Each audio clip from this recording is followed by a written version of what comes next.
Welcome back to Solynod Hex, everyone.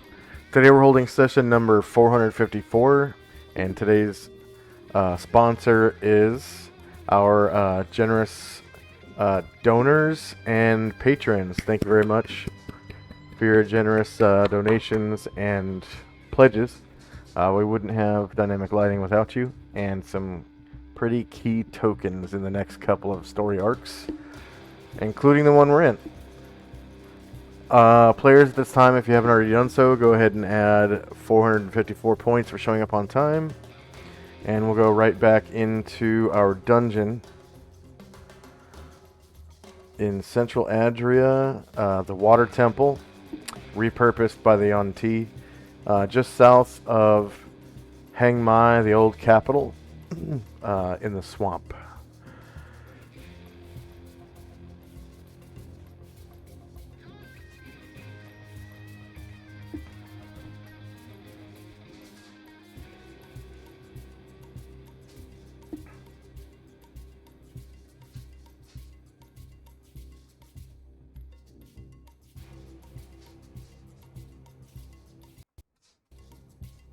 And I'm placing the player ribbon now.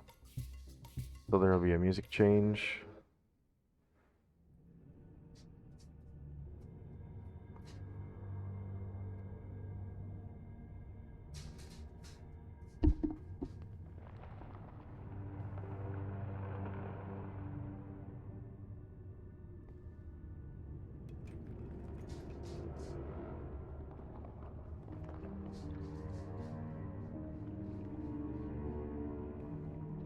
And it looks like the player characters are right about here.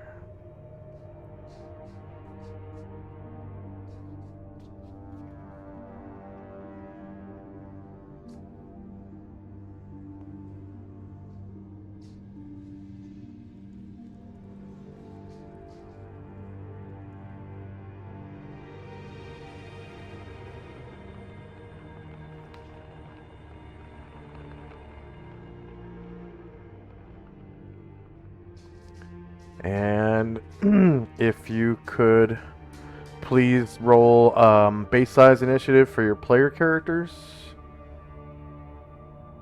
I will reorder the tracker and we can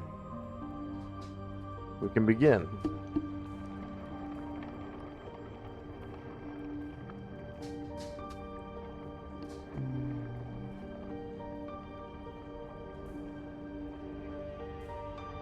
Okay, just gonna sort the tracker real quick, and I'll go over our spells real quick. Just as a recap, we've got Jim's Locate Object spell has 112 rounds left. Tenzi's Vengeful Strike on Gargamon, 20 rounds left. Shandrak's Staff Enlarge on Asher. Shandrak's Staff Enlarge on Brine Druid. Ashriel's Protection from Evil on Shandrak, 14 rounds left. Shandrak's Staff Enlarge on Gargamon, 12 rounds left. Time now is 4:11 a.m. September the 22nd, 11 AE5. Enitar has Fly for the next 5 rounds. Tenzi has Crown of Cold for the next 5 rounds. Tenzi casts Vengeful Strike on Asher, which has 4 rounds left. And Ashriel casts Protection from Evil on Asher. 1 round left. Staff Enlarge. Shandrak Staff Enlarge on Ashriel. Should have 14 rounds left. Negative 14, enter. So that turns to 13 rounds at the end of this round. Shandrak Staff Enlarge on Ashriel. Maybe that's redundant. No, it's not. Okay. First up is Tenzi and Company. We will continue our wait on hold.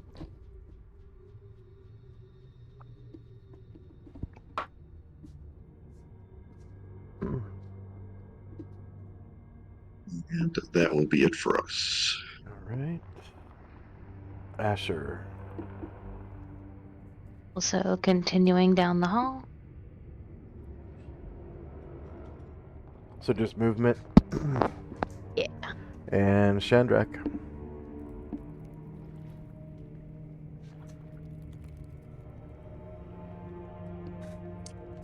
So as I kind of am continuing down the corridors, Shandrak turns to Gargamon and says, "So I was wondering, because we were talking about maybe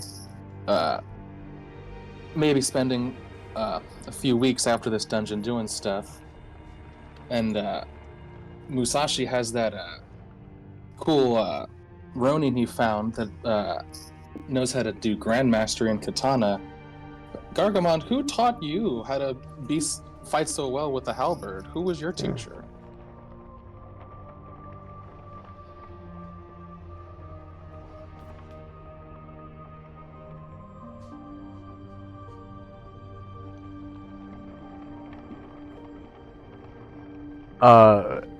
Gargamon turns and says,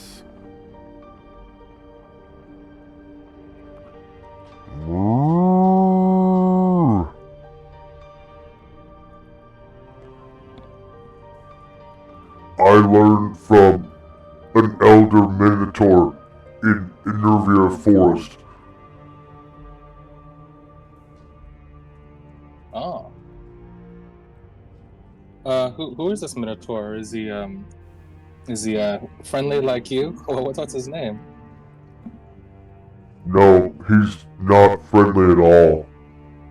Ah. His name is Gromioff.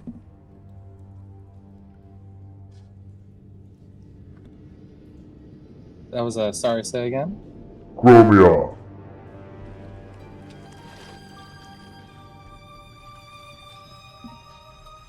Gromioff the Elder.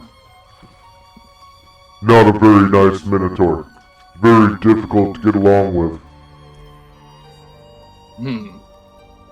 Difficult, hard-headed, but I mean, would you say like evil and cruel?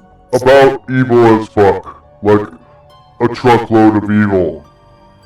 About a fuckload. I'd say.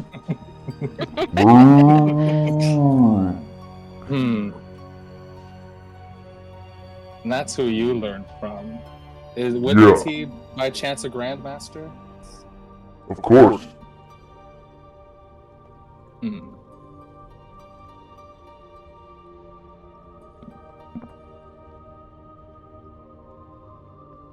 Well, that might be a little harder convincing him to train you. Did you leave on good terms? Yeah, kinda. I kinda sorta, well, fed him a couple of elves. Sorry, Asher.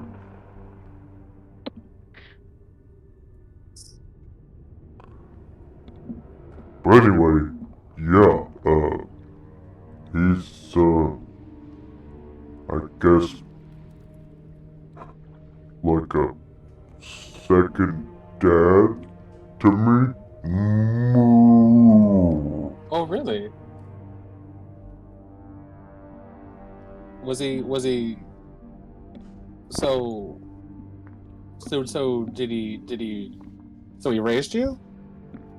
No, but he's kind of like, friend of the family.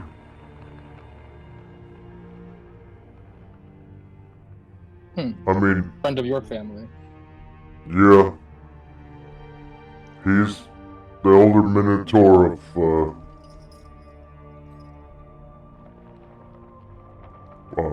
my dad's kind of people. Bulls, I guess.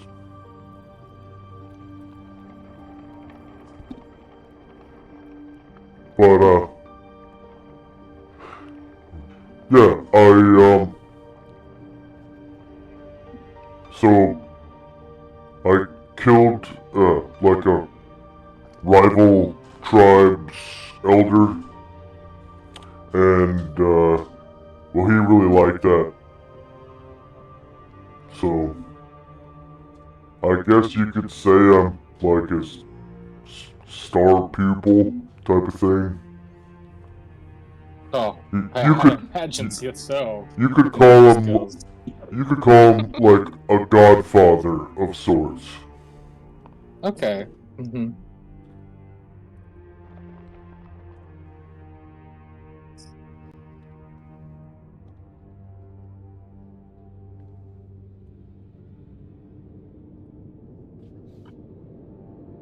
Why do you ask? Are you interested? Well, I mean, you know, if we could find somebody willing to train you into Grandmastery, you seem like you've been with me for a while. That would make you a super badass if you could do that. Yeah, I guess. I mean, look at me. Huh. How could I not be a super badass? Oh, I mean, you are.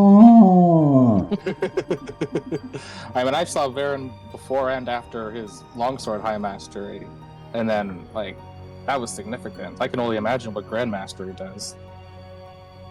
Oh, yeah.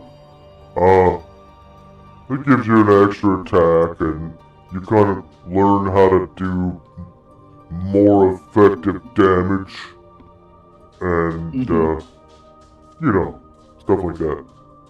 Mm-hmm. Faster And attacks. mhm. And Chandrak kind of at this point, Chandrak kind of like goes up and kind of tries to kind of lean up and motion Gargamon to lean down to whisper into his ear. Oh, yeah, Chief, what is it? Maybe sometime when it's just you and me, we can, ditch Ashrael and go see your dad when we have time, or your godfather, this Gromna Gaul. He might Gromia. be. I might be able It's to Gromia. negotiate with him a little more. Yeah. Yeah, maybe. Yeah.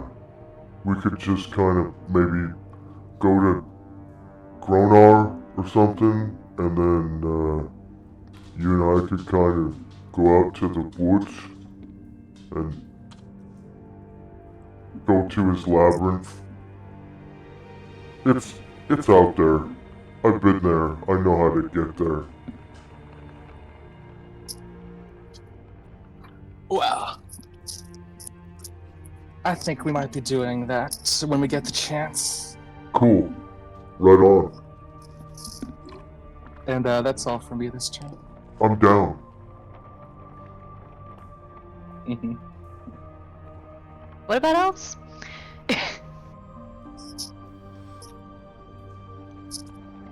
Um, I'm just kidding. you can roll a hearing check if you want, or lip reading. Oh, no, I don't actually want to. Okay. End of round. Spells in time. Protection from evil on Asher will expire at the end of the round. First up is Tenzi. And we're just gonna move.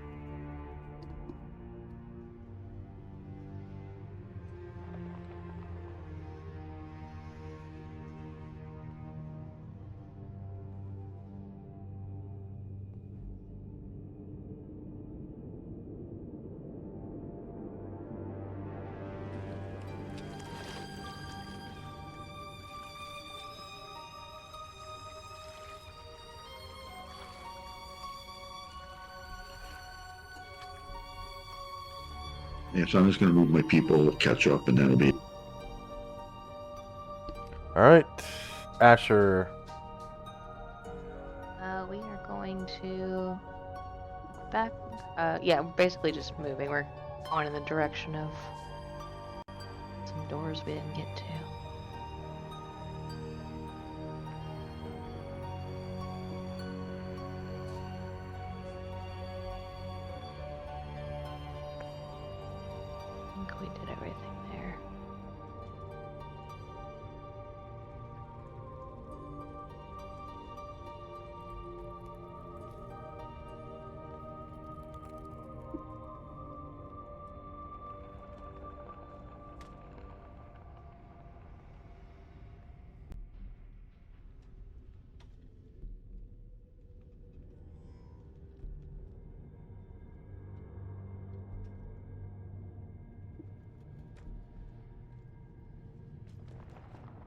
And in a jog, we can get that far. Okay, and then Shandrak.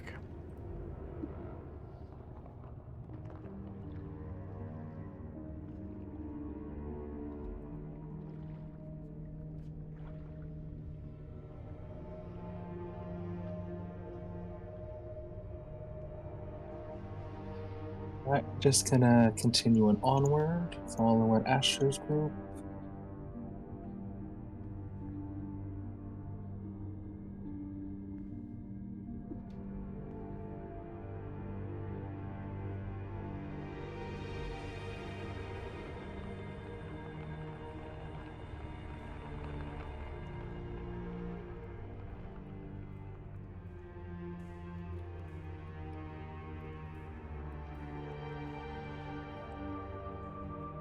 Alright, end of round.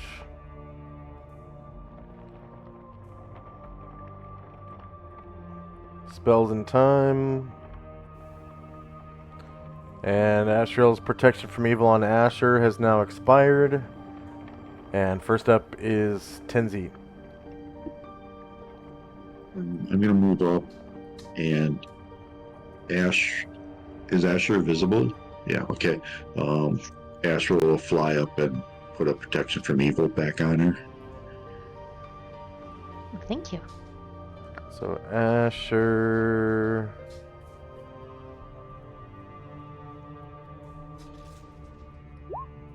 Protection from evil on. Or sorry, Asriel. Asriel. Protection from evil on Asher.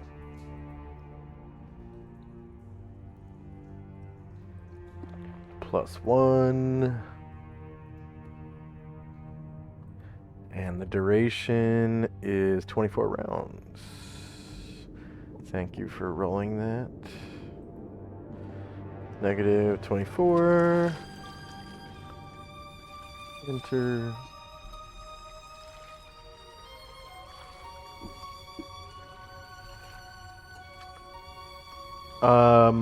And then Asher and Company. So Asher turns to Asher and gives a big smile. Thank you. And she kind of, not muscles, but kind of like slides between the gaps in people, up to this door, and she's gonna try to listen at it. Asher may have already done a clairvoyance, but I don't remember. And Anatar is going to cast a feather fly on himself innately.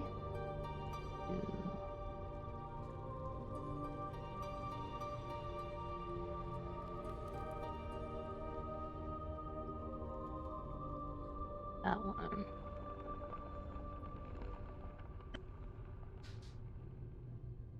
Okay.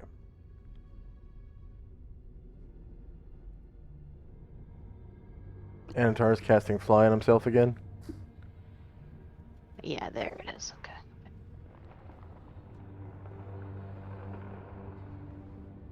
130 rounds. Bind on Anatar. Anatar fly. Anatar fly. -130.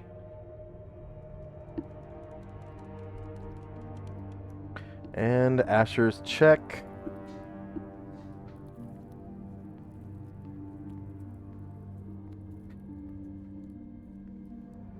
All right. So on the other side of this door, you can hear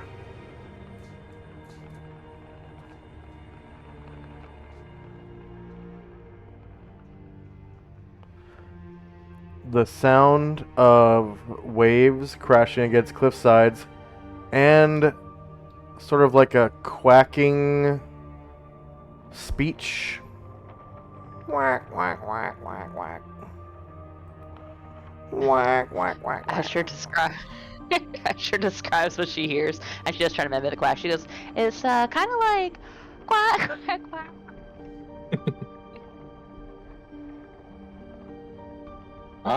Maybe more of these unique martial arts masters then.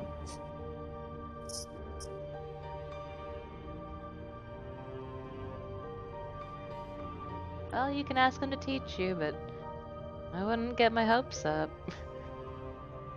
We got the scroll. We don't need those weirdos.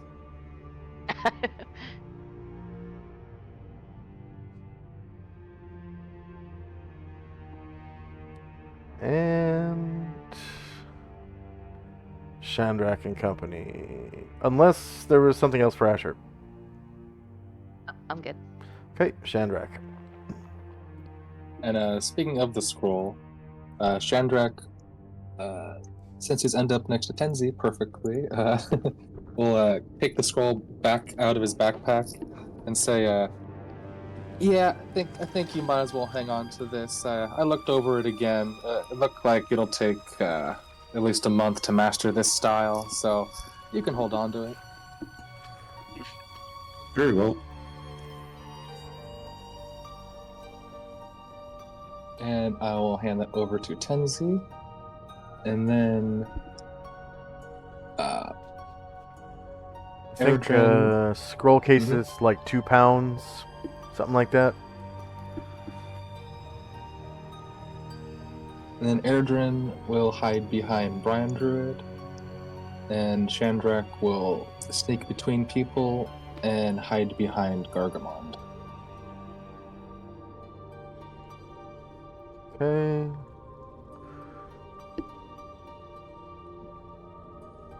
Hiding shatters. And then did you say someone else was hiding? Erdrin behind Brian Druid and Chandrak behind Gargamond. Okay.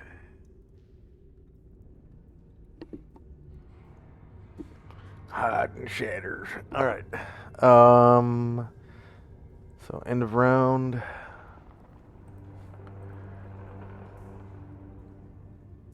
We got spells and time.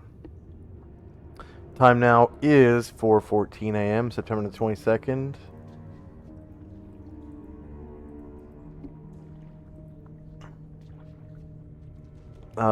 Asher's Vengeful Strike has 1 round left at the end of this round.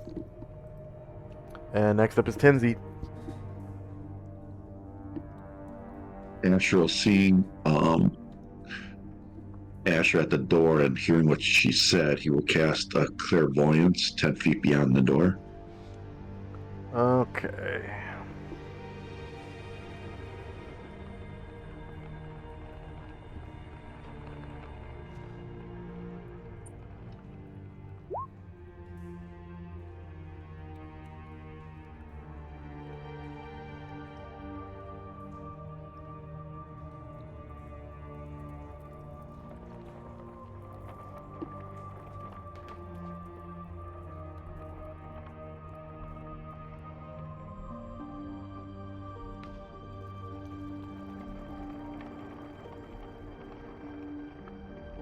Clairvoyance.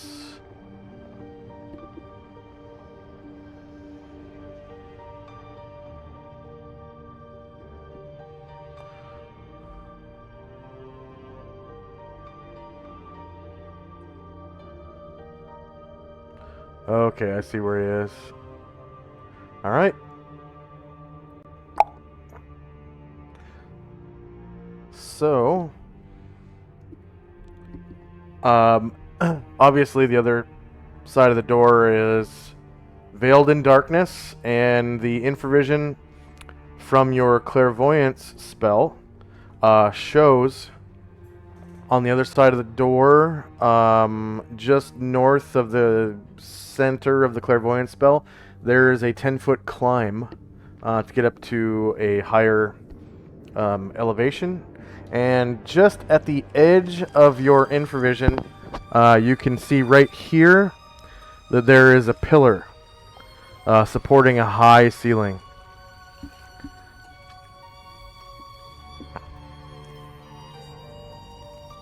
Now, children, it is clear just beyond the door. And I'm going to move Musashi, and that'll be it for. Okay.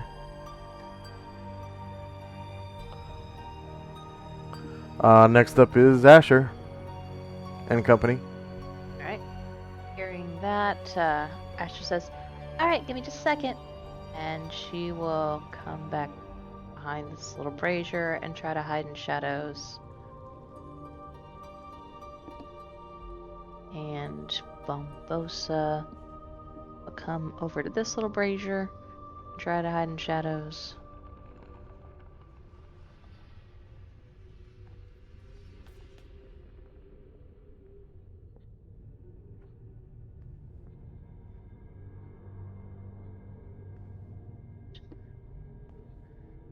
Anatar, seeing everybody else disappear, is going to innately cast improved invisibility on himself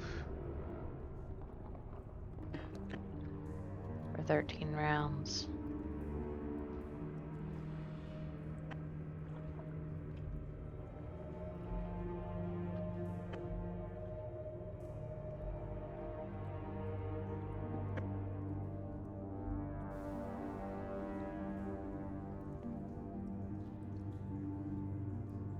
And feet into the air.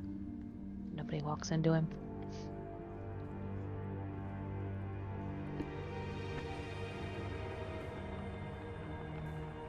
And Karen Glor looking around and seeing that everyone who's usually invisible appears to be so, is going to come to the door and try to open it.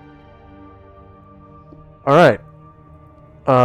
So I believe the infravision that you're seeing is Brian Druid's infravision, but in the light of the continual light necklaces, you can see that there is a pool of water, and in the pool of water is a huge water elemental.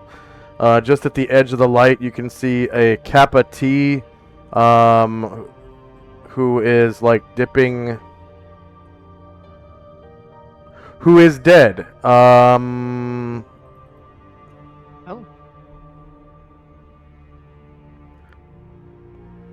Oh. Okay, I see. He is not dead. I set up the token incorrectly. So 1 second.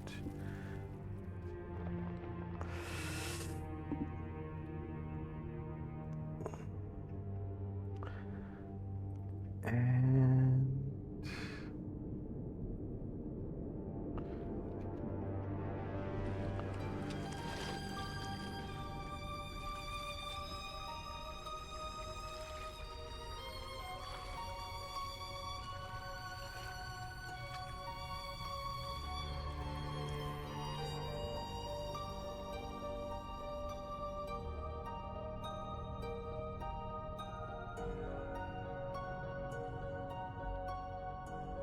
just need to delete this token, put down this one.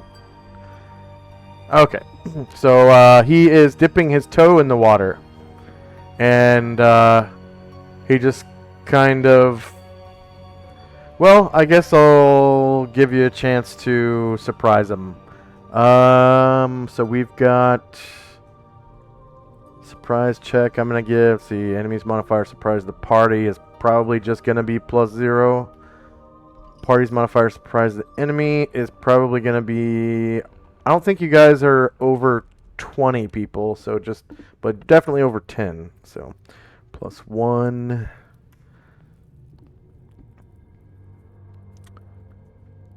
Oh wow, okay.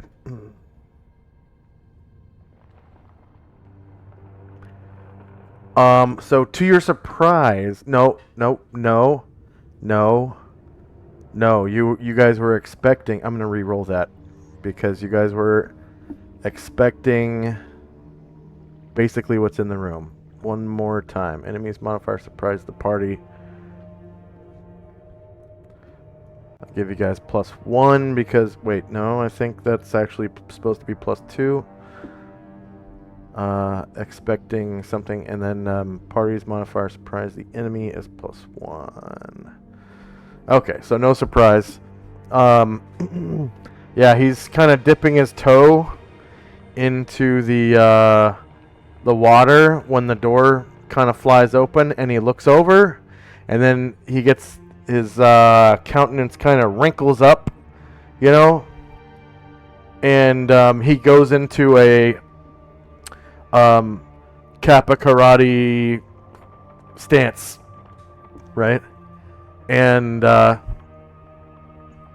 looks very aggressive. The water elemental turns into like whitewater rapids, you know, and lunges forth. And we're now in initiative phase because you're being attacked. I don't think I noticed before that the elemental has like an ice heart. Yeah, yeah. That's like not actually there. It's just that's the It's a cool little detail. yeah, that's the best water elemental I've ever seen. So I used that one. But that crystal thing is not actually there. Yeah. Yeah. Yeah. I really like that artist that made that token, and I use a lot of their stuff. So, and the cool thing about their tokens is they're all like overhead tokens like that.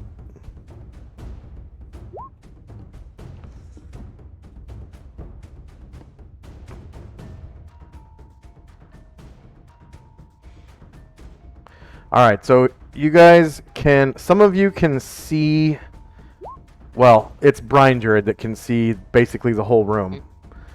You can hear like the quacking of Kappas back here, okay, and also one up here.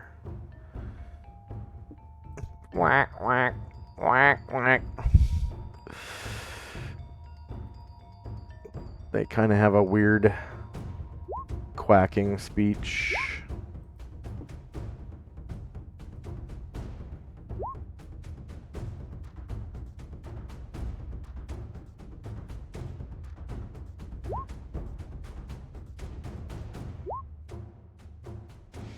At least that's how I interpret their native language.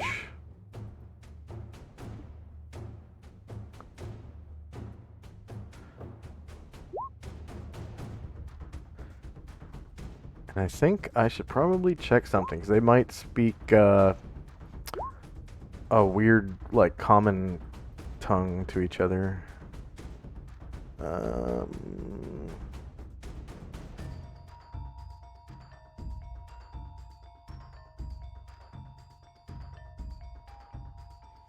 Yeah, they're speaking their own language, and it's kind of like a quacky, kind of duck-like. So wait, was this a surprise round or just normal initiative? It's normal initiative. Yeah.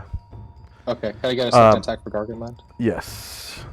I had to recheck surprise because I forgot to give you guys +2 for expecting the enemies that are in this room, because you guys did you listened at the door, and everybody was informed of what was there. So it's kind of hard to get surprised at that point.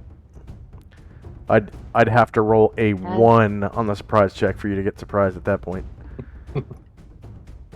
I can't believe I was right.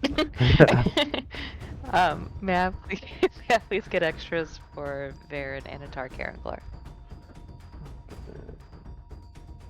And probably 1 for Ashriel, right? And for Musashi, 3 for Tenzi, hopefully. Wow. And then Ashriel will end his clairvoyance.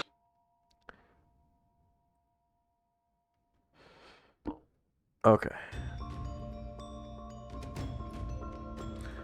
1 more for Varen also. 1 please. more for Varen.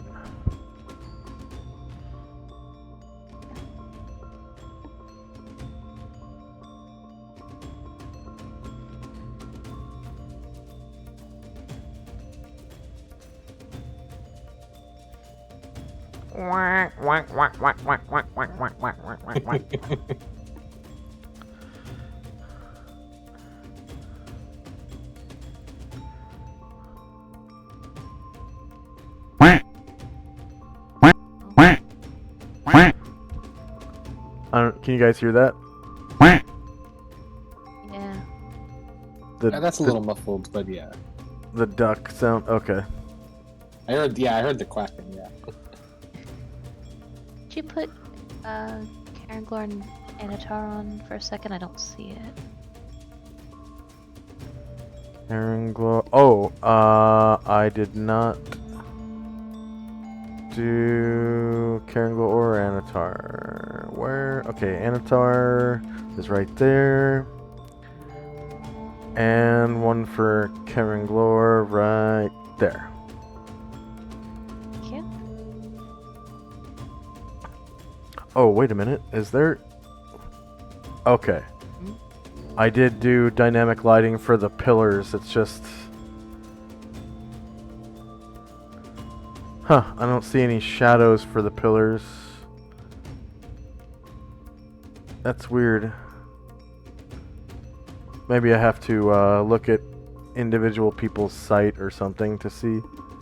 Yeah, okay. Alright. The pillars are very thin. Alright, is there anyone still rolling? Okay, here we go. We got spells in time. Anatar's fly is now at 129.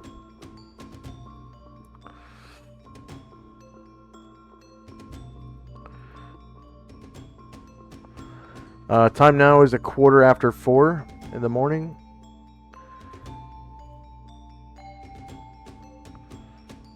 And Tenzi's Vengeful Strike on Asher will expire at the end of this round.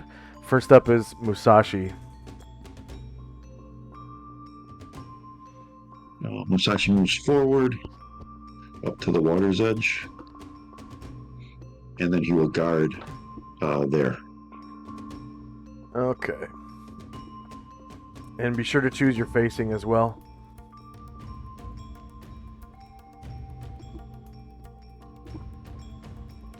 Ryder. Okay. Alright. Let's see.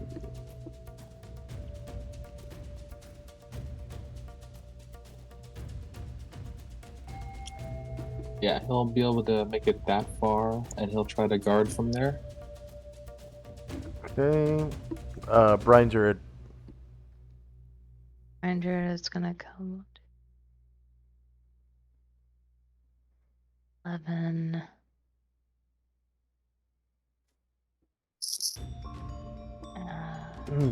Oh, you know what? Make that 11. I just noticed something about the map.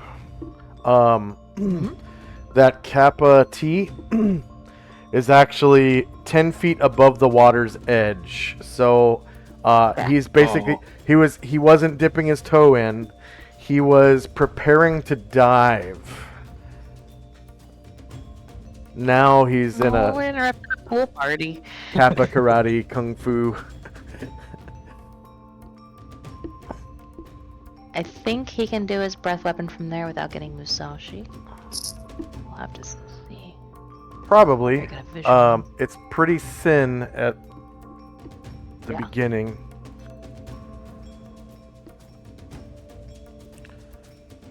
Let's see, Asher, and then Brian Druid, Breath of Fire. So there's the token. And you can see how thin. I'm good with that. Right there? Rolling. That's fine. Alright. The water elemental is definitely stricken by that. I'm going to roll a saving throw versus breath weapon. Whoops. The water elemental counts as warrior 16, which is almost max level for warrior on saving throws.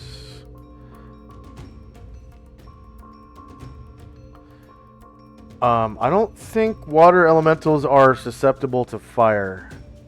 I don't think it says that No, anywhere. Not multi-class, think not we- triple class, and I... Okay, so it fails the save. Only 6... Oh, that's right. Yeah? He's... Okay. 3 and 2 plus 1. Okay. Yeah, so the water elemental takes 6 fire damage. And then I'm going to roll... I might as well roll individual saves for these 2 Kappa that get hit by it. So save versus breath weapon. And they count as fighter 4.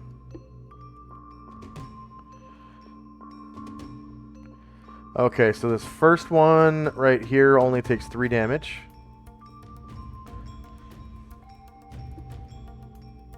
And the next one, breath weapon, warrior 4. This one fails and takes the full 6. Varen. Eh, There's nothing really flammable, so no fire. Alright, Baron is going to fly vertical 2, horizontal 2, 10. That's 4 squares. And how tall is this ceiling? So in the hallway, it's only 15 feet tall, but once you pass into the room, it's 25 feet.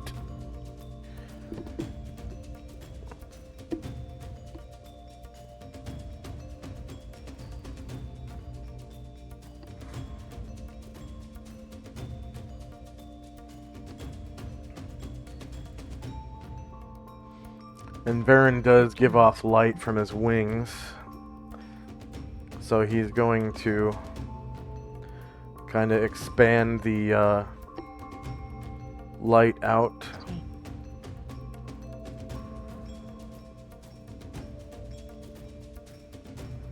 So he's directly over Musashi now. Do you want him to go into the Yeah. water? Or over the water, that is? Like that? Yeah. Okay. Yeah, that's 17 and 13 vertical. He needs to take another 4 vertical. Okay, so he is going to...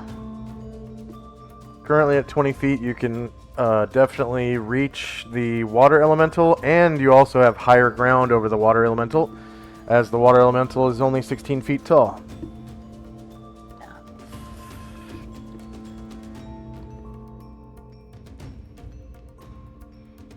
Okay, so he will stop there for now, and before the end of the round, he does need to take 3 more horizontal movement. Okay. So he will make his attacks.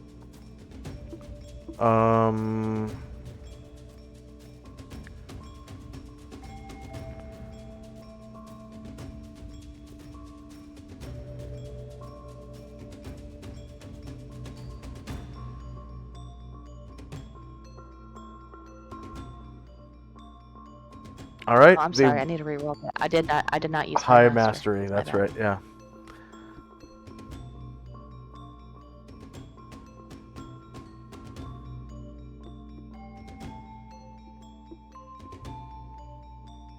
Come on, Amber. Ground. Ooh. All right. So the water elemental is shieldless, so we're using the shieldless line. You managed to roll a confirmed crit with your longsword +4, and you caused 19 damage to the water elemental. There's the shield, and he's learned not to even bother with his claws. Yeah.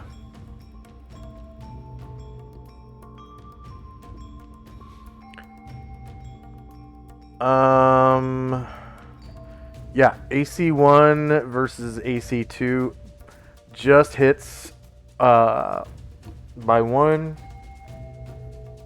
And you cause 8 more damage. Clang! As your shield punches the water elemental. Next up is one of the little baby kappas.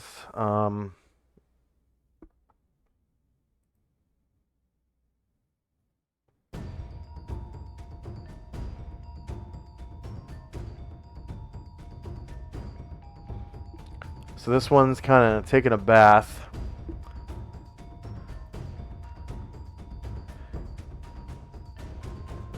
And he gets out of the bath. 2, 3, 4, 5. And comes up kind of behind Musashi. Does Musashi want to turn to face? He does. Alright, so Musashi was guarding, so he can take an attack on the Kappa if he wants. Actually, a couple of attacks because he has 2 swords, right? Yes. And he will indeed do that. And then you can remove your guard.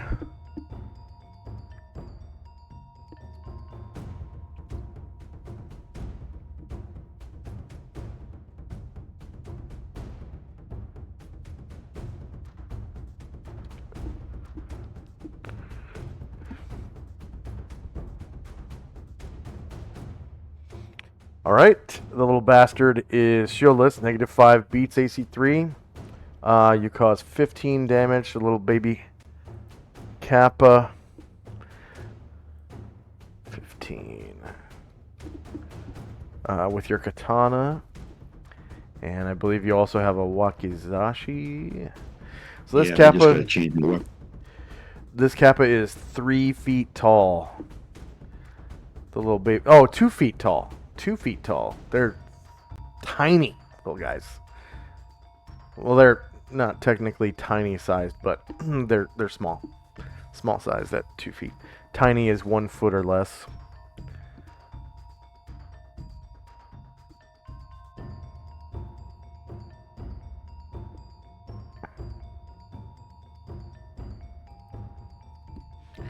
I think the Kappa T are 4 to 5 feet tall.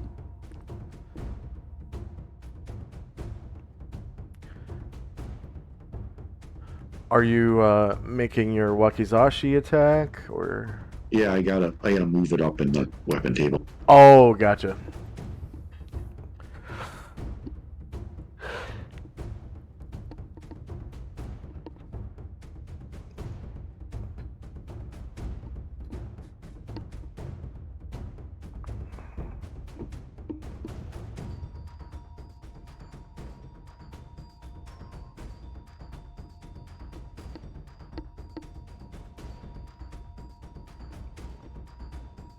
Alright, again, shield is -1, beats AC3. You cause 14 more damage to the Kappa, killing him. Go ahead and describe how you do so.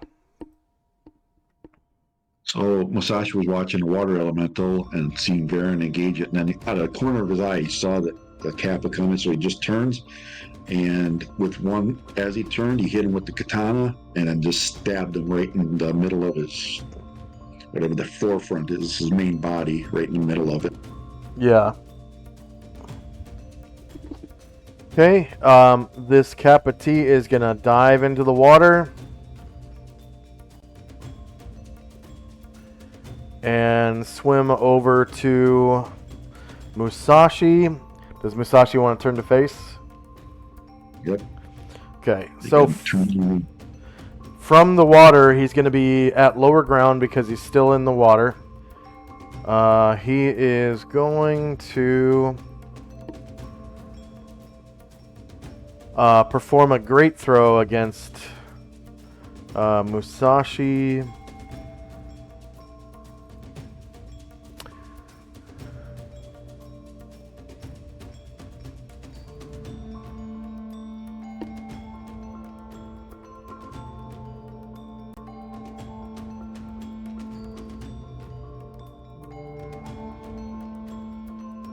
What?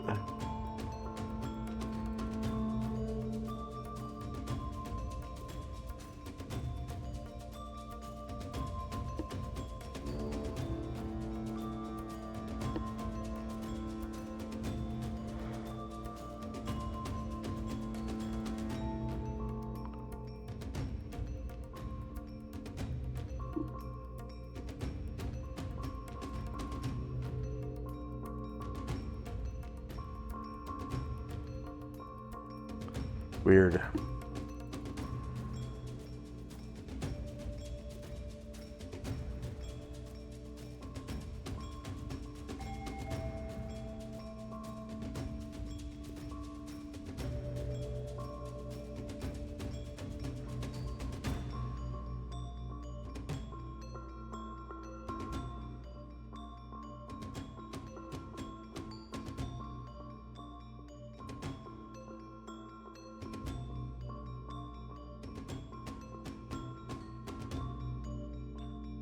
See that short range, lower ground.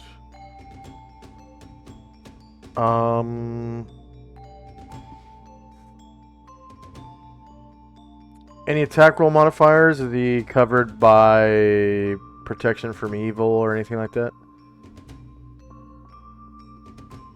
Musashi. He does not have a protection from evil on him. I don't. Okay. And then his armor is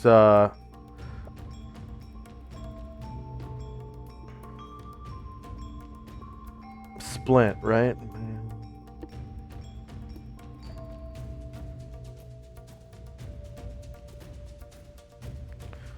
So I think that is, yeah, splint mail. Okay.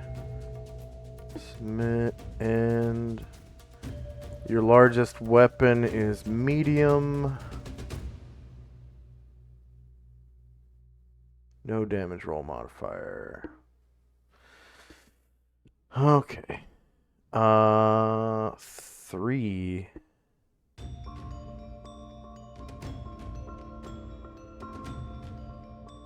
Versus AC. -4 is a miss.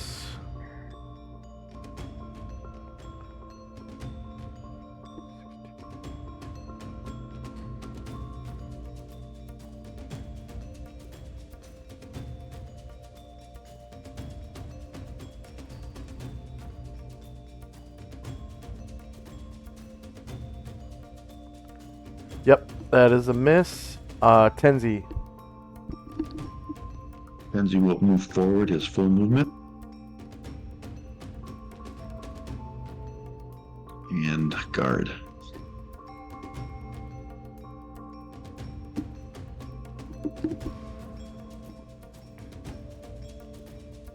And Bombosa.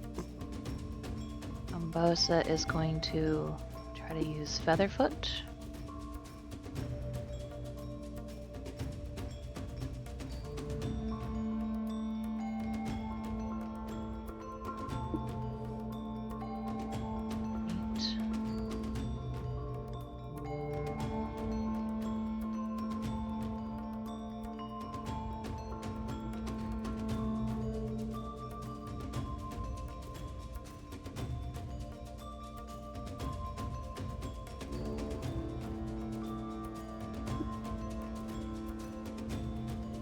He will stop there with 4 movement left and wait to see if something comes within his range.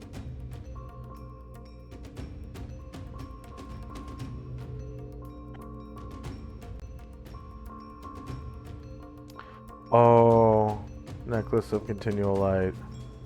There we go. I'm like, why isn't move silently rolling?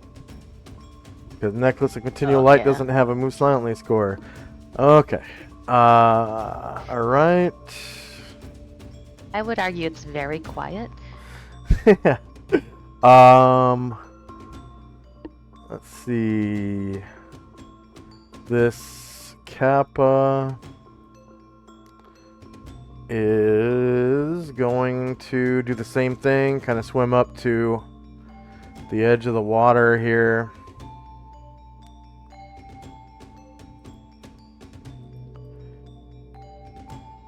and try to perform a great throw on Musashi.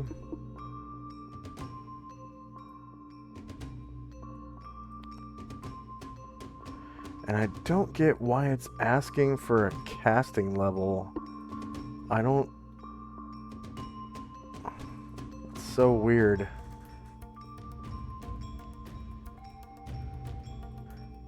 Let's try concentrated push. Same thing.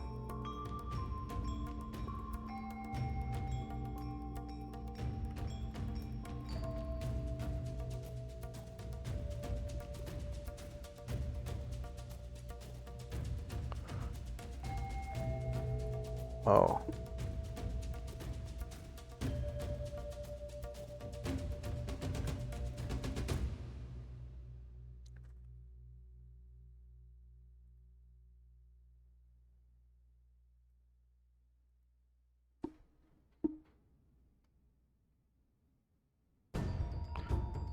Oh, it's for the, okay.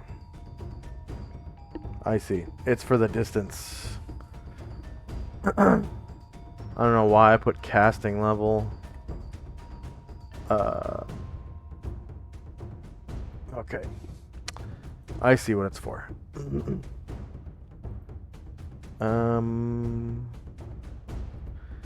So, great throw. Musashi.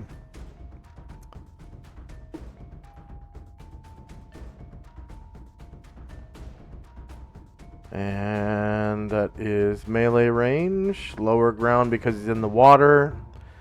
No attack roll modifier. And opponent's armor is... see, Musashi's wearing mail. And Musashi's weapon is medium. No damage roll modifier.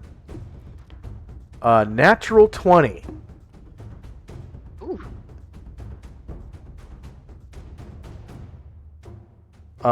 So Musashi is thrown 4 feet into the water here and takes no damage other than from the throw, which is 35. Is he covered by... doesn't take falling damage, he takes the throw damage. He's not covered by stone skin, no. Okay. So, yeah, he takes 35 damage. No falling damage, it's just the throw damage. And then, yeah, that's it. 35 from the crit. Okay. Next Kappa is going to...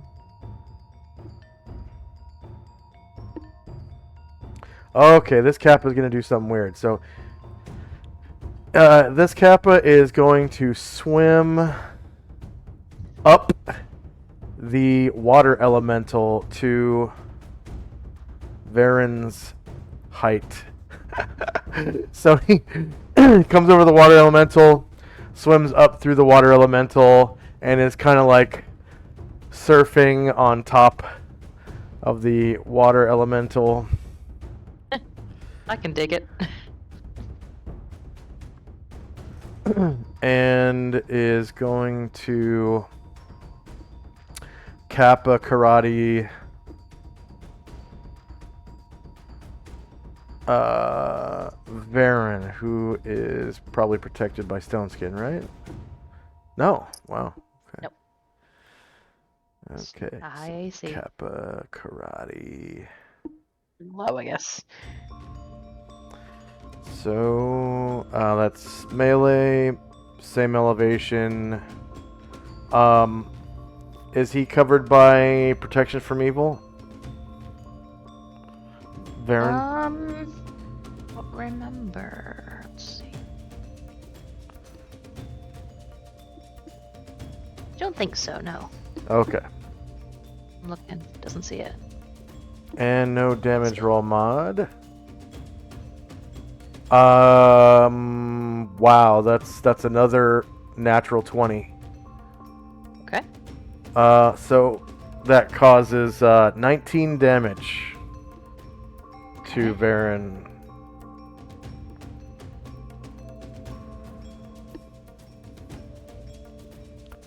Karen Glor. Alright, Karen Glor is going to come. 5.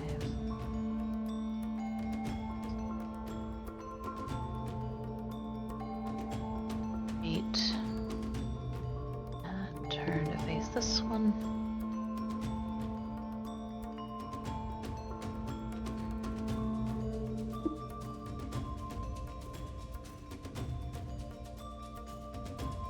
Is Karen Glor same elevation or higher ground?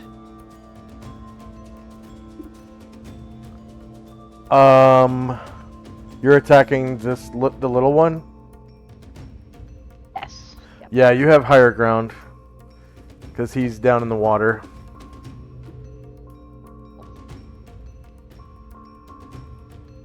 And he is shieldless. Oh, that's a natural 1. Gargamond.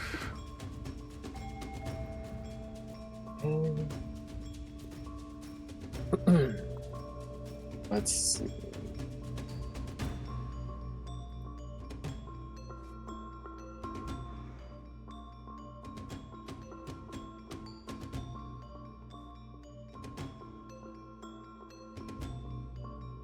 Argamon will go there, and then with his reach, he will attack the water elemental.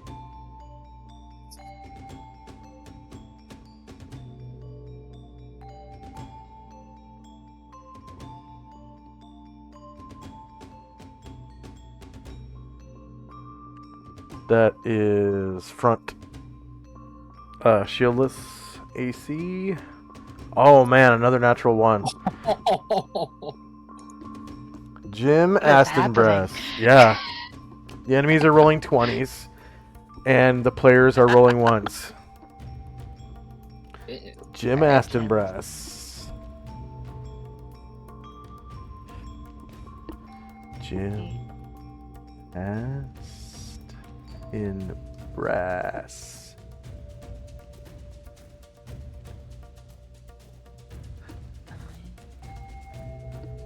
11, 12. Fuck it. Let's hit him with a club. Do up to 4 Crunch. damage. Okay, I'll put Jim to the front. Oh, thank you. All right, he is shieldless.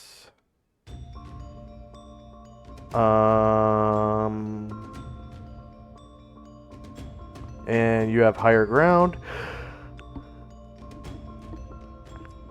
So -4 beats AC 3, and he's small, so that's 5 damage.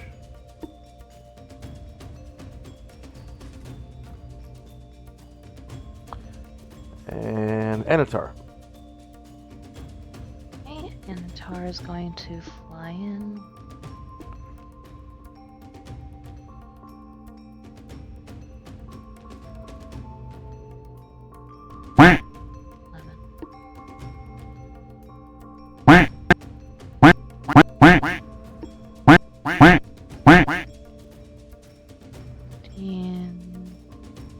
Alright, at 15, 16, I want him here, and he's going to gain another 2 altitude, 18 squares.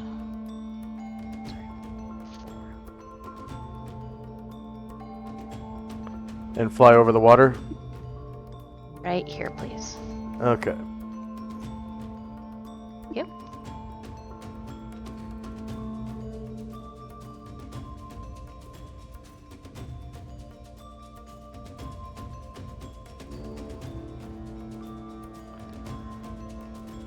The Kappas are now affected by his aura. The water elemental is shieldless. 2 versus AC 2 hits exactly. You cause 17 damage with your longsword plus 3.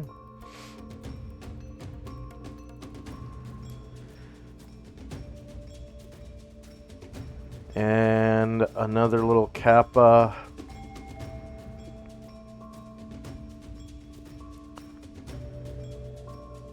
Is I think he's gonna do the same thing. He's gonna swim over here, swim up the water elemental,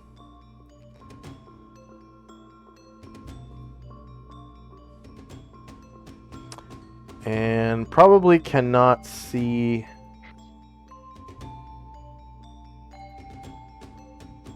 Yeah, can't see through invisibility. So he will attack Varen with his Kappa Karate. This time, this one is going to do...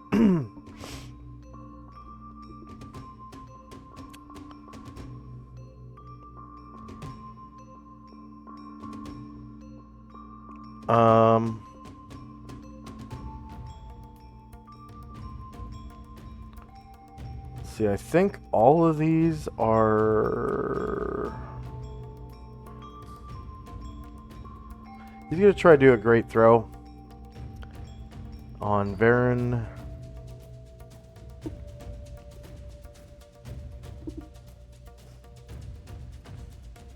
So that's melee range, same elevation.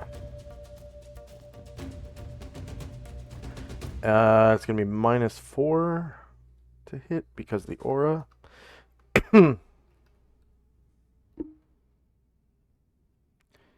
And then Varen is not wearing armor, correct? I don't think so, no. Okay, so that's clothing or skin. His weapon is medium. No damage roll modifier. AC 15 versus -10 is a big miss. Shandrak. Look at all the minuses on that. So Shandrak will try to move silently, and he will end up trying right next to Jim, trying to backstab downward at the Kappa T.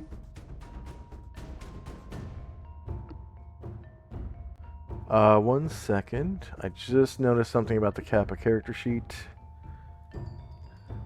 I did not give them freaking Thaco.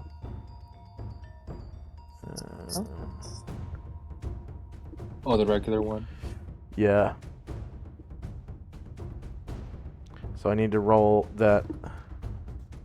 No, I'm gonna leave it alone. That was my bad. And then Shandrak is moving silently.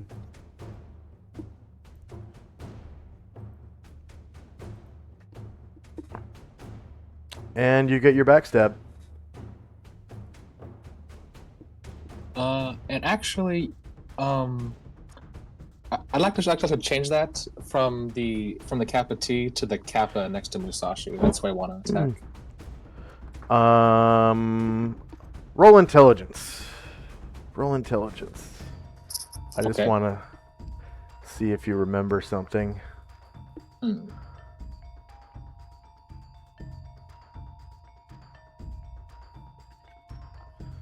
Okay. The Kappa T's don't have the hardened back shells like the regular Kappas do. So, I don't know if that's going to influence your decision on your target or not.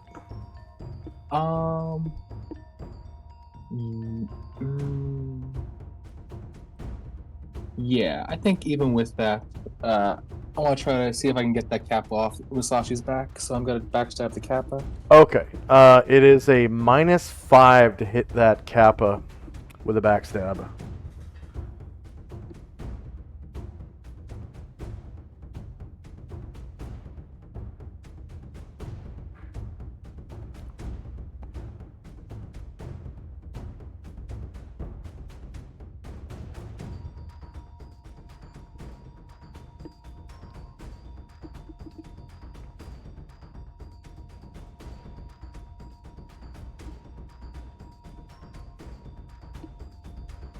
Oof. Oh, yeah. Ooh.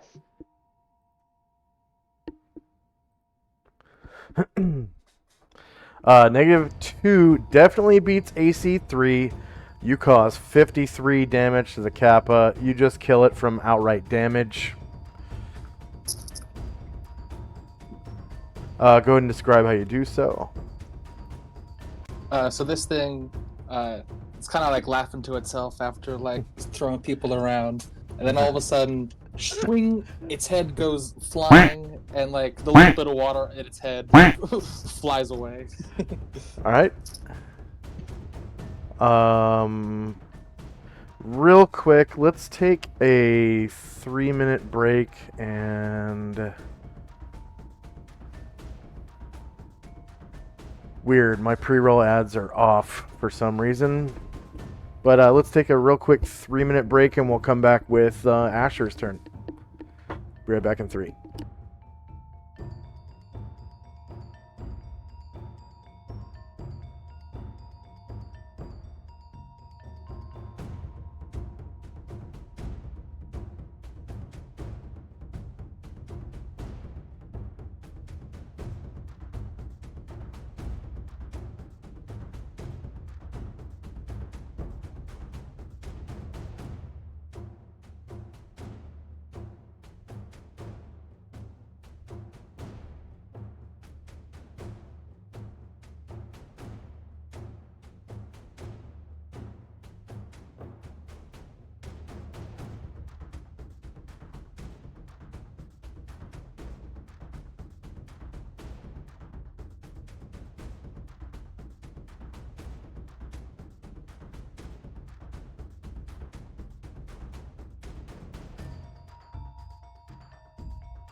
And I think that's 3 minutes. Amber, are you there? Yep. Michael, are you there? Yep. And Chandrak, are you there? Yep, I'm here. Okay. Next up is Asher. Alright, she's gonna try to Featherfoot. Six.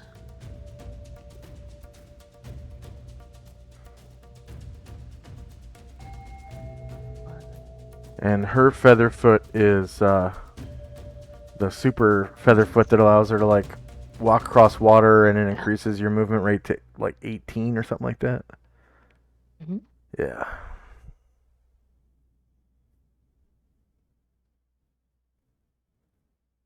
Mm.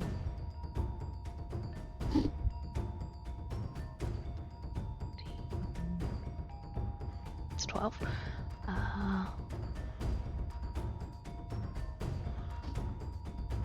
Well, these two are up high.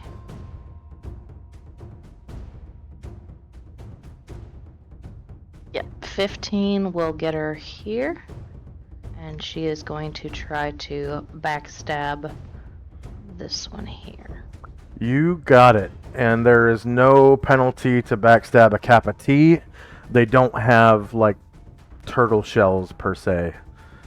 I guess they somehow lose their shell as they grow up. I don't know.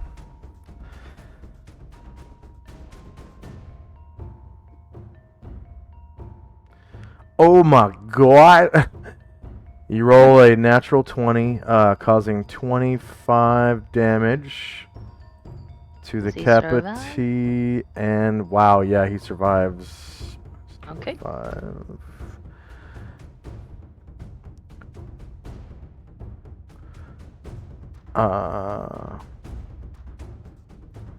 Oh, and Chandrak, you get 400 points for moving silently, hiding shadows, and successfully killing your target. That's right. Thank you.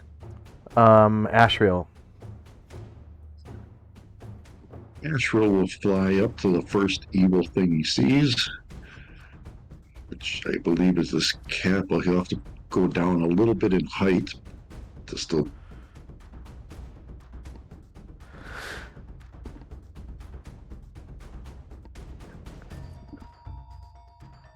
And he will try to Nodachi this guy here.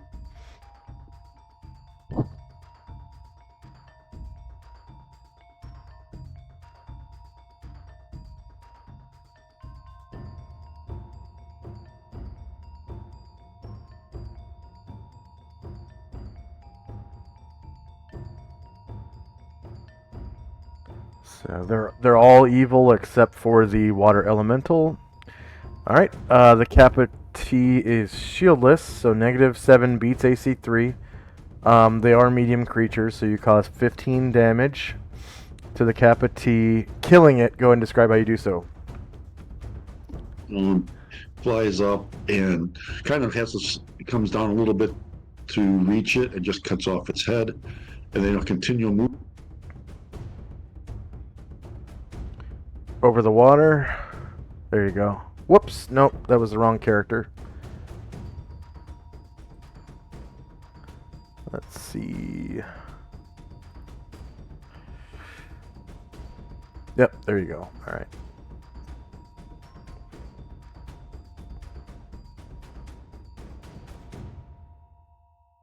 Okay, he has enough movement. He's gonna take a from where he was. Can he like go on a diagonal a couple times to try to maneuver to get to the back of the water elemental?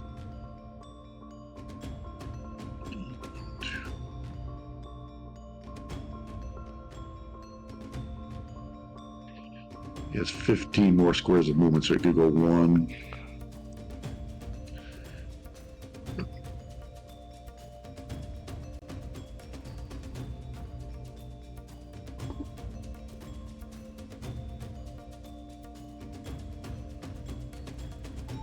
Yeah, kind of going around Yep. the around threatened pillars. squares. Okay. Yep. So kind of like this, that,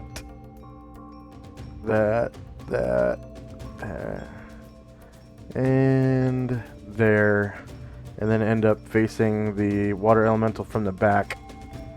Yep. Like that. Because he has, what, maneuverability class A, B? Something like that? Yeah, I think it's B. Yeah, B.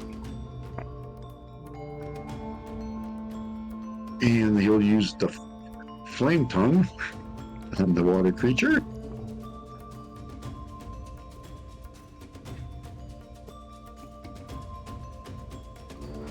And these are regenerating. The water elemental? Yeah. No. No. Okay, so they're normal. No. Yeah, that's normal. I don't think I can affect him then, but he'll do it anyways. It's only +1 if they're null. Yeah, that is correct. So the flame tongue just kind of cuts through him, leaving like a visible steam mark that just dissipates a few seconds later. Airdrin. Erdrin will move silently into the room. But everybody is engaged in melee. So he will have to wait till the end of the round to make a called shot.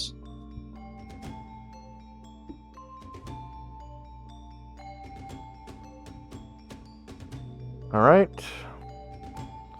The water elemental. I don't think it's smart enough to see through invisibility. It's not going to turn its back on Varen, even though it is pretty stupid. It is going to just attack Varen with a wave-like arm from... Yeah, from lower ground. Shorter melee, lower ground. It's not evil, so it's not affected by Anatar's aura.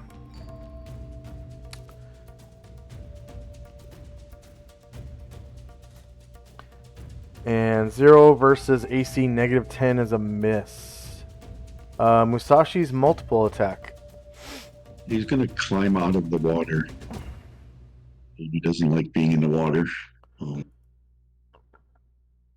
He's not encumbered, is he? But not. He might be, whatever, lightly. So if he's encumbered, he would sink. Okay. So he'd have to discard his armor to get back up? Yeah. Or just some his whatever's backpack or yeah, whatever. yeah, backpack or something that would. Says his current weight is 81. He can carry 135. Let's check what his strength score. 1821. He should be fine. So, yeah. Says he's only carrying 81 pounds. Is that not correct? Oh, yeah, last time when we had downtime, I switched the stuff around so it wasn't carrying as much. Okay.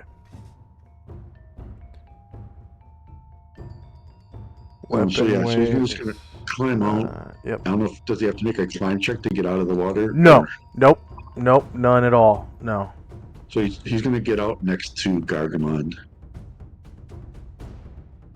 Like go into Gargamon Square and then move out of it to be on dry land next to him.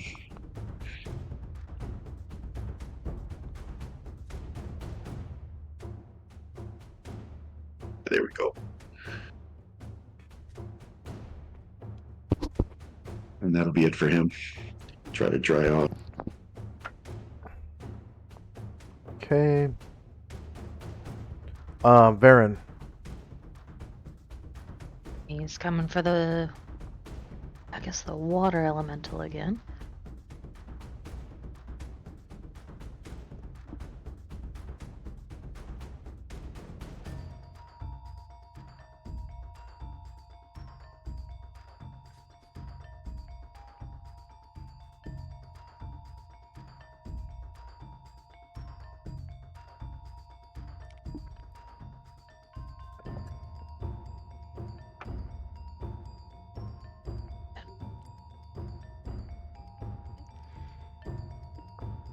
Alright.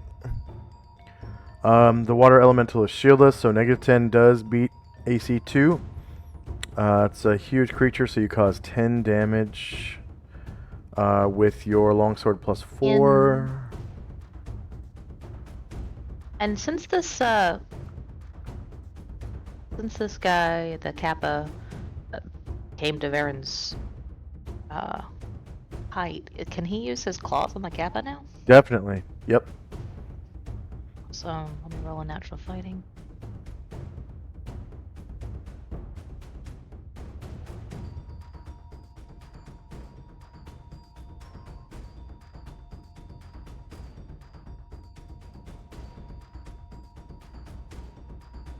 Alright, you get +1 damage to your natural fighting attacks.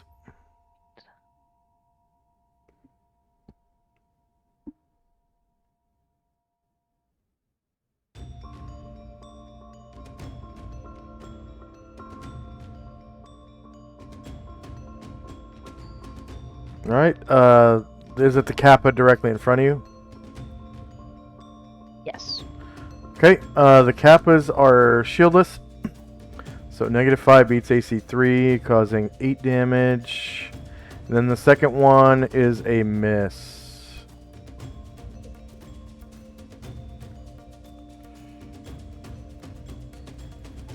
And then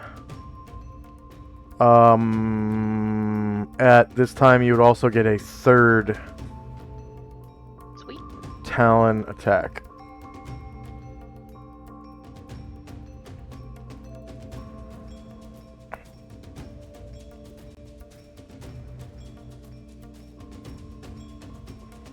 Alright, -3 versus AC 3 hits. You cause 3 more damage with your Talon. Why? -3. Tenzi. Tenzi is going to use his spring martial arts talent. He can, at the cost of a half move or an attack, he can spring into the air, attaining a height of 5 feet and landing up to 2 squares away in any direction. Mm-hmm. So this would be a second attack, so we can do 2 of those. So he's going to do 1. I have to do a dex check to see if I...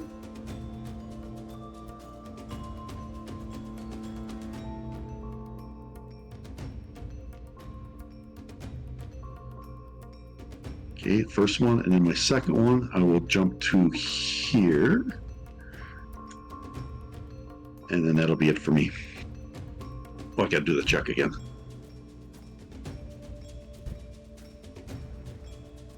Oops. Let's see if he can gracefully stand back up. Oh yeah, because of instant stand, so you essentially get 2 dex checks. Yeah, That was a good investment. there we go. Yeah. So he kind of rolls and spins back up onto his feet on the second. Yep.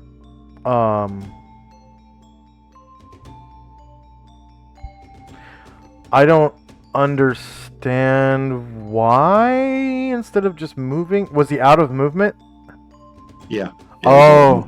Okay. Yep, that makes sense. All right. Karen Glory. He can't. He's off balance. Oh, that's right. Gargamon's off balance too. Anatar. Is going to swing again at the water elemental.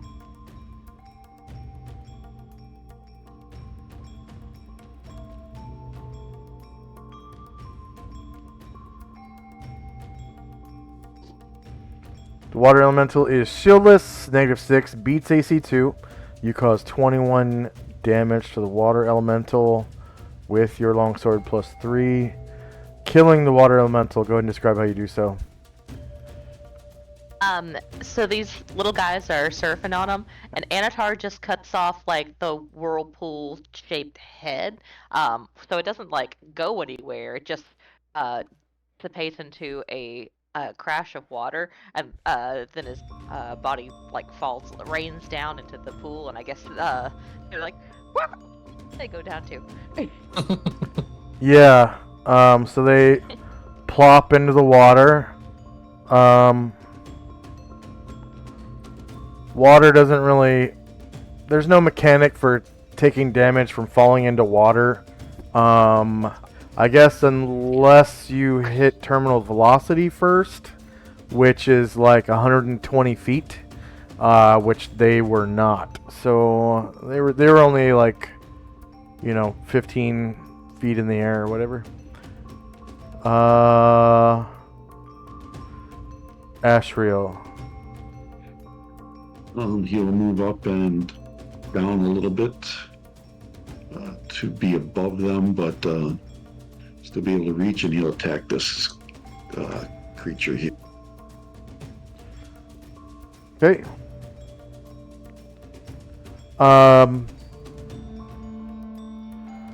You'll have to descend to 5 feet to be able to reach. Okay. Yeah, I'll change it as soon as I get done doing it.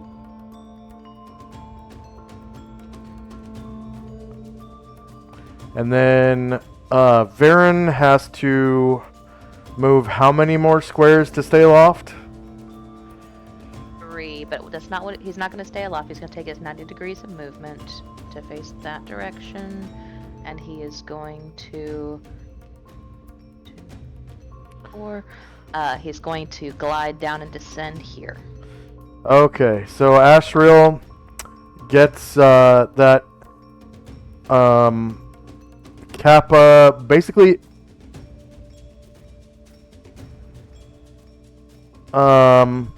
it does not turn to face him, so go ahead and re-roll that with a -5 to hit, because that is definitely back attack. Okay.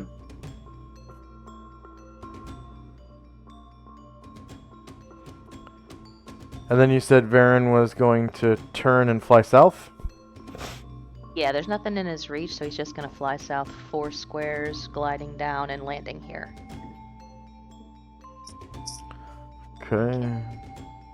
All right. I didn't do the -2 yet, or -5. I'm sorry. Trying to do it here.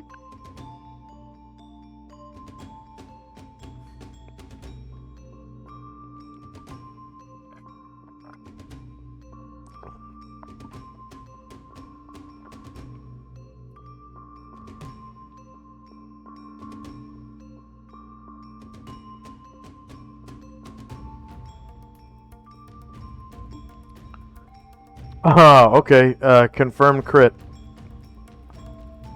You cause 17 damage to the Kappa, killing it. Go ahead and describe how you do so. He kind of appears out of the water, falling from Varen, or Anatar, killing the water elemental, and he just kind of glides down with the Nodachi out and sticks it right into the back of the Kappa. There's a loud crunch as you crack through its shell. Varen. Well, that there was nothing in his reach. That's going to be the end. Oh, that's right. And then Tenzi has 2 more attacks. Wow. Yes, so he's going to... Sorry, before anything else, I have to say that you landed in Chandrak's square. Oh, okay. Oh, okay. Oh, right. Aaron did, or... Tenzi did when he leapt. Oh. Yeah, so go ahead and roll dex checks for Chandrak and Tenzi. Probably both gonna pass. No. Oh!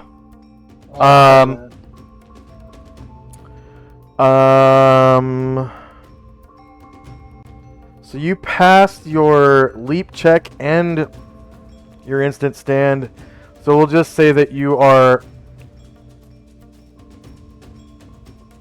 Well...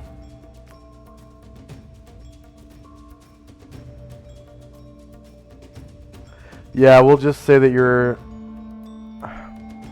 No, that wouldn't be fair to everyone else.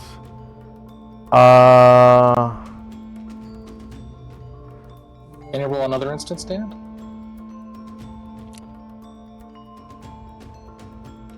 Yeah, we'll say the instant stand worked. You kind of like jumped into the square and like tripped over Shandrak. Oh, yeah, And that track. That's why you fell in Yeah. the first place. Exactly right.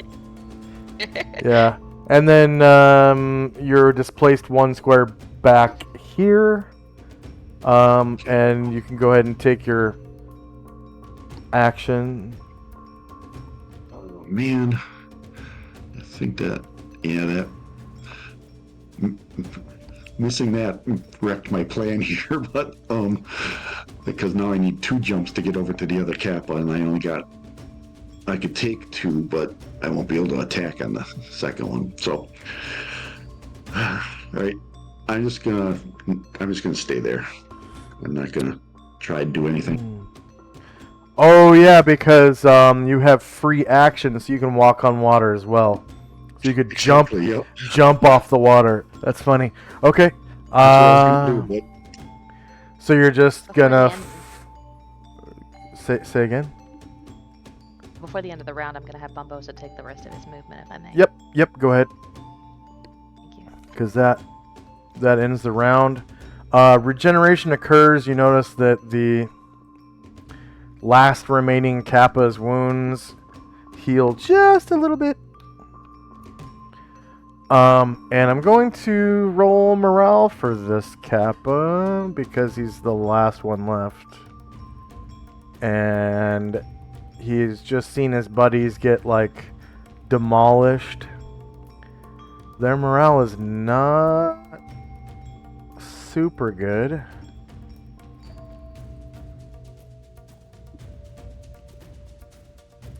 He fights on. So now we're in initiative phase. Round 2, ding ding.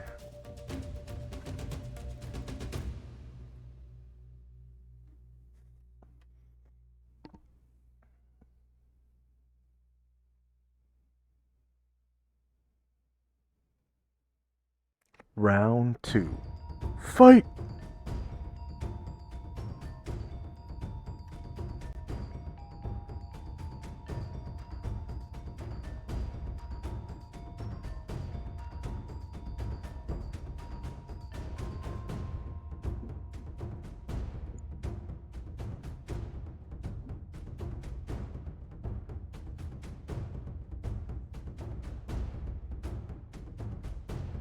Oh wait, sorry. I was waiting at the end of last round to change Erdrin's initiative to a called shot.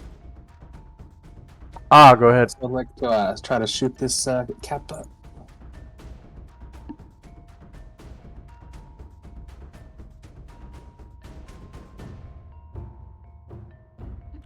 Oh.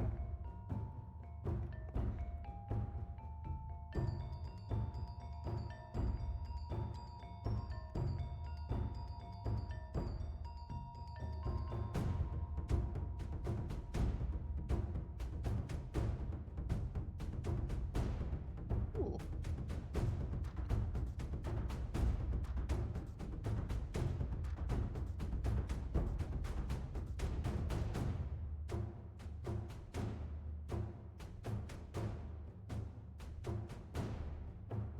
Oh, Tenzi, when you're doing martial arts, all you got to do for your initiative is base size initiative. Okay, but that I think on my table, because I'm Grandmaster, or because I'm High Master, I get 1 less on the speed. So I Oh, have speed yeah. like- Yeah, you should have speed 0. Yeah, you're correct. So, yeah. Yeah, sorry about that.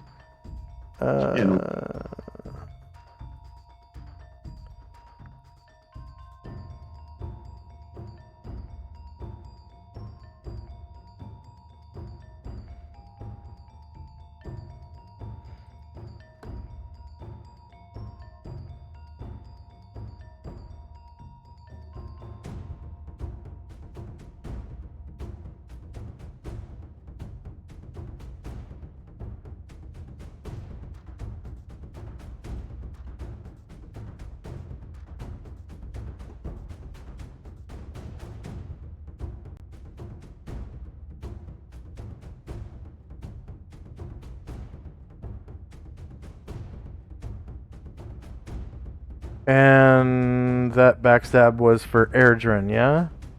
Yes. And which one did he shoot? The last Kappa with the cold shot. Okay.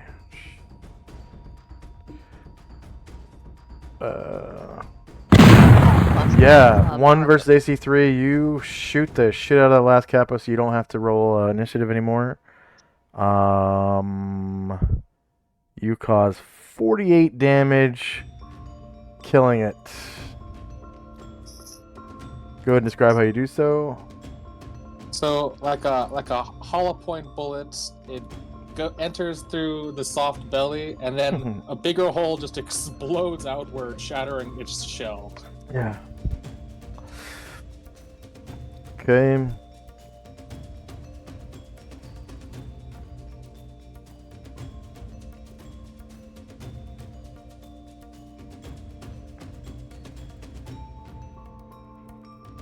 So new round. Tenzi's Crown of Cold will expire at the end of the round. Tenzi's Vengeful Strike on Asher has expired. And first up is Tenzi and Company. And I'm gonna switch the music back to normal here.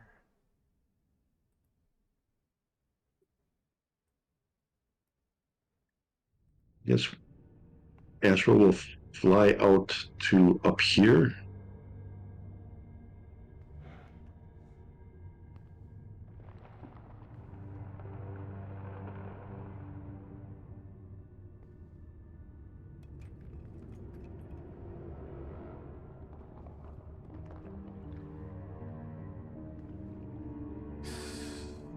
I knew there was a reason why I needed to load the chat archive. And right before the session, I did it, and then I closed it. I was like, I'm not going to need that. And now I need it.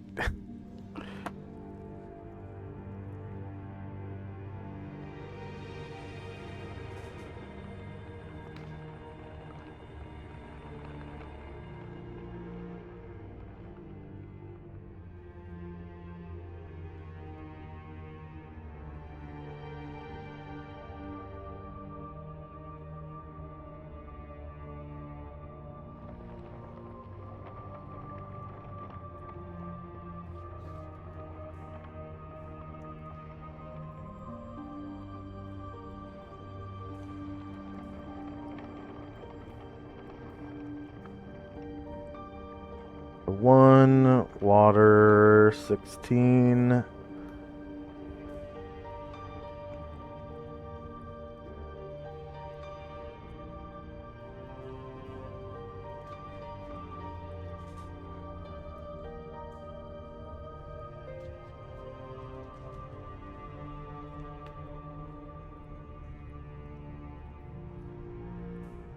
Experience points for a 16 hit die. Water elemental is 10,000. There are 3 player characters.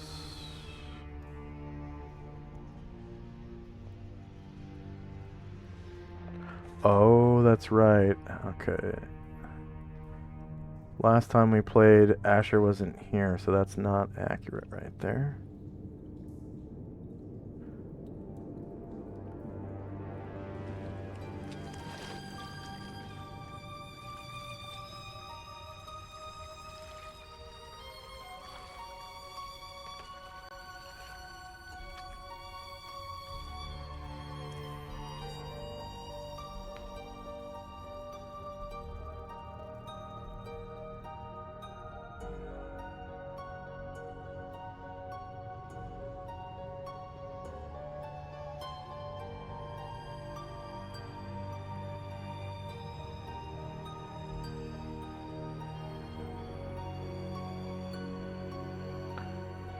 Okay, number of NPCs who earn XP is 10.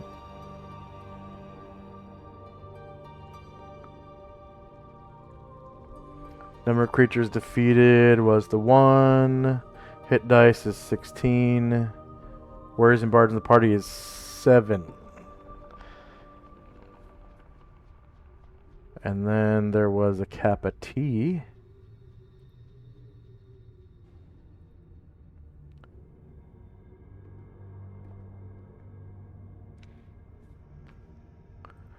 So 1 Kappa T.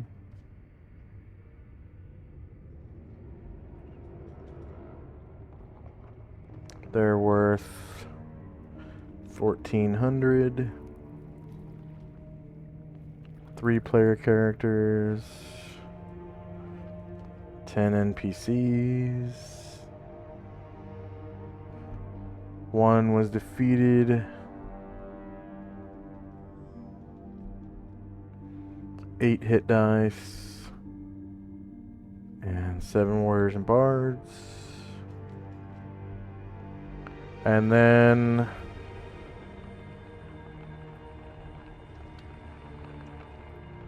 there was also 1, 2, 3, 4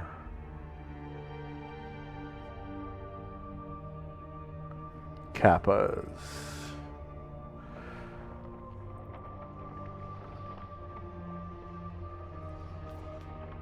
So 4 Kappa. They're worth 270 points. 3 player characters. 10 NPCs. 4 were defeated. They have 4 hit dice. 7 warriors and bards in the party.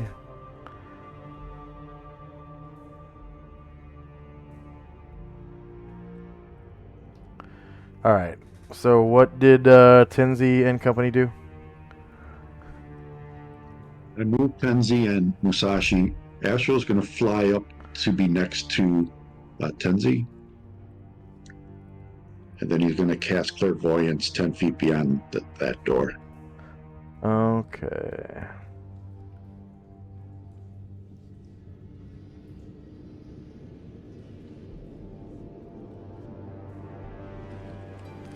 Wizard 3.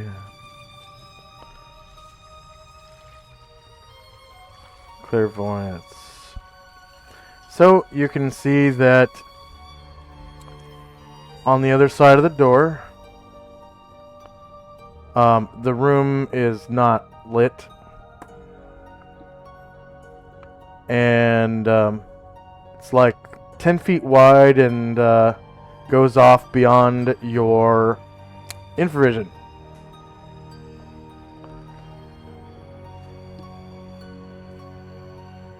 Anything else for Tenzi and company? Now, you could help me move Astral out of the water. Yeah. There you go. Thank you. That'll be it. I'm just going to move them up by... Alright. Next up is Asher and company. So Asher is going to drop invisibility, and she looks over and sees Astral doing what has become a standard operating procedure, doing his little spell of the door. Anything? Child, it looks clear, but I cannot see the entire area. With that information, she will come over to this door and she will listen at it.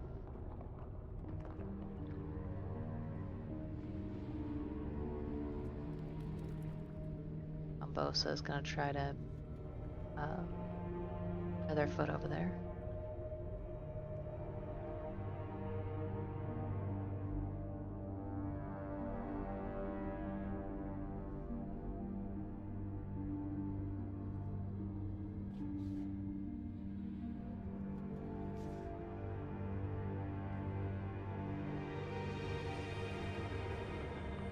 Definitely hear the sound of silence on the other side. It's the sound of silence. It does sound clear, at least to me. And her people will start to gather around.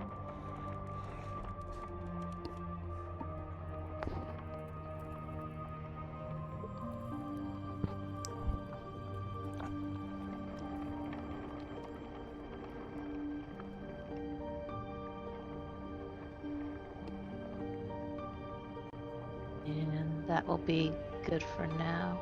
Oh, Anatar. Will you please put Anatar right here over top of Varen?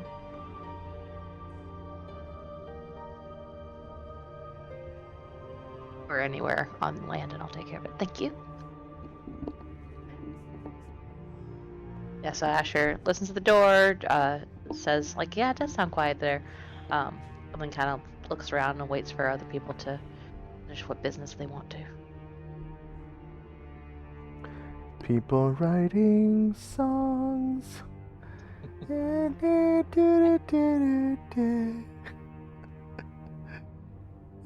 Shandrak Company. Erdrin tries to recover the bullet he shot.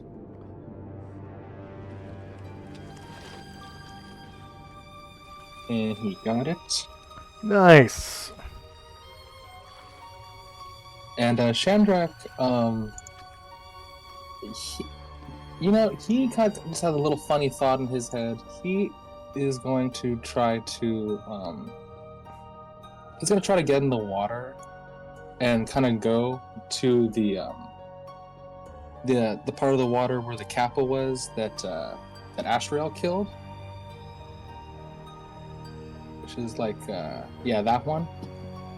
And so that one, like, Ashriel, like, stabbed him right through the back, right, and broke his shell. Isn't that right? Yeah.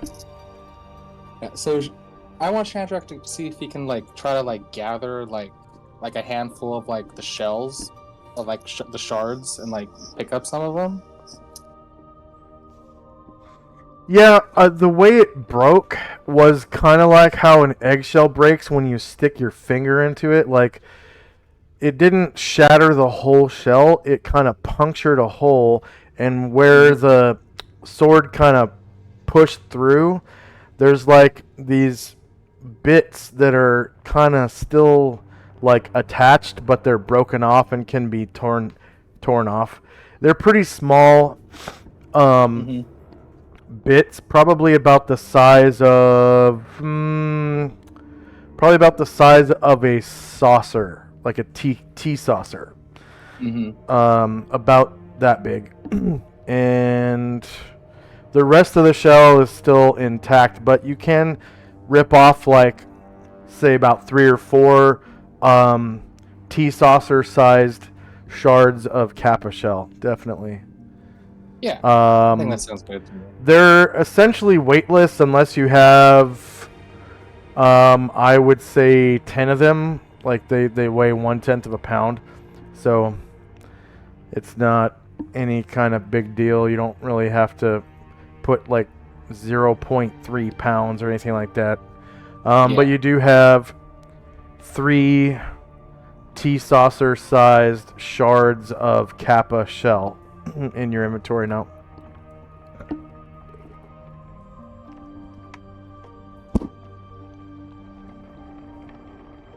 Anything else for Shandrak and Company?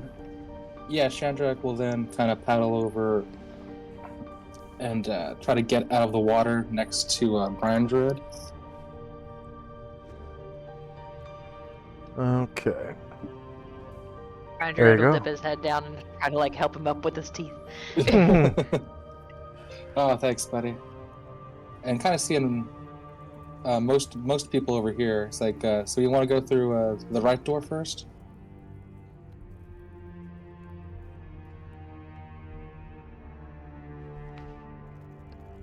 Sounds clear. Did you see another door? Oh, I see. Yeah, I see.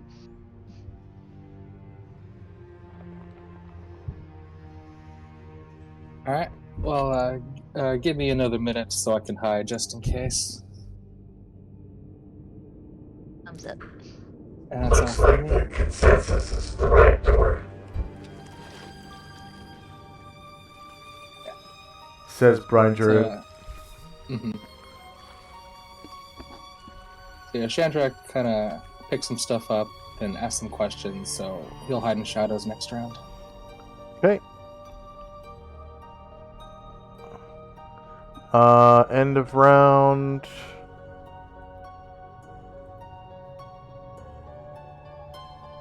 First up should be Tenzi again. Yep. And the Crown of Cold is now expired. So you can take off the blue aura. There we go. Asheville will turn and notice everyone at this other door, so he will cancel his current clairvoyance and cast one 10 feet beyond that door. Oh, that's where he went. I got confused. Okay.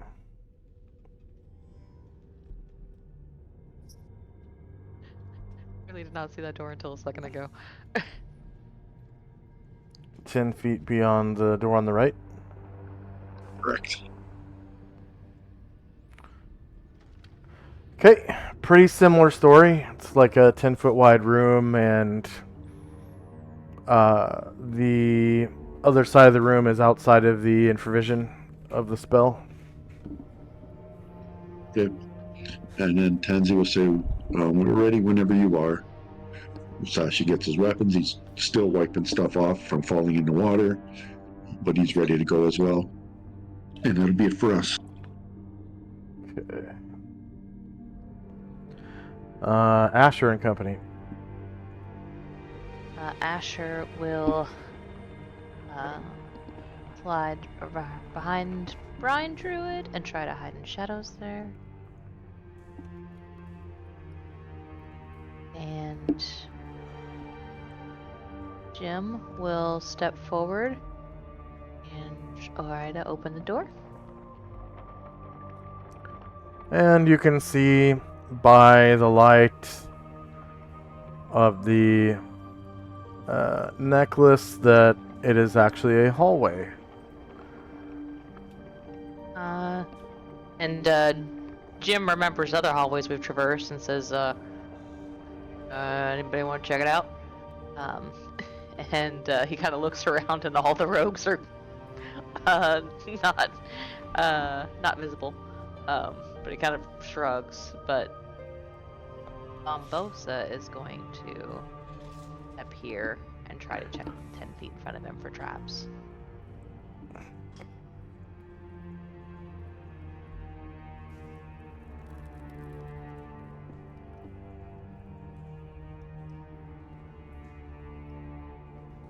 No traps. And then did you want to keep using the clairvoyance spell? Can dispel it. Okay. Bombosa steps forward 10 feet. He will go ahead and drop his stealth. Does so far so good. All right. I sure can't move because she just hid, so that'll be good. And Chandrak and company. And I'm just going to step away just for a second. Just a second.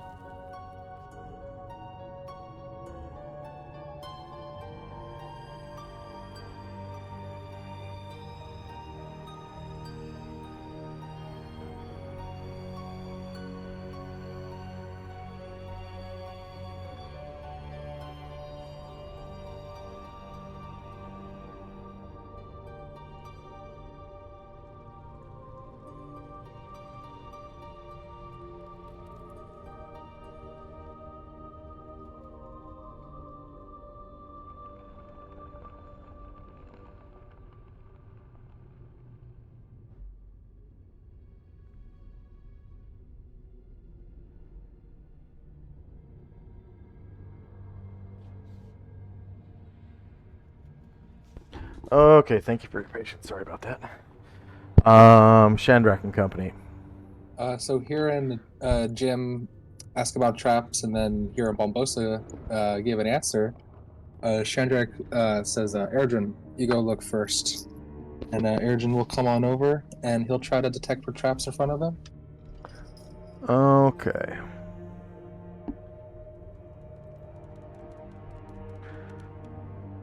All right, no traps. It's clear, Chief. So Chandrick will go up and detect the last 10 feet in front of him.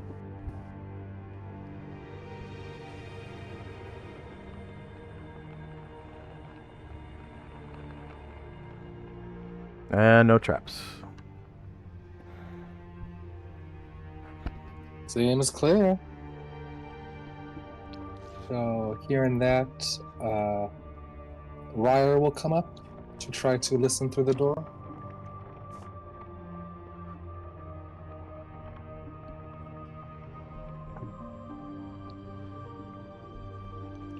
Okay. Ryer hears the sound of his own beating heart. Lub dub, lub dub, lub dub. Alright, it's just too tense in here. And so with that,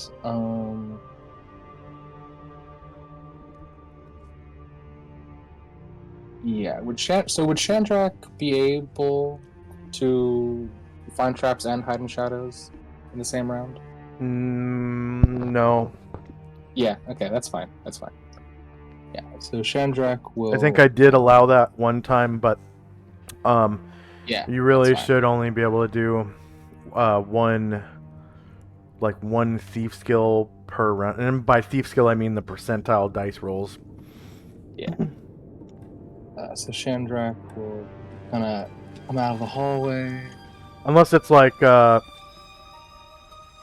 move silently and like climbing or something, you know, like 2 movement ones. Mm-hmm.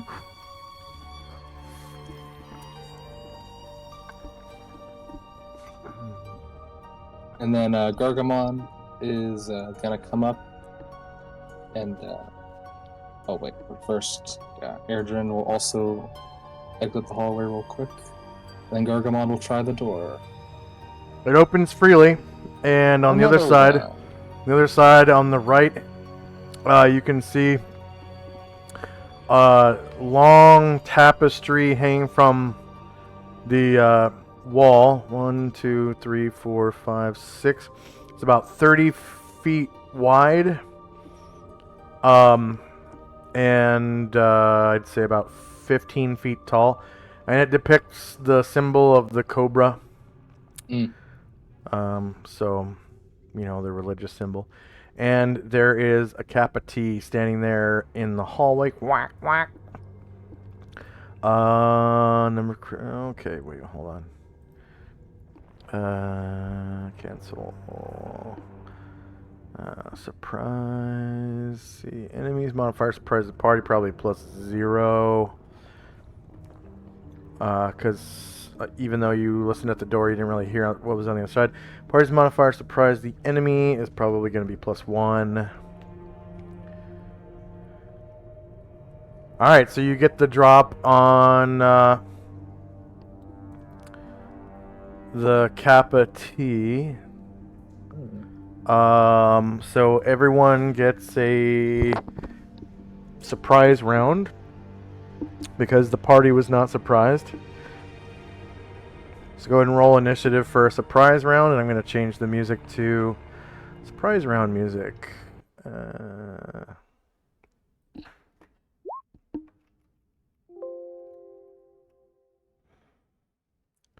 The Kappa T doesn't seem to notice you.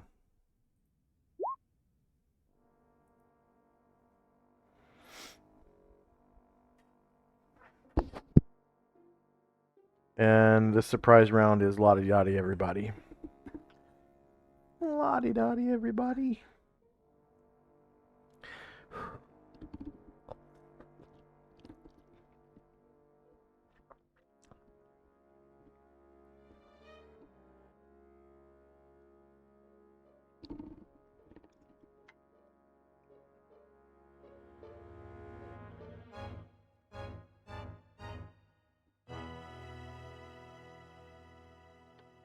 Surprise round actions are 1 attack, 1 spell, 1 magic item.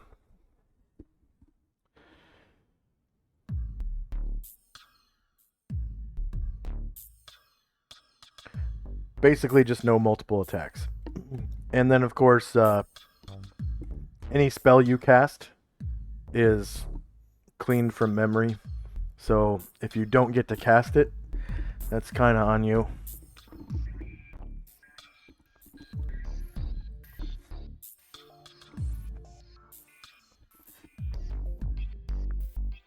Is anyone still rolling? I'm good. All right.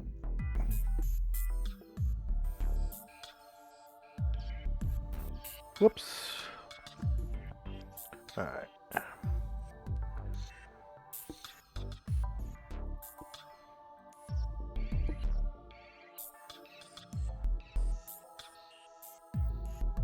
So first up is Gargamond. All right. Gargamond.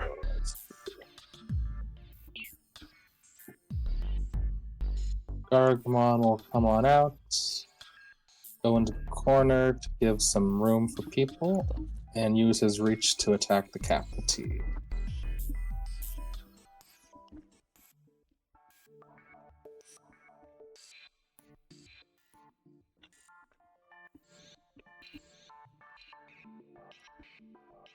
Okay, this is against surprised AC. So that's -10. Beats AC 3. It causes 22 damage. And it survives. Musashi. Musashi will move forward.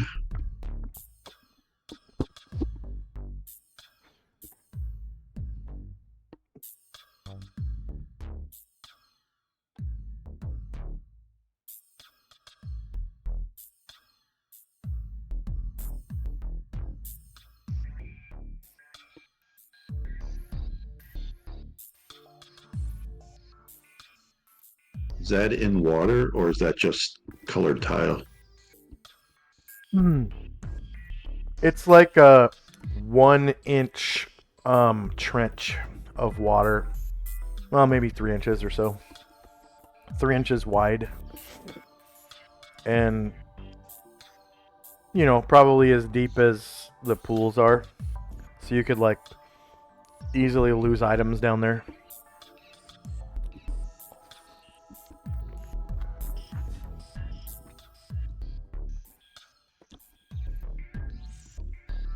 So he's not swimming, or he is? Not swimming. He wouldn't be able to fit into the 3-foot wide trench. Or 3-inch wide trench, sorry. Did I say 3 feet? Okay. I meant 3 inches.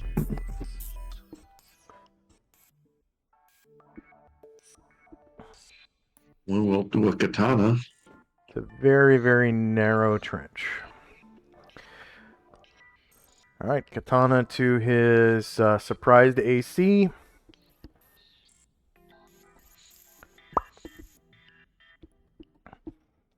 That is a confirmed crit. You cause 22 damage to the Capity, killing it. Go and describe how you do so. The captain was kind of looking over at Gargamon after Gargamon hit it, so he kind of saunters up, stabs it right under the arm, and it goes through the shoulder and just nicks off the bottom of his ear before he pulls it out. Nice. See. Yep. There we go.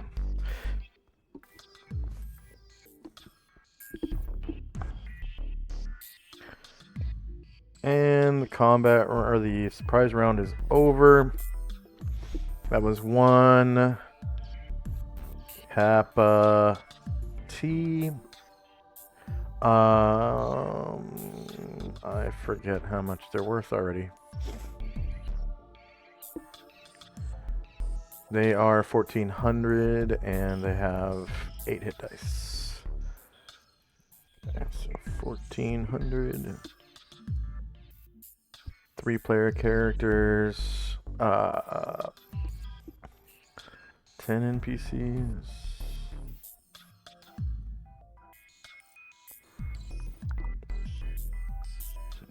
NPCs.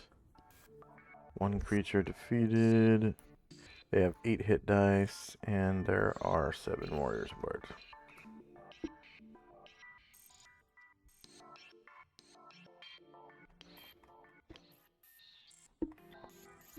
And surprise round is over. Right when the track ends. That's cool. Okay.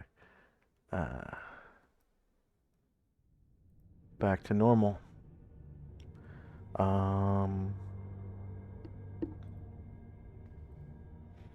First up is Shandrak and Company.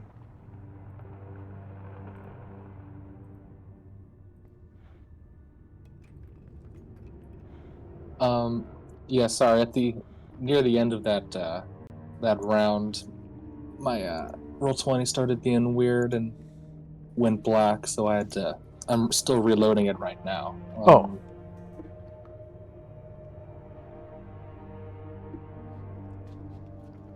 Okay, we'll yeah, just enter the room. Yeah, we'll have your your turn retroactively. So first up is Asher. That's fine. So, Asher will add a Featherfoot to the room to see what's what.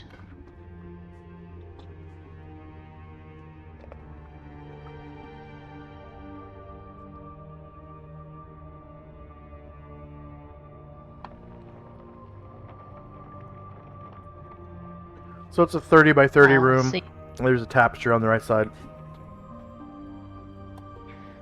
seeing just a Ed Kappa with Musashi standing over him.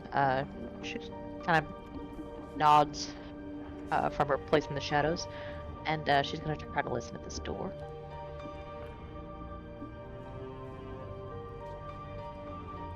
Right on. Mm-mm.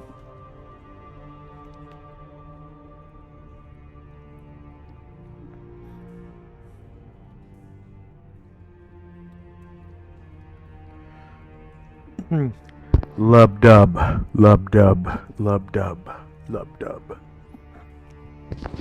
All right. Satisfied there's nothing behind the door, she will, guess that was over pretty quickly. She'll just go ahead and open it. All right. So it's a 10-foot wide hallway.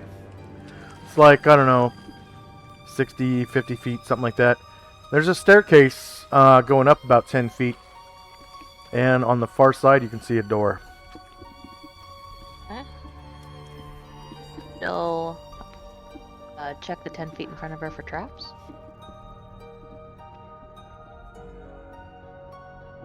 Okay.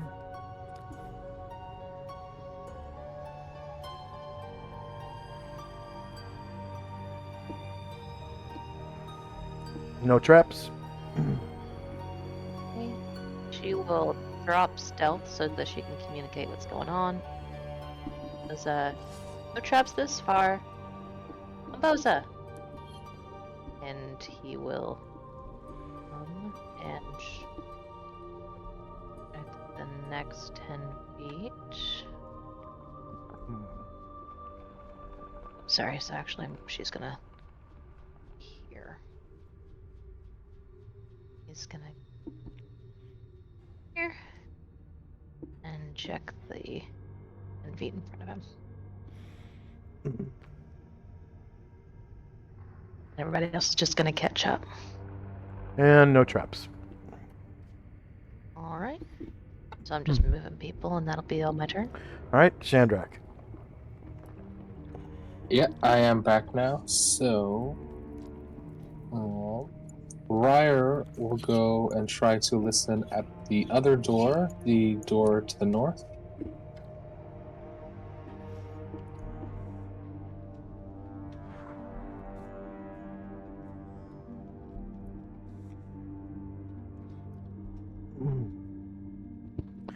Alright, you hear a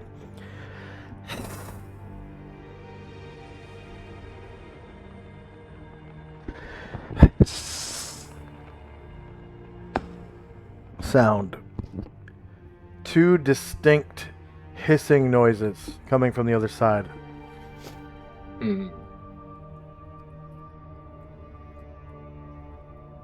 Yeah, alright. Yeah, I'll turn around and say there's definitely 2 hissing noises behind this door. So, I'll definitely wait for Asheril and Tenzi to catch up, whatever that could be. And Shandrak is going to try to hide behind Gargamond. Oh, Ryder gets 200 points. And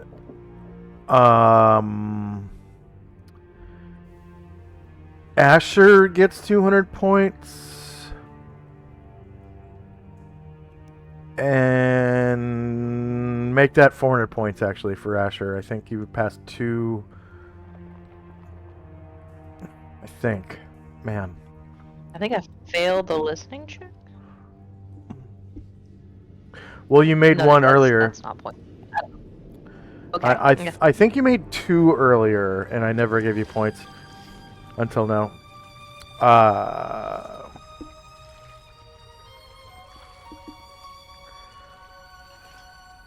So anything else for Shandrak and company? No, Shandrak just, Ryer says he hears the hissing, and then Irdrin and Shandrak will both hide behind Gargamond.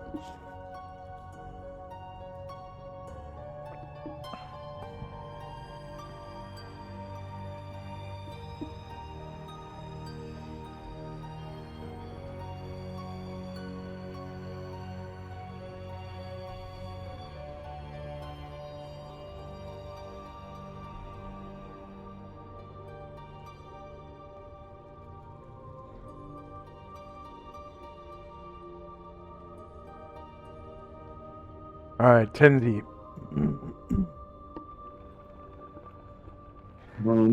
Hearing that there's perhaps something interesting, Tenzi and Ashwell will come around to catch up to the other people, and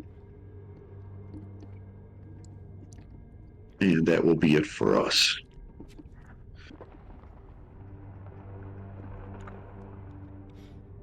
End of round.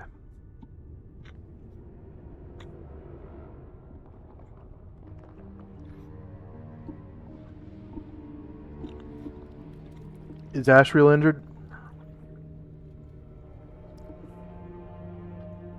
Ashwell is going to move right now.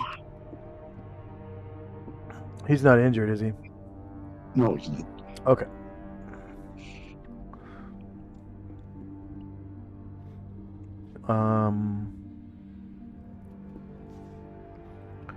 Time now is 4:19.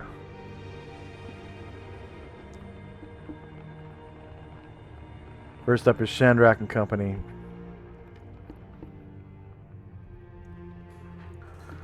Ryer kind of looks over at sees Bombosa and Asher, and says, "You want to get ready?"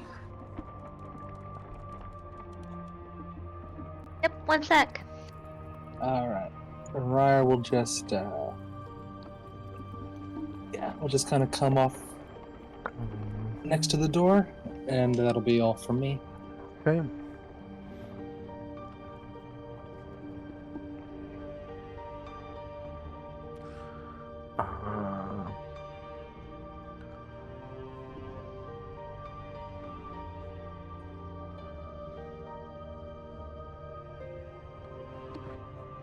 Asher and company.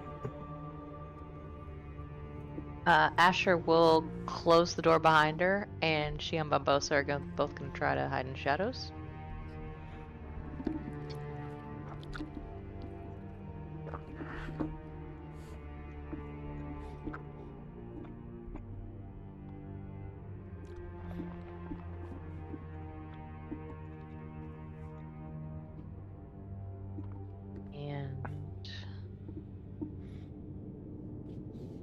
Kind of looking around and seeing that everyone who normally disappears a lot appears to have done so. Karen Glor will... Oh, he still has a shield before. Karen Glor will step up to this door. And should try to open it. All right. Ooh, but So I'm gonna give you guys +2 to your surprise.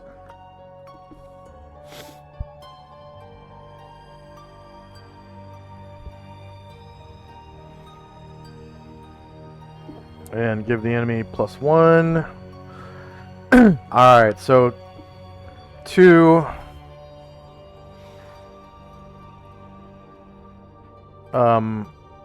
elder serpent giant constrictor snakes that look like this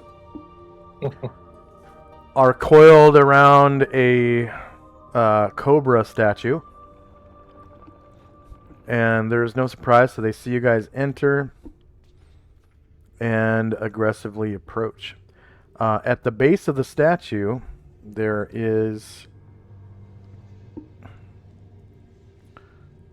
a treasure. Yes. It appears to contain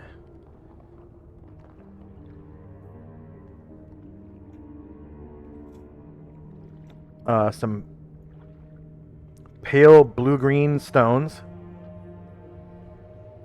5 sets of crampons that are carved from scrimshaw. So that's whalebone carved crampon pairs. Crampons are spiked braces that go on the outside of your boots. It's like a one-size-fits-all type thing, like snowshoes. They're like adjustable. And they're made for like ice climbing or tree climbing. In real life, telephone repairmen use them to climb telephone poles and stuff. And then the guys that cut down trees in your yard, arborists, I think, they use them sometimes to climb trees as well. So they, when you're climbing, I think it's pretty much anything. You get like a +5%, to your climb check. And then if you are walking on ice, you don't have to roll dex checks to, avoid slipping and sliding and stuff. And like spells that create slippery surfaces like grease and stuff, like you don't really have to worry about slipping. If you're wearing them all the time though, it's like difficult to run and sprint in them, so you get like a penalty to your sprint checks and stuff if you're trying to run in crampons. Yeah, that seems like there are about 5 pairs of them in there, carved from scrimshaw. And you can see that they are highly detailed, but from where you stand, you can't see the details. Yeah. Then there are also 2 potion vials. Ooh, that look snake completely different. Two Okay. distinct, separate, like different potion vials. One of each? Yeah. One of each type. Yeah. And there are platinum pieces. Nice. And that's it. So we're now in initiative phase because the snakes don't like you guys being here. hey, why? Feeling is mutual.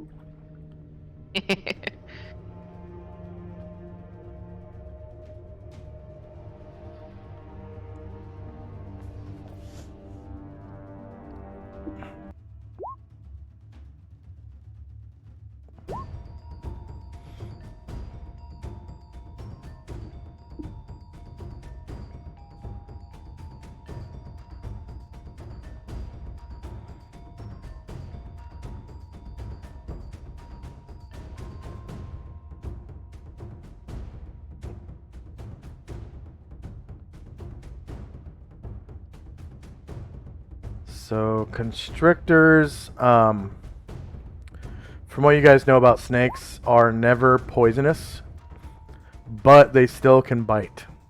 And then of course they constrict. And these two snakes are huge.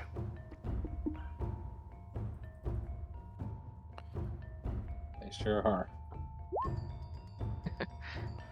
Yeah, no debate.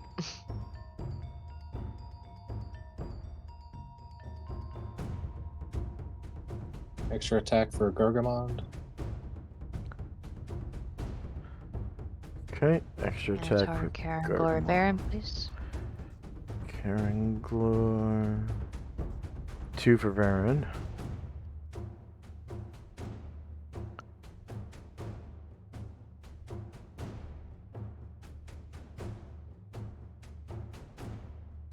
And One for Ashrael, one for Musashi, and 3 for Tenzi.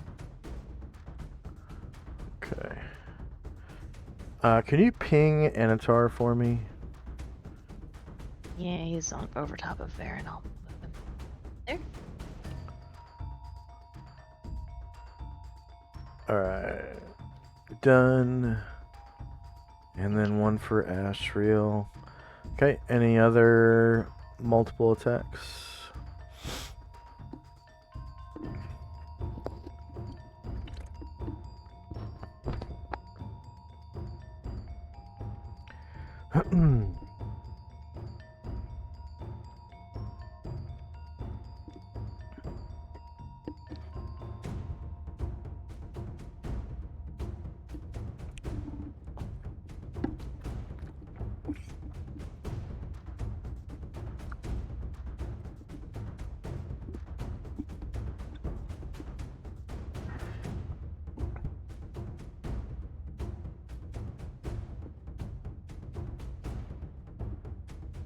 So these elder serpents are easily the largest snakes you've ever seen.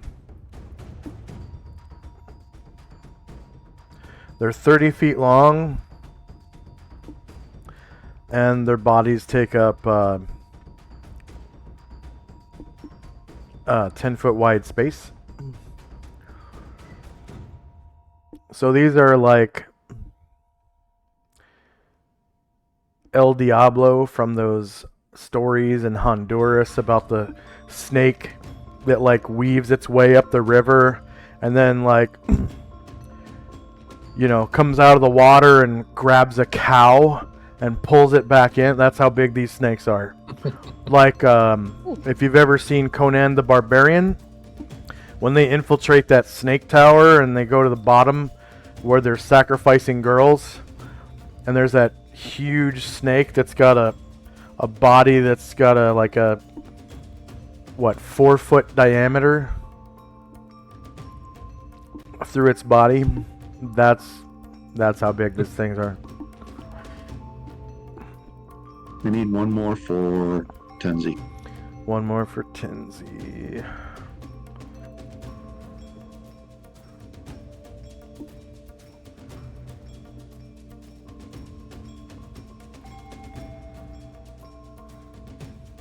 I am done. Tenzi's got 2 at 7.45. Apparently, I don't know how to count. Sorry. That's okay.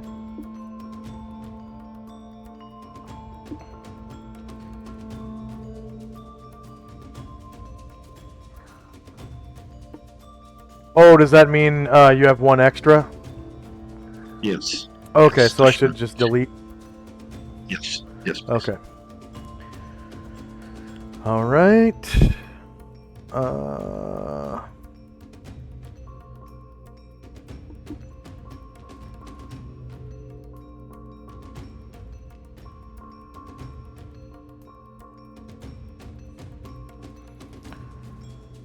So it's 420.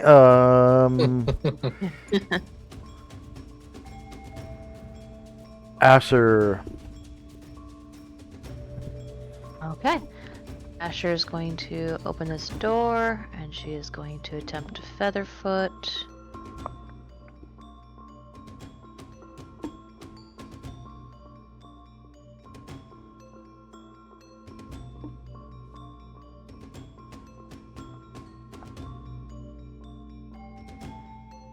I don't. Yeah, so she's gonna try. I don't know if backstab. Do snakes have vertebrae? They have vertebrae, right? Yeah, they do. Yes. Yep. Okay. Yeah. Okay. A lot of them.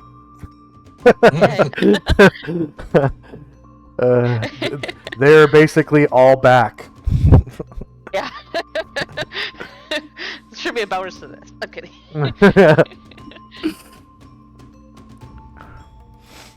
All right. don't forget Oh. you're enlarged damage too. Oh, wait. Am I enlarged still? Yeah, you are.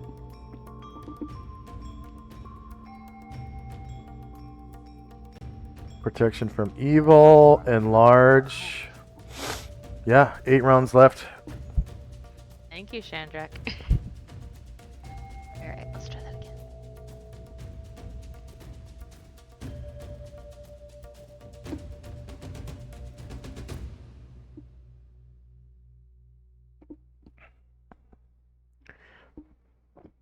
Oh, I put that on the wrong line.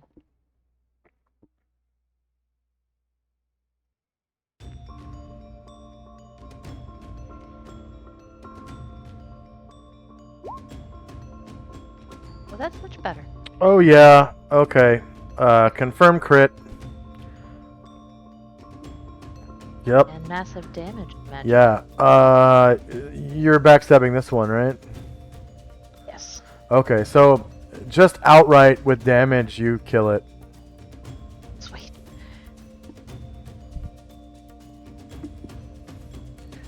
So go ahead and describe how you kill it in one shot with your backstab. The snake is kind of like weaving its head around, and then all of a sudden, there's like a pierced wound coming from the top of its head out through the bottom of his head, and like he falls to the ground, and then like the sword you hear like a shriek, and that's it.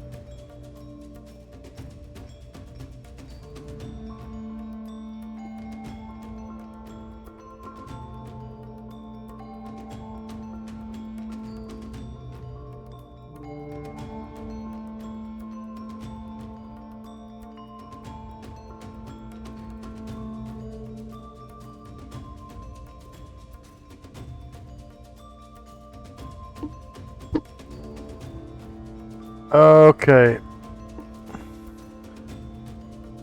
Karanglar. Alright, Karanglor dances up. And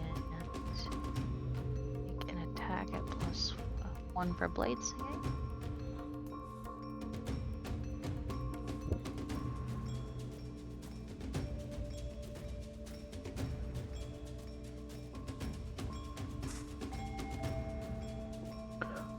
All right. They are shieldless, so that is a confirmed crit.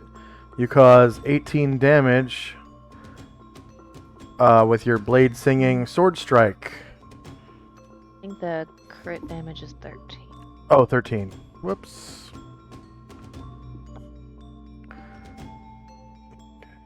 And it survives. Anatar. Is going to fly. Wait there a second. It's gonna fly in directly above Karanglor. He is invisible. Does he get a +4? Does the thing know he's there? Yep, you get your +4 from invisibility. Is it 20 feet? Is that too high or?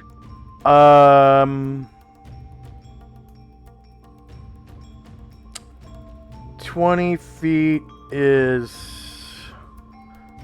That's fine, because they kind of, like, stand up on their... Yeah, they stand up like that. Right, so I guess same elevation Mm-hmm. as for. Oh, you're saying the altitude of the room. Yeah.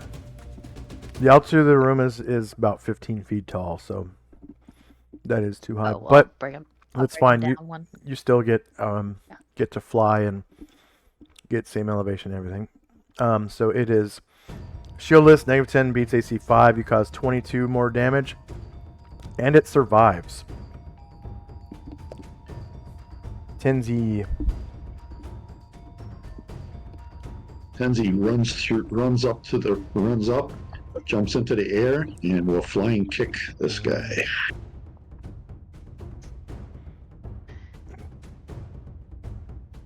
So I got a running start.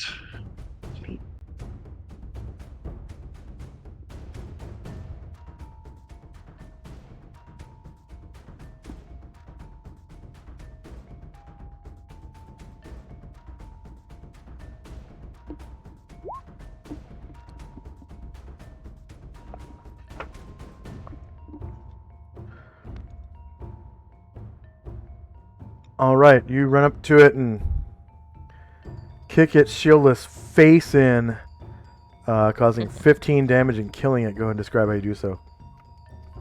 He just kind of runs up, jumps up in the air, right foot out, smashes right on the snout of the snake, and its whole head just kind of crumbles. Yeah. And Tenzi lands. Tenzi does a hero land.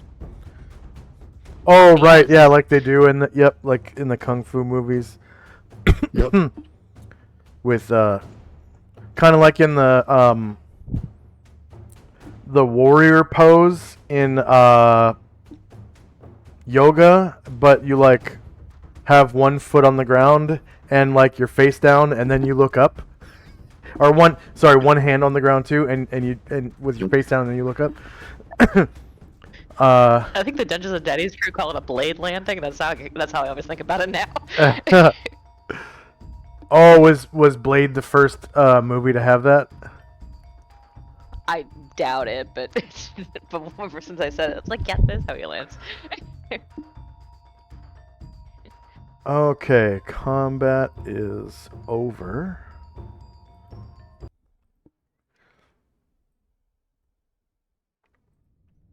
And these two snakes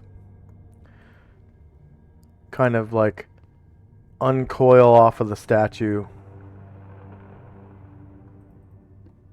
as they fall down dead.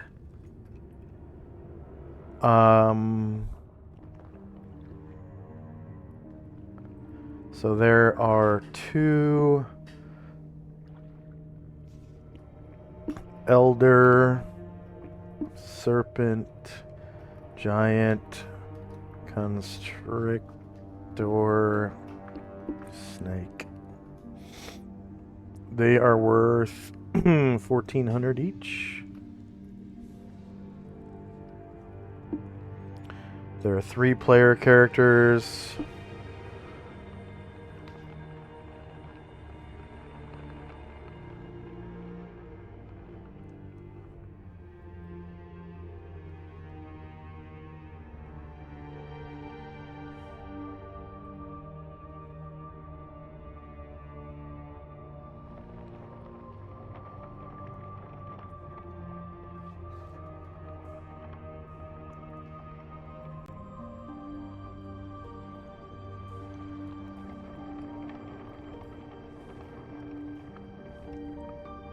And 10 NPCs. Both snakes were defeated.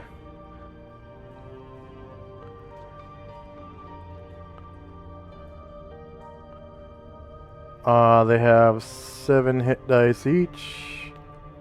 And there are 7 warriors and bards.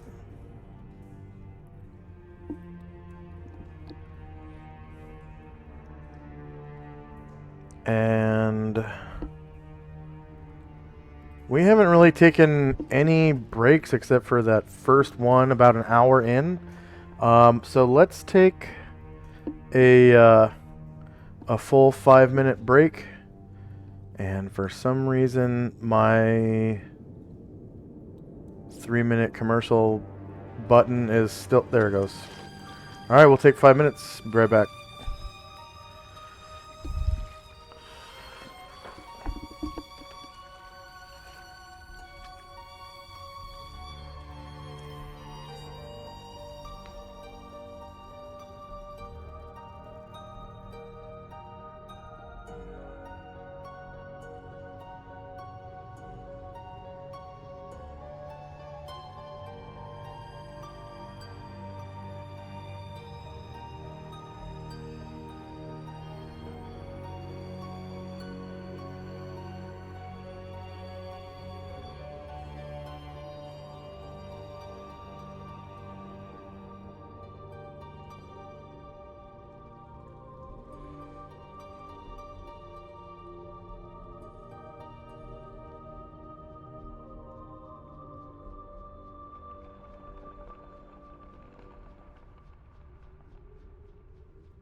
Okay. Shandrak.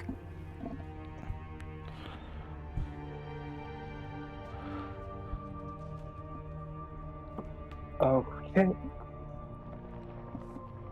So,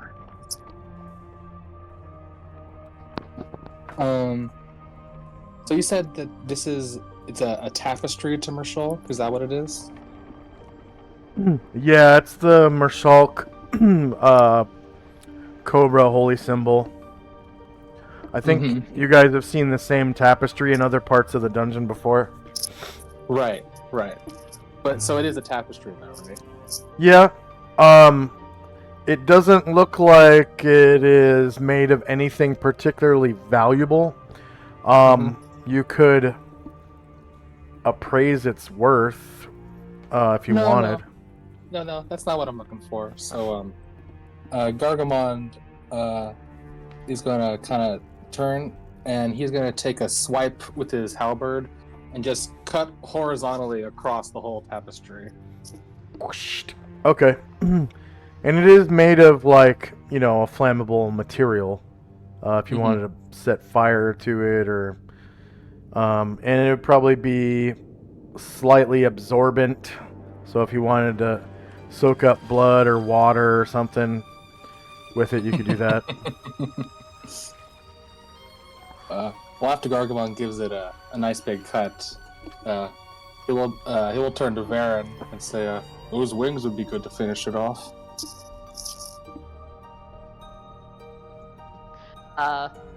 Aaron kind of frowns at him and says, I suppose I am not a candle. Oh, your wings have burnt evil before. It burnt one of the Demonomicons. He rolls his eyes and says, out of necessity. I'll consider it. And Shandrak will come out of hiding.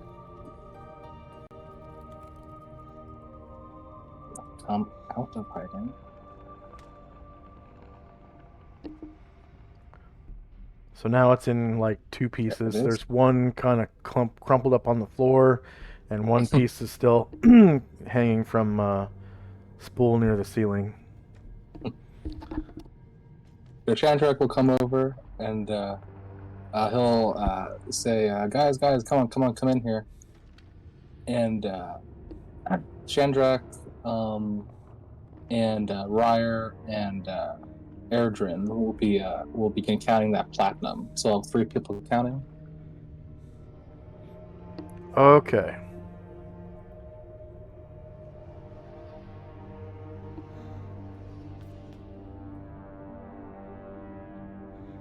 Oh.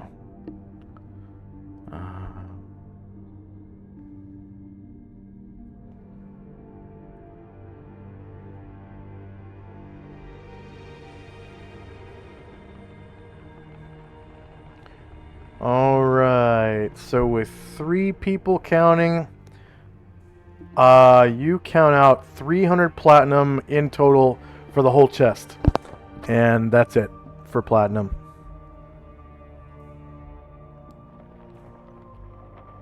And there are still 10-ish pale blue-green stones, the 5 sets of crampons, and the 2 potions.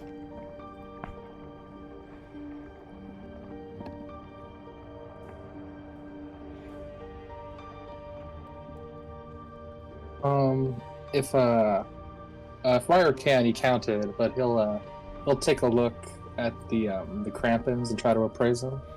Okay. So, upon closer inspection, these crampons are carved from, beautifully from whalebone. So they're made of scrimshaw. And they actually have etched, like carved in images depicting catastrophic disasters. And they each set of crampons is worth 600 gold. Nice. Ryer will share that with the group.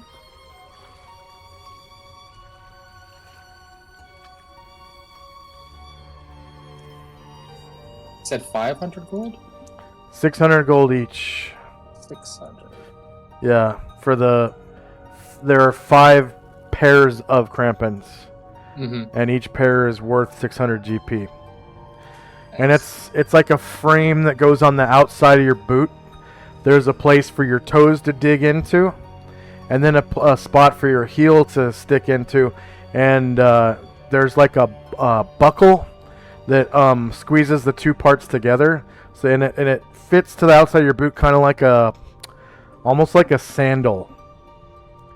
And it has spikes on the bottom. So, if you were to walk on a stone floor wearing these things, it would be really difficult. And the spikes are made of metal. The rest of the crampons are carved out of scrimshaw. Okay. Yeah, Ryer. Yeah, he'll say all that, and then he'll say, these are pretty valuable, 600 gold pieces each. But it does occur to me that these will do pretty well going across snow, and we do plan on eventually going up to the north to fight that Yugoloth with the magic sword. So maybe we should keep these instead of selling these.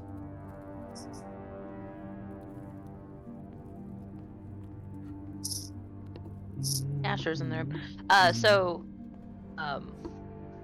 will drop stealth to talk to him. It says, if you want to, we're not hurting for gold, but we can buy less fancy ones for way cheaper if we wanted to go that direction. I have some. You do? Sure. You have regular ones? Yeah. Oh, okay. Yeah. Just a thought. And that's all from me. Okay. But if you Each just like the style, that's fine. Incidentally, each pair of crampons weighs 2 pounds. So it's like 1 pound per foot. They're pretty light. And this treasure is the twin elder serpent treasure.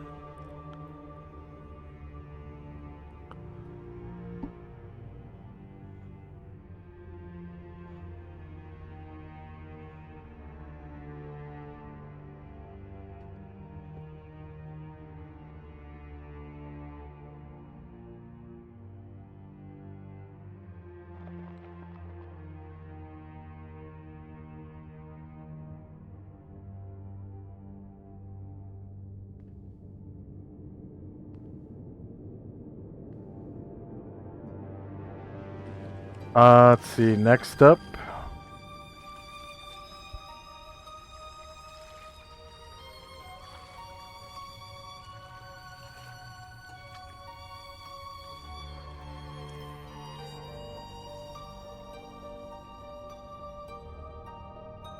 is Tenzi. Oh, wait, no. Did the other...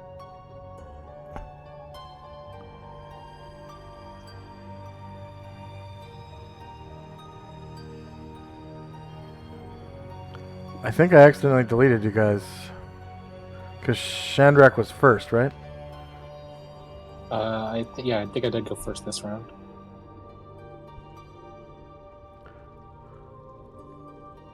Oh no, Asher. Okay. Everyone else already went. Alright.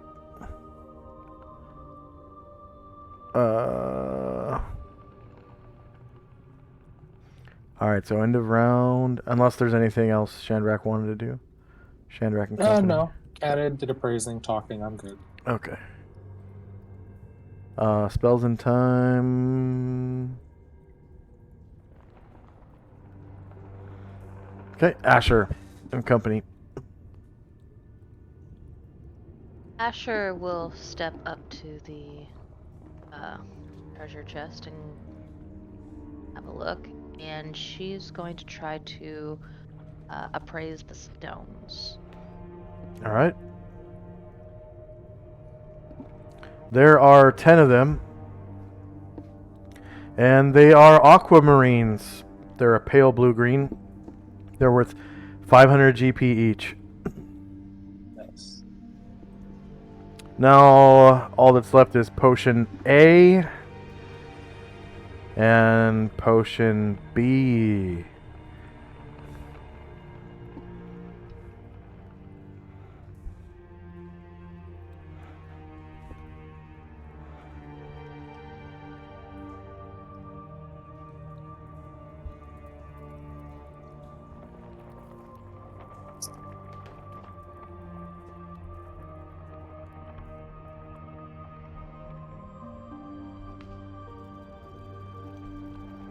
Anything else for Asher and company? No, she'll just start dividing things into piles. All right. Tensley and company.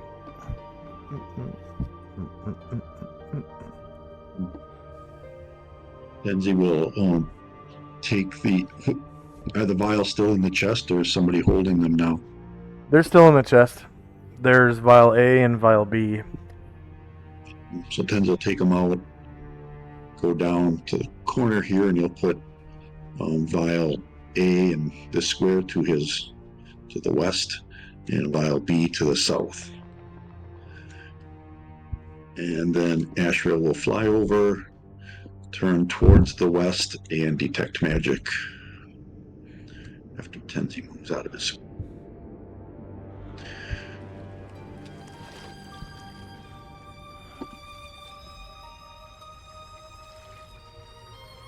No.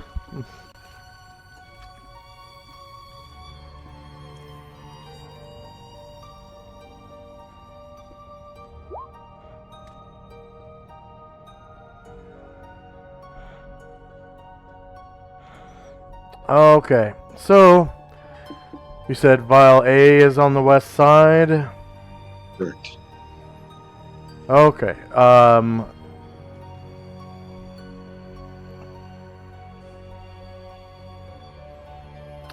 I'm gonna say that is I'm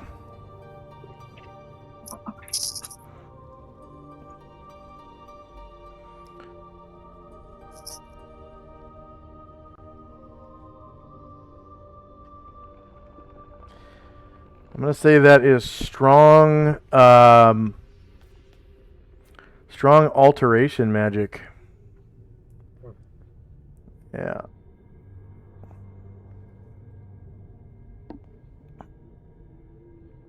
You know what?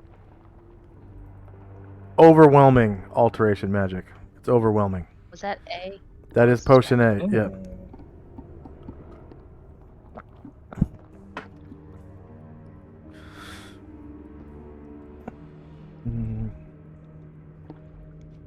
Anything else for Tenzi and company? Yeah, I'm just going to move Musashi down the hall, and then Okay.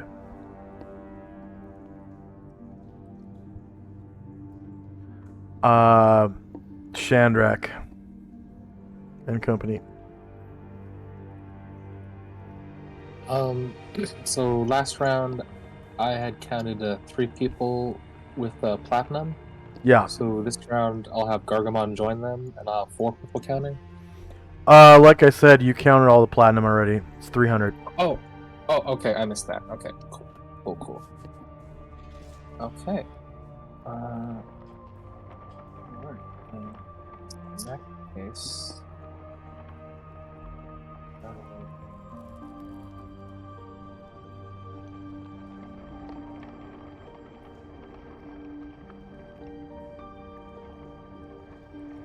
Shandrak will come on over, and he'll pick up the potion that Ashrael detected overwhelming magic from. Okay. Potion A. It's overwhelming alteration magic.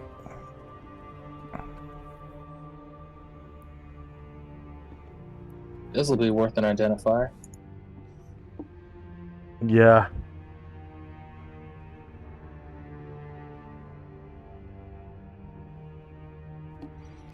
Anything And- else for Shandrak and Company? Yeah, then Chandrak will call Erdrin over to look for traps. He will go in front of where I think it was last, and he will detect traps further along the west.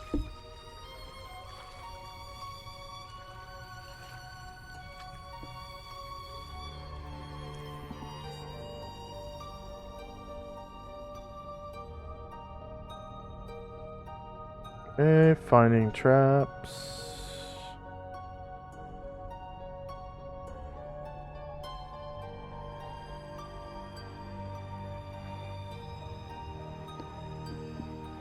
So that potion vial B was overwhelming enchantment magic. No one has detected magic on Vial B yet. Oh, sorry about that. Yeah. It was Vial A was overwhelming alteration. And then you guys don't know what B is.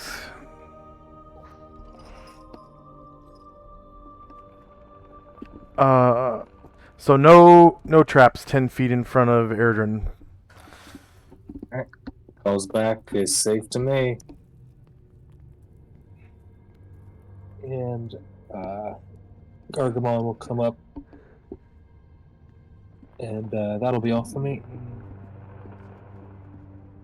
Okay. End of round.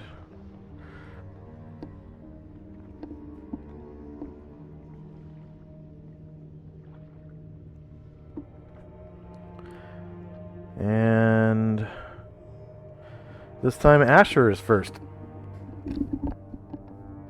Okay. If nobody argues, then I'm gonna have Anatar buy the extra aquamarine. And then things will divide that way. Yes. So yeah, Asher kind of divvies out the treasure and whatnot. And they will start. Oh no, yeah, we haven't. Yeah, they will start heading down the hall and says, Asher says, I don't think any of my people are in a position to figure out about these vials, but definitely make sure we don't leave them behind. Is anybody picking them up? I got the first one Astral detected. It looks like he's about to detect magic on the second one. So, Asher will start bringing her people down the hall. And she is going to check for traps immediately in front of Gargamon.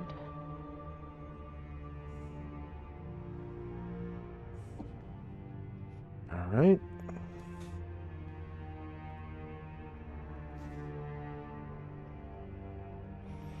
No traps for 10 feet. Okay. This is gonna try to Featherfoot.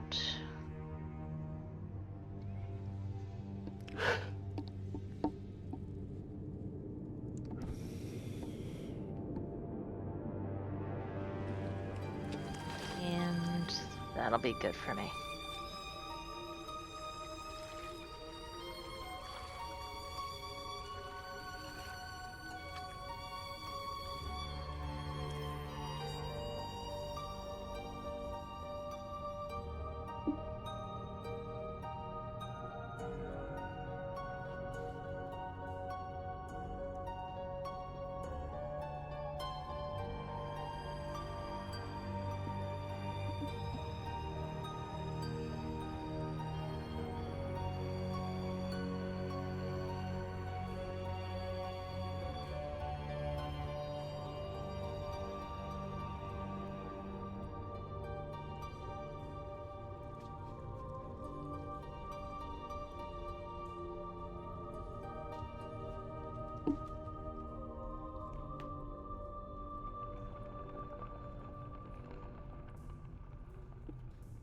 Alright, Tansy and Company.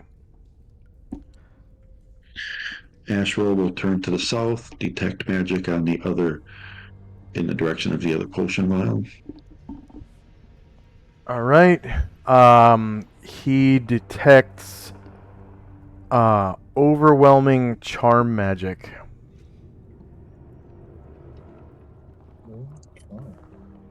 Yeah. He will share that information and then fly into the hallway. Tenzi will pick up the potion and carry it for now. And that'll be it for us.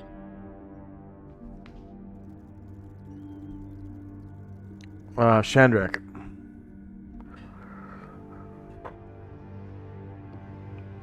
Okay. So.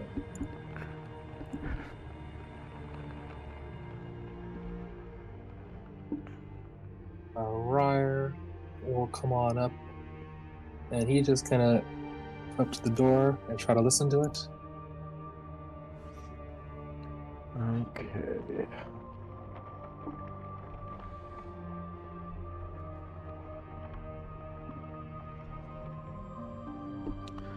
Alright. On the other side of the door, he hears this.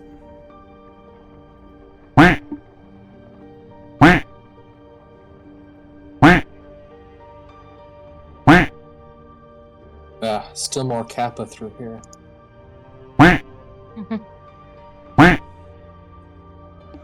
And hearing that,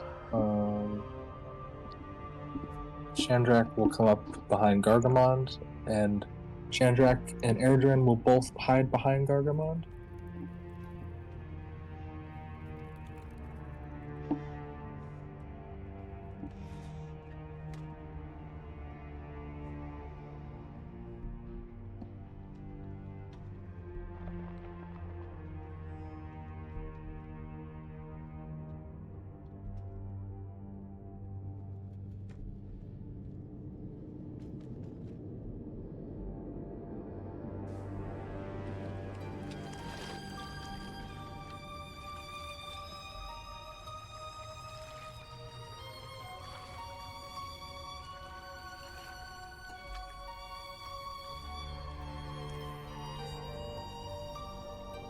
And then Ryre is going to try to open the door.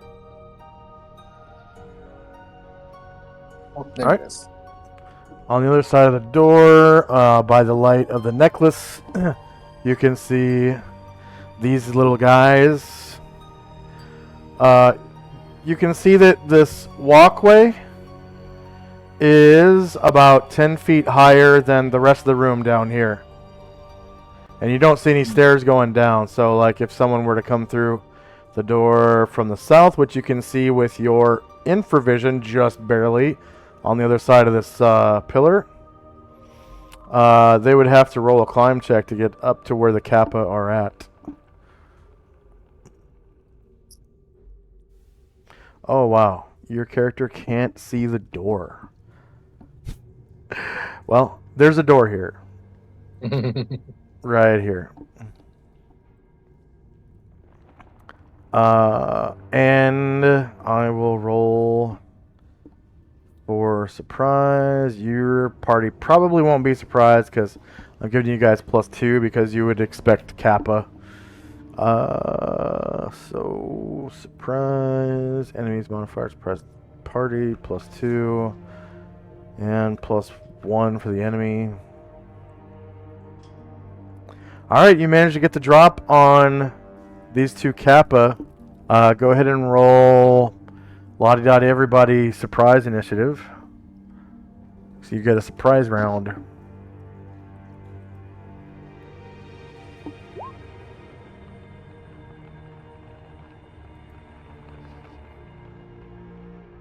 And did you pick up the crampons as well? I got distracted doing math. Yeah, I would have picked up the crampons. Okay. Each pair of crampons, like I said, is 2 pounds.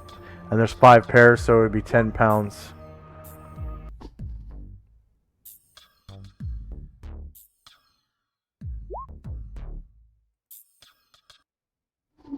Want to make sure I was keeping records correctly.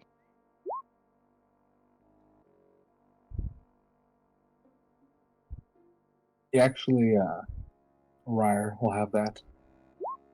Okay.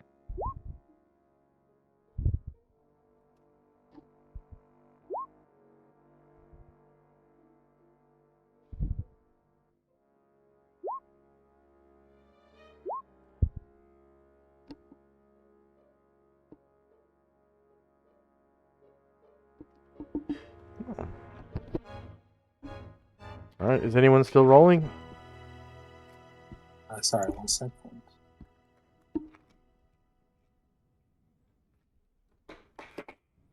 Oh. Whoops. Sorry, I rolled for a necklace.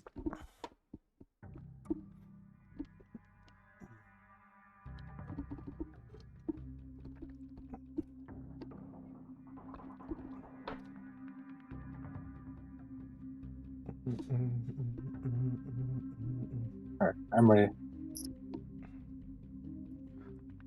Okay.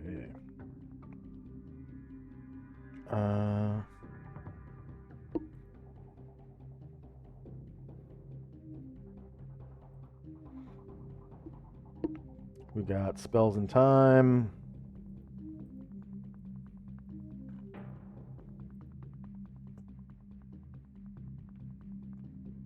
So Gargamon's Enlarge will expire at the end of the round. First up is Karenglor with that longsword +5. Alright. He's gonna rush over.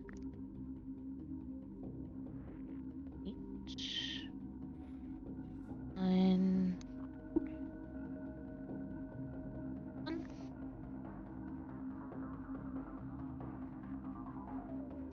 blade singing.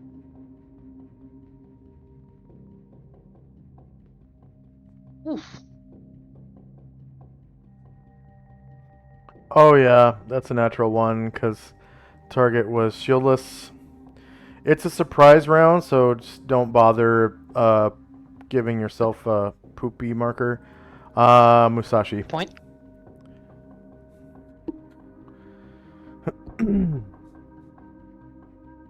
Musashi will move forward, go next to Caranglor. See him kind of dazed, so he looks at the floor to make sure there's nothing slipping on it, and then we'll attack. Okay. Surprised AC time. Oh, you know what? Wrong. You hit. It's surprised AC, not shieldless. Yeah, Karenglor does 10 damage to the Kappa. Ah, okay. That's what surprised AC is for. Okay, so now Musashi gets to hit the surprised AC -6 versus AC 3. It's another hit, so 16 damage, killing it. Go ahead and describe how you do so. He just kind of saunters up and sees that Caranglor hit it, and it kind of turned a little bit, so he came and he tried to cut like the back right off. All right. Gargamond.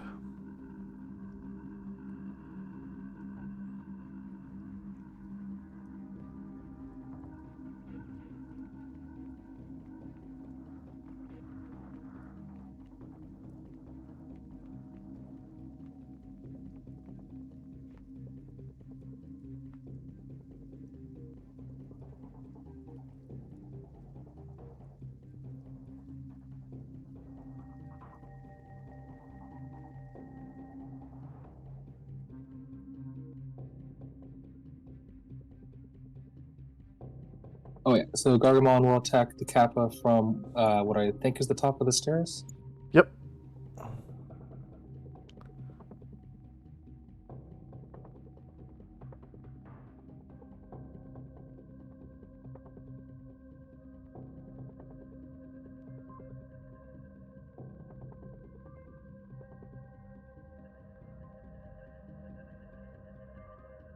Okay, -1, so it's a surprised AC.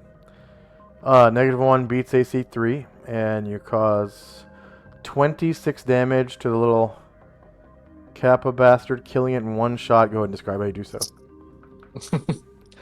This guy, he's kind of like making like little faces and taunting Musashi and Karanglor from like up where he's at. And then all of a sudden, boom! Just a giant halberd just comes from the top and crushes him into the ground. Yeah. Let's see. I'm gonna make sure on tables find surprise. No.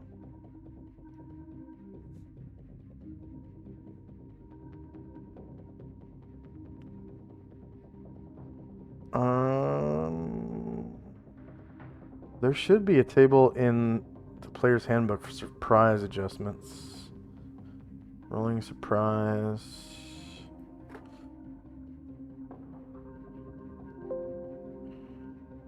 Maybe I'll check the DMG tables. Find surprise. Yeah, table 57 in the DMG surprise modifiers. Party is fleeing in poor light and darkness, panicked, anticipating attack +2. That's basically a party anticipates attack when they have good cause to suspect immediate danger and know the likely general direction of an attack. A suspicious party is one that has grounds to believe another group might try to make a hostile move against them, i.e., you know Kappas are on the other side of the door. So yeah, it's anticipating attack is +2. And of course, it's not like something you declare. That's what I declare, depending on your situation. Or suspicious. There's anticipating attack and suspicious. Alright, so that is the end of surprise round combat. Situation is normal now.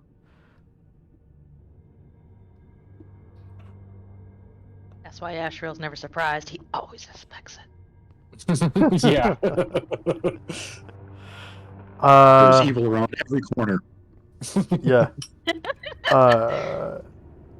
Tenzi's up first. Right. Let's see. Can we?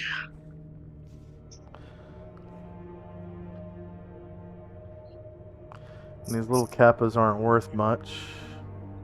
270 points. So, like where Musashi is that like a step down to the next to go south? That is 10 feet down. 10-foot drop.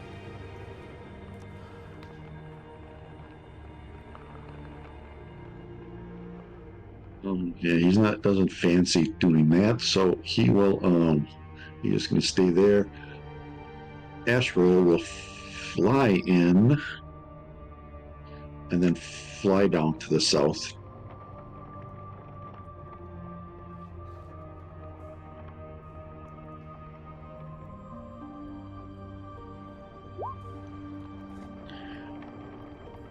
I want him to end up like right down here.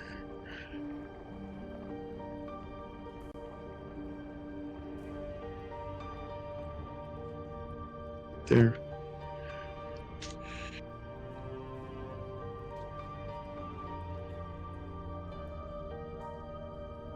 Thank you. And then he'll fly up to within 10 feet of the door and then innately cast clairvoyance 10 feet beyond the door.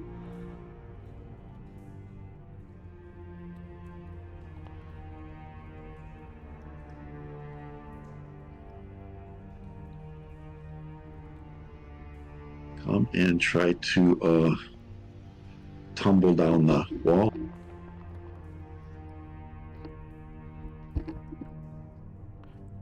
And clairvoyance. And tumbling check.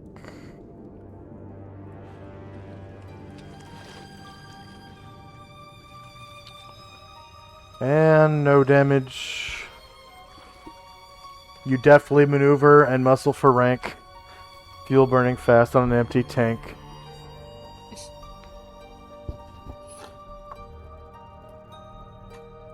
And Asher will tell him,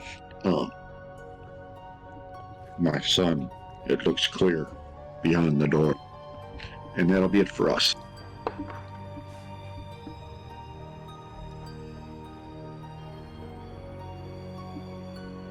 Asher. Hey.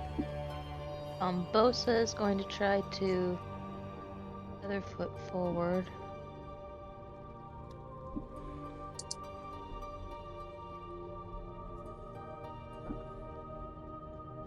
He is going to do this. Nicholas. Oh, there it is. Going to temporarily inhabit Musashi's spot, and he's going to try to tumble down 10 feet.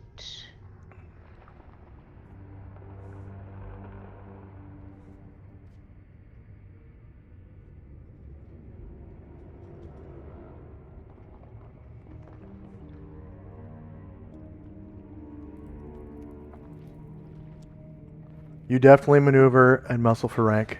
Fuel burning fast on an empty tank. Reckless and wild, you pour through the turns. Your prowess is potent and secretly stern. The And I arena left is the empty. necklace there. Go ahead. I left the necklace on top of Musashi. If you don't.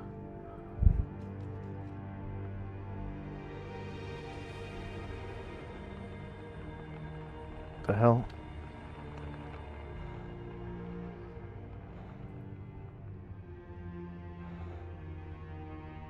Thank you. Asher is going to do the same thing. Only she's just invisible, so she'll just drop her invisibility. Quick.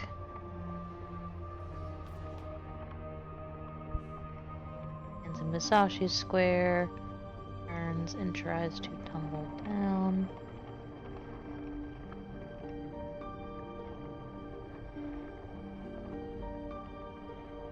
Yep.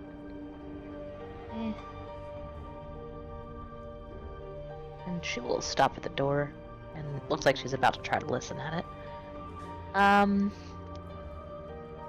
Jim's gonna come up, and right away he looks nervous because he has not done very well with climbing in the past, and but Anatar is going to fly over and land beside him. She hears the sound of And I silence wonder- on the other side of the door. Okay, she says, it does sound clear. Can I make some sort of like a strength check with Anatar? Like Anatar grabs Jim by the arms. He can't see Anatar, but he can like feel him and try to like lower him down.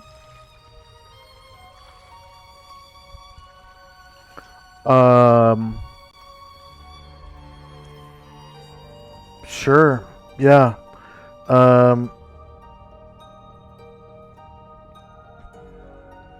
Yeah, just a strength check, I guess.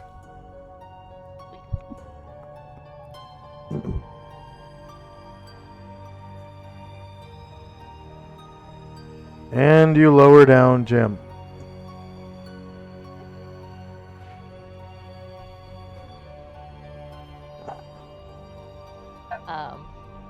Jim says, thanks to, kind of looks in every direction because he can't see who it was. Baron will head that direction and just use his wings and glide down to here. Okay.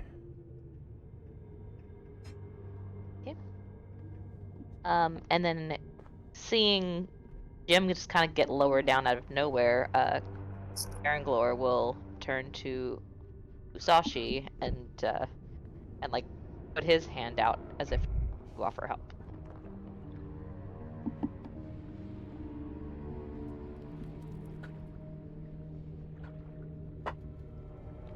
Are you going? Musashi? Are you gonna grab him and put him down there, or what? If he consents, Then on Musashi's turn, he'll help up and down. Yeah. Does Musashi consent? Yeah. Okay. Yep, just a strength check. As good as Anatar, but not bad. Here's hoping.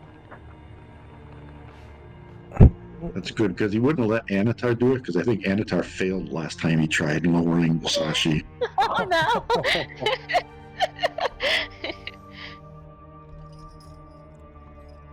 Alright, so your own personal elvish elevator has lowered you down, Musashi.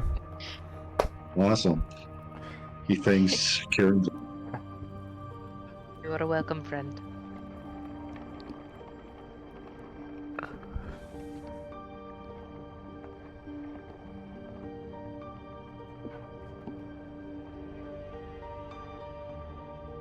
That's good for my turn. I know what to do. I think next time someone does that, I'll require a strength check from the person lowering them, and then a dexterity check for them to land on their feet. Okay. Makes sense because they gotta like fall the last 5 feet or something. Yeah. Anything else for Asher and Company? All right. Shandrak Company. So Gargamon is 10 feet tall. Can he just like walk down? I mean, he's 14 feet tall. Yeah, he's huge. So, yeah, he can just kind of step down. I'd say for each, size category above large, you could step like 10 feet. So if you're huge, you could probably step 10 feet. If you're gargantuan, you could probably step 20 feet. Mm-hmm. Because gargantuan creatures are like minimum 50 feet long or some shit like that. Like minimum 50 feet tall or long. Yeah. So I think they should probably be able to just step 20 feet. And then huge creatures are what, minimum 12 feet or I think 12. Maybe I should make it gargantuan creatures can step 10 feet. Because I think maybe 12 feet wouldn't be... I don't think that's right. Feet tall.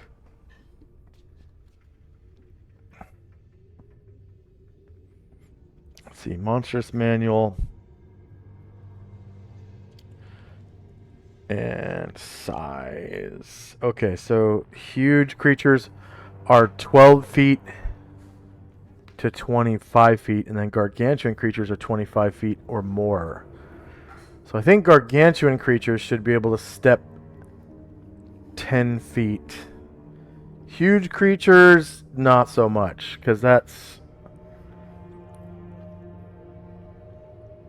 Even at max height for a huge creature, that's almost half their body height. So I think you should have to be gargantuan to step 10 feet, and that's the max. Like maybe 10 feet per 25 feet of, height or whatever, if you're gargantuan or higher. There is one size category higher than gargantuan. It's called colossal. And it's for creatures that are 100 feet tall or more. Mm-hmm. And that creatures that size in regular D&D are super rare. They're mostly in the Spelljammer campaign setting. Yeah. Because there's stuff like space whales and space dragons and shit like that are enormous, like spaceship-sized creatures. Mm-hmm. So I think Gargamon is too damn short to step down 10 feet. He'll have to climb. And there's really no rules for that. Like, I could make gargantuan creatures have to climb 10 feet. I just think that it makes sense for a creature that is 25 feet tall that they should be able to step 10 feet. And I think I've done that with, like, Garistroy before, where they kind of stepped up 10 feet.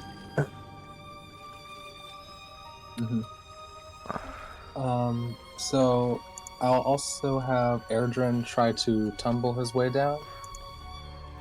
Okay.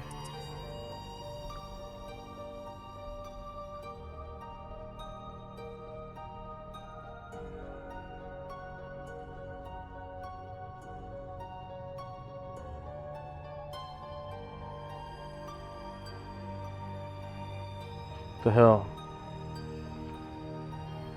The necklace freaking out.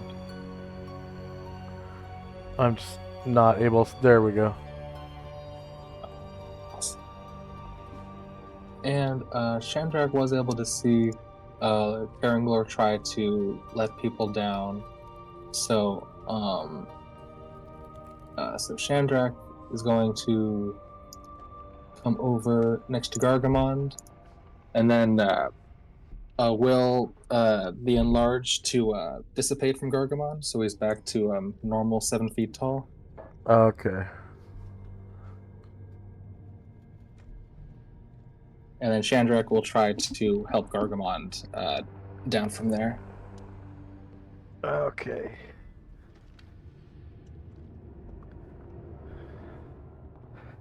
So strength check from Shandrak and dex check from Gargamond. Okay.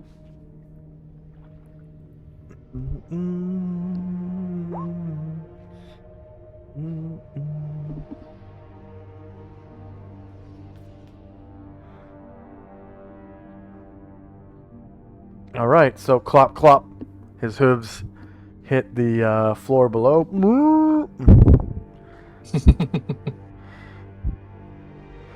And Ryer will come on over, and he will also try to tumble down. It's a lot quicker that way. Glad to help you, buddy.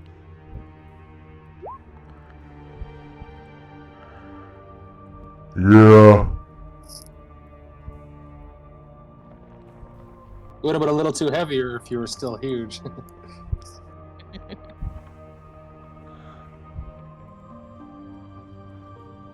And that's all from me. All right. End of round.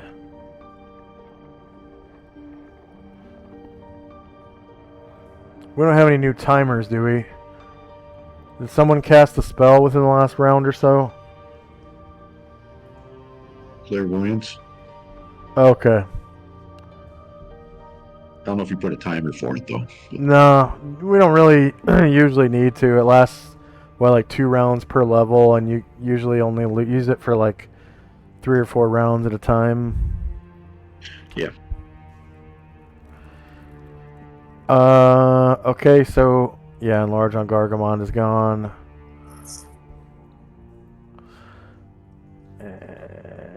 First up is Tenzi and company. Speaking of clairvoyance, Asheville will cancel that one and create a new one 15 feet south of where that one was. So you can just move it if you want.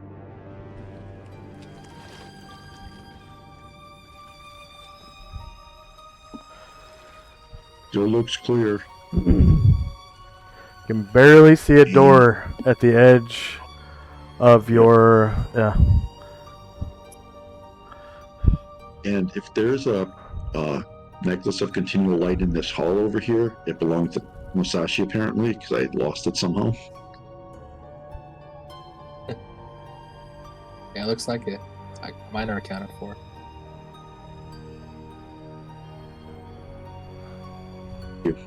Thank you. Yep. And we just moved, and that's it for us. Asher and company.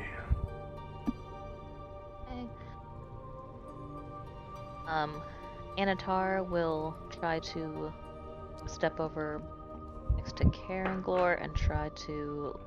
He is already try to lower him down. So...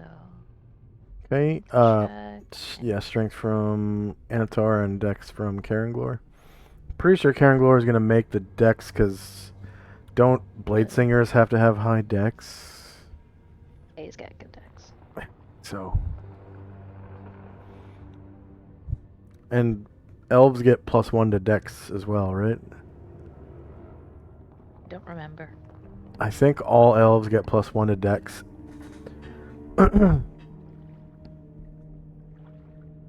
Yeah.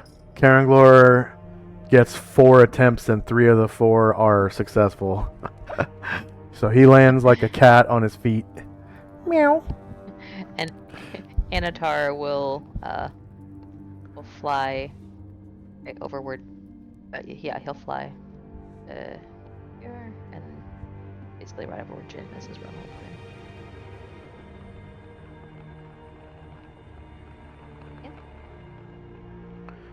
Okay. And- Oh, go ahead. Brian Druid comes in, kind of looks around, and sees that he's too big to land right now, so he will glide down, but for the moment he's just gonna stay where he is. And Asher kind of looks expectantly at Ashriel.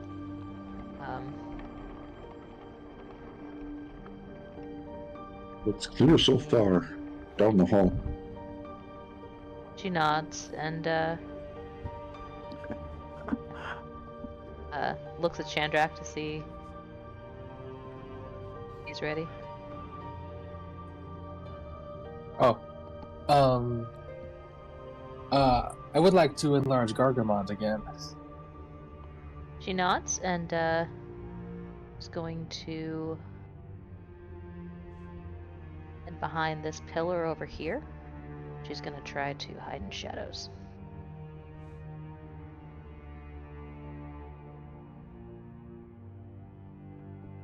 And Chandrak and company. So I kind of asked Gargamond to kind of give me some room, so I might tumble down later, and then cast enlarge back onto it with the staff.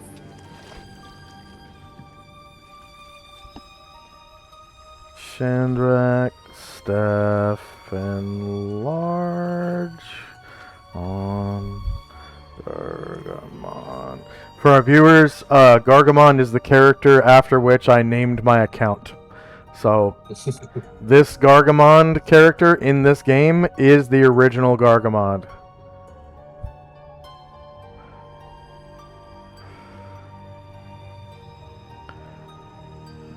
And enlarge lasts. 45. You said 45 rounds for enlarge? Yes, with the staff. That's right.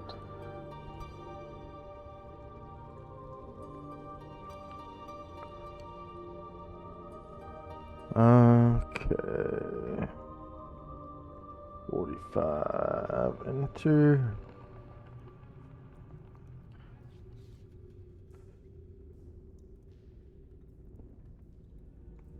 Anything else for Chandrak? Airdrin will squeeze into the corner and try to the southeast corner and try to hide in shadows.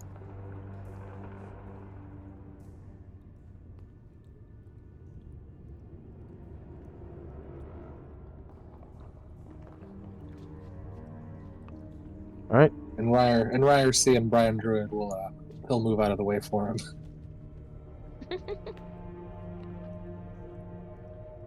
That's all for me. All right. Unless like, can I tumble? I don't know if that's a free action to use tumbling after I cast a spell. After you cast a spell, you can't move. That's right. That's right. But if you cast a spell on yourself that has a duration, like Detect Magic, then it becomes an innate spell-like ability. Yeah. And you can move around. Although Detect Magic does take concentration, so it's like a half move thing. Yeah, when you're actually detecting for it. Yeah, when you're detecting for magic.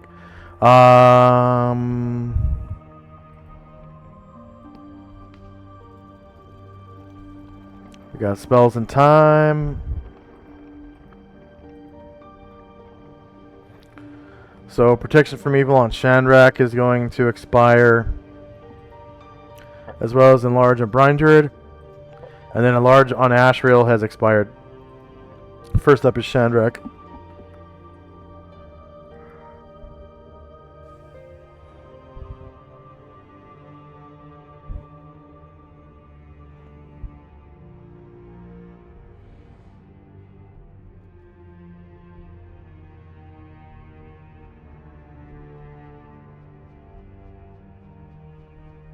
I think you became first up because you used a spell or something. Oh, yeah. Yeah, so Shandrak will try to tumble back down now. Okay.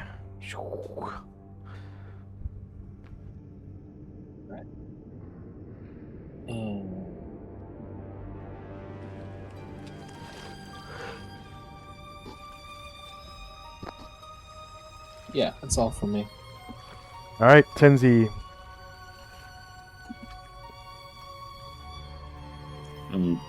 Astro once again moved the clairvoyance down what looks like to be a hallway. 15 feet. Or actually, you'll move it. Yeah, there you go. Yep. And he'll say the hallway looks clear and it ends, but there's a door to the east. So for our viewers, he's not actually moving his clairvoyance. He's casting another one and dispelling the original. So that's why I just moved the token. It's faster than copy, pasting, going back, selecting, deleting. Anything else for Tenzi and company? Looking around, I guess Tenzi will move up and try to open the door. It opens right up. And you can see by the light of something, this hallway is 5, 10, 15, 20, 25, 30, 35, 40 feet long, 10 feet wide, and 15 feet tall. Your standard 15-foot tall hallway. Astro will dispel the clairvoyance, and that'll be it for us. Asher. Asher saying that the door is open. We'll head that direction. Trying to Featherfoot.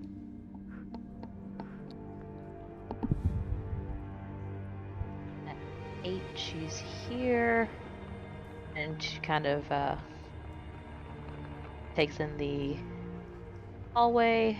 And she's going to inspect the 10 feet in front of her for traps.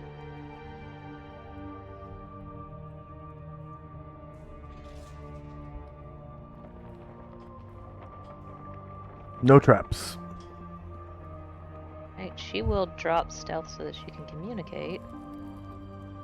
There's nothing here, Bombosa. And Bombosa will 10 feet in front of her and check for traps.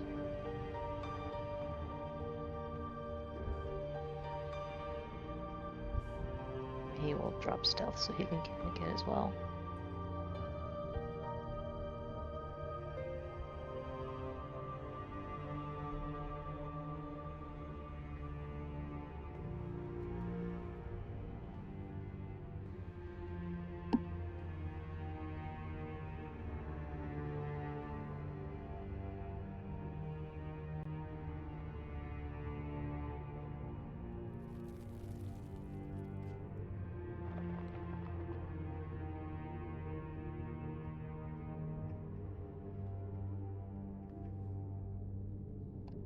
Anything else for Asher? Bombosa's checking 10 feet in front of him for traps. No traps. Okay, that'll be all. We'll communicate that. Spells and time. It's almost 4:30. Like 4 more minutes. Enlarge on Brine Druid is gone. Protection from evil on Chandrak is gone. Enlarge on Ashrael is gone. First up is Chandrak. Chandrak is going to cast another Enlarge onto Ashrael.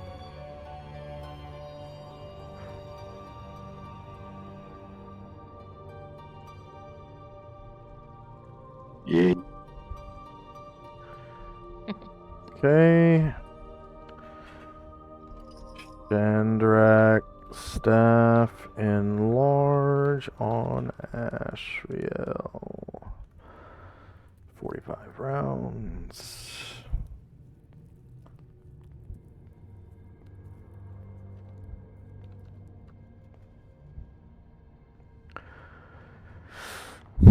DPSs do even better DPSing when they're enlarged. I used to do that all the time when I was playing my Necromancer. I would memorize enlarge all the time, and I would keep the tank enlarged, so he would do ass tons of damage. Anything else for Chandrak and company? Yeah, Ryer is just gonna try to he's just gonna walk down the hallway, and he's gonna try to listen at the door.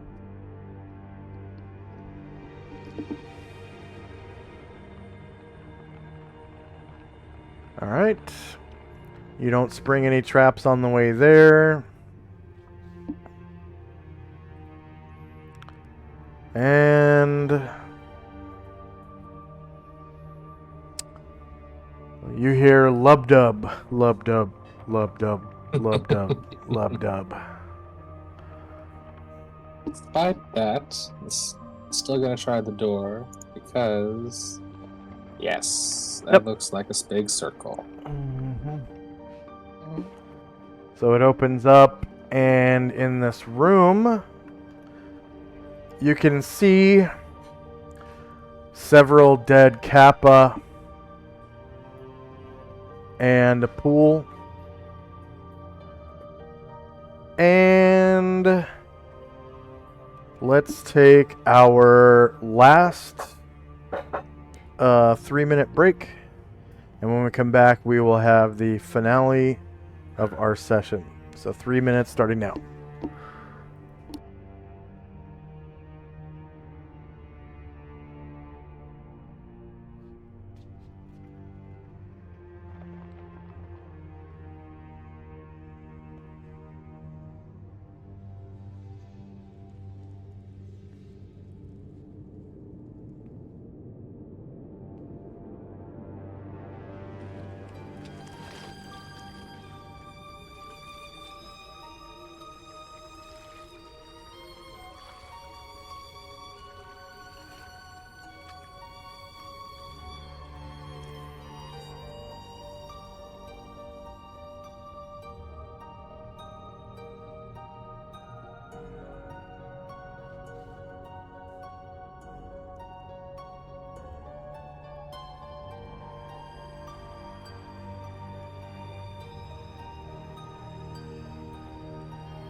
Got just under a minute left.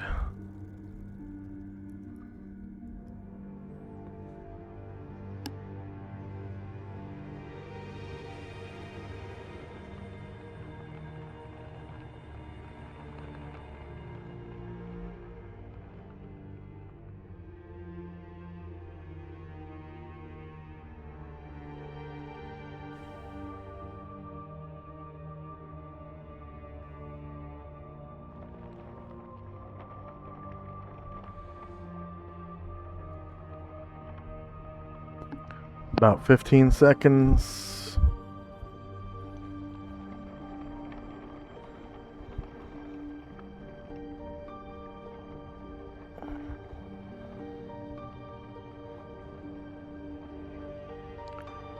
All right. Is Tenzi here? Yep. Is Asher here? Isn't And is Shandrak here? Yep. All right. Next up is Tenzi and Company.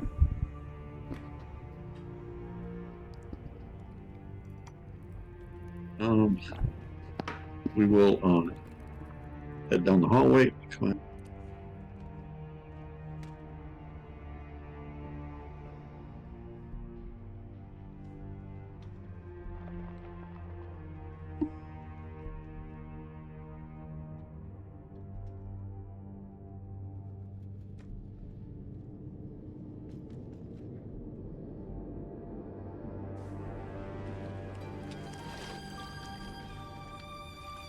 Just movement. Yeah, I'm just gonna move. Okay. Asher and Company. I believe. Yeah, I believe we're also just gonna move. Okay. Brian Druid is going to.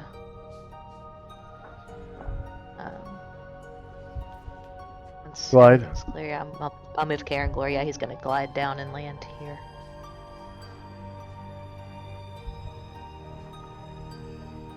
There you go. And everybody else is just gonna be moving. Okay. End of round.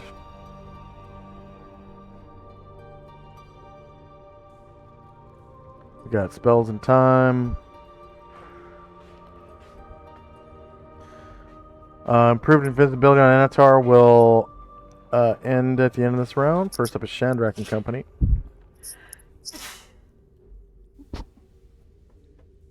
All right, Chandrak is gonna try to catch up with his people and the rest of the group. So just movement. Yeah. All right. Tenzi. Although Chandrak, well, first he's gonna come up here actually, and he's gonna tumble his way down to save a little bit of movement. All right.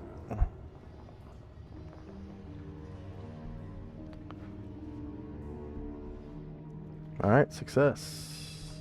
Tenzi. And same with Oh. Ryer. He's gonna try to tumble down. Right, too. Okay.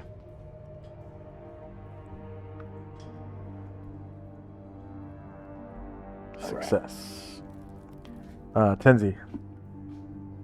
Ashwell will step back, put protection from evil on Shandrak.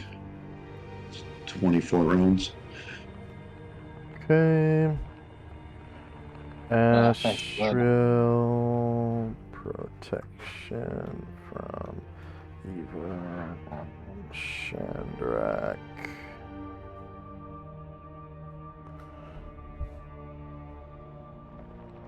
And then the rest of my people are just movement.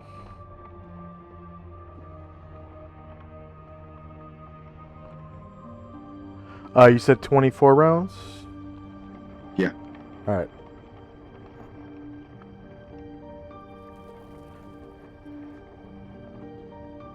And Asher and Company.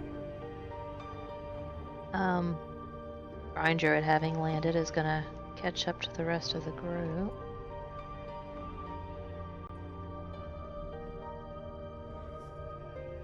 I think I'm just finishing movement. Can't figure out where I put Anatar.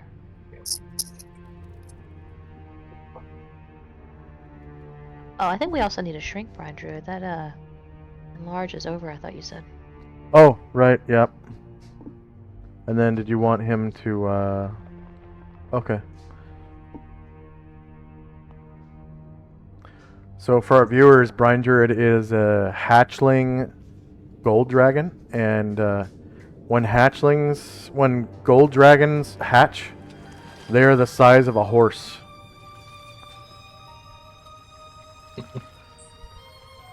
So he shrinks back down to the size of a horse. Oh, there's Anatar. Lion. Okay. So that's everybody catching up, and Asher, yeah, kind of looks the way Eridrin's going and says, "Yeah, I can't remember if we got if we checked everything that way." And she's going to follow. Yeah, Shandrak says, "Yeah, we got ambushed by some of the Masamagi ninjas there, but She nods, and luckily, everyone who's still this movement is going to follow. Sorry, Chandra, go ahead.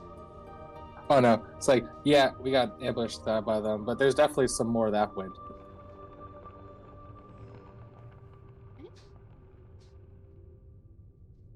And that will be all for me. All right.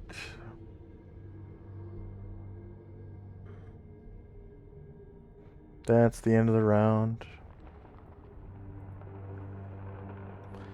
We got spells in time.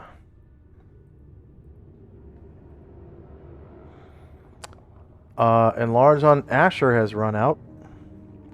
Anatar becomes visible. First up is Shandrak. Shandrak turns around and is going to re-enlarge Brian Druid. All right.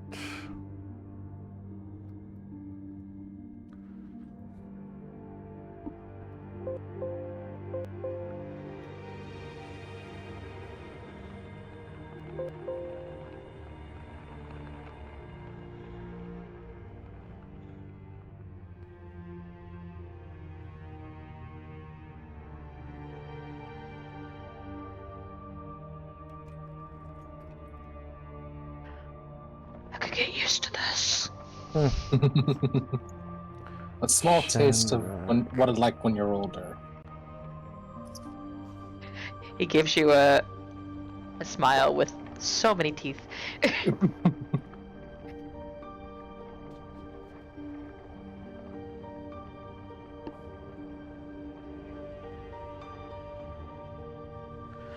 And Brine Druid becomes huge once again.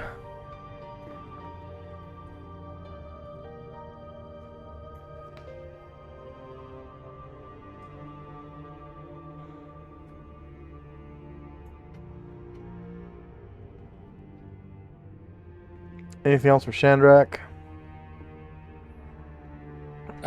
Just moving my people. All right. Tenzi.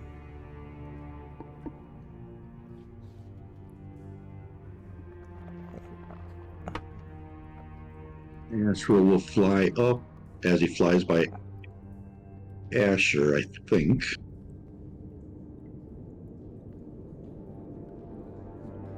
No, by Karen Glor.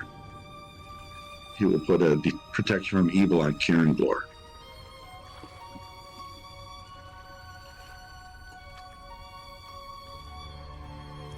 Thank you for your Yes. kindness.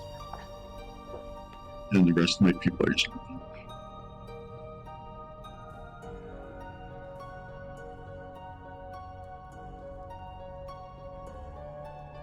How many rounds is protection from evil on Karen Glor?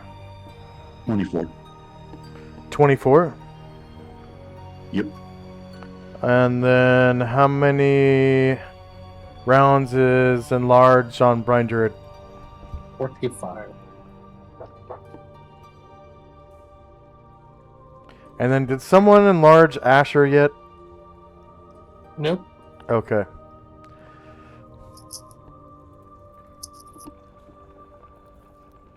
Alright, anything else for Tenzi? Yep, we're good. Alright, Asher.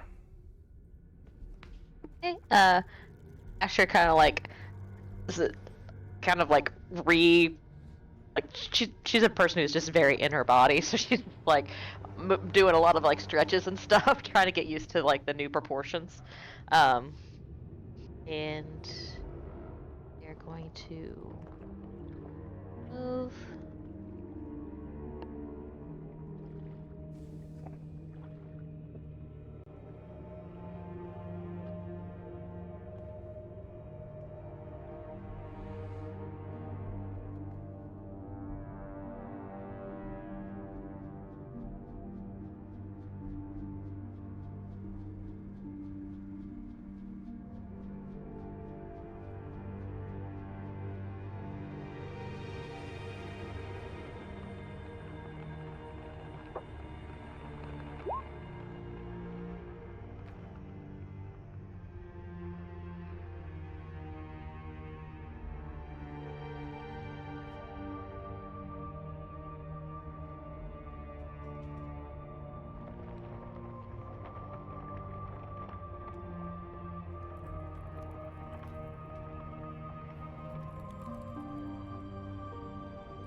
Okay.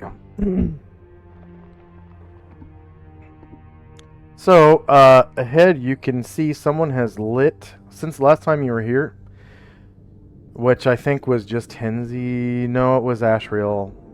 So, Ashriel, up ahead you can see that someone has lit campfires in the hallway. Up ahead. Miscellaneous tokens. Light sources. Campfire.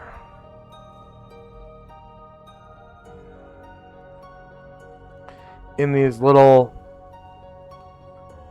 campfire spaces,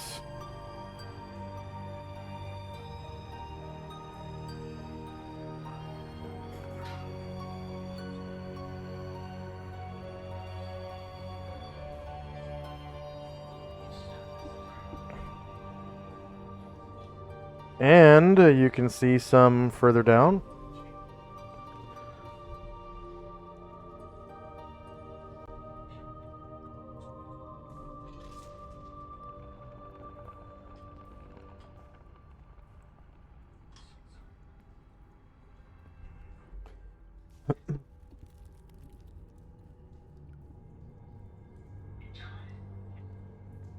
All right. Anything else for Asher and company? Oh, we're good. All right. End of round.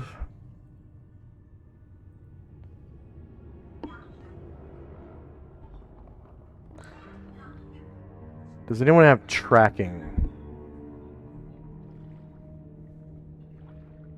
I mean, Gargamon might kind of have his sniff tracking, a 50% chance of sniffing. You can track things by that. Yeah. When he gets a little closer, because he's way... Wait, where is he? He is... Oh, I think Brian Druid stopped on his square. Okay, yeah, go ahead and roll percentile. Yeah.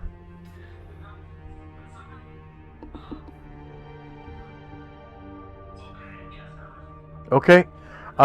You definitely smell something kind of fishy.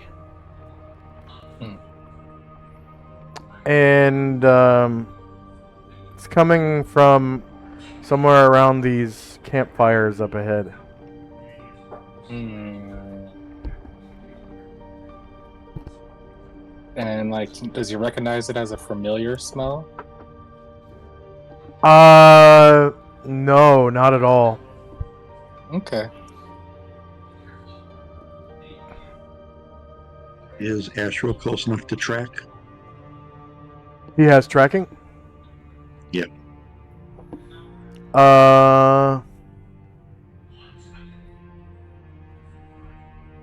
Okay, I see him. Yeah, go ahead and roll tracking.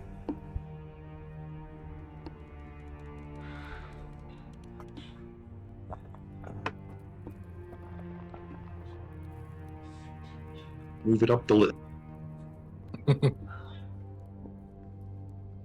He's not very good at it, so he doesn't really try it too often, but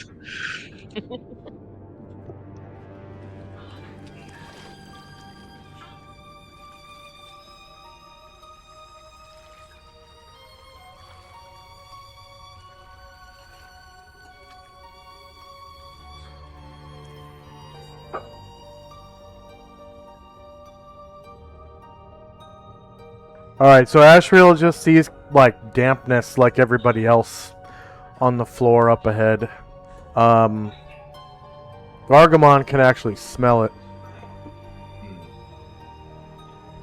Yeah, he'll point that out. That. So you're saying like he smells it like directly south? Is that right? Yeah, from where right around the campfires.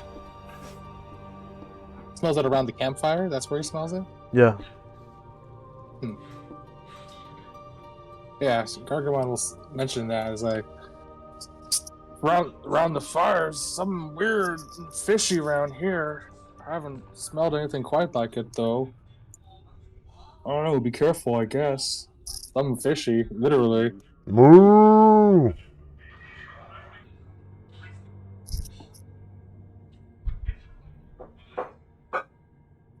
Alright, end of round.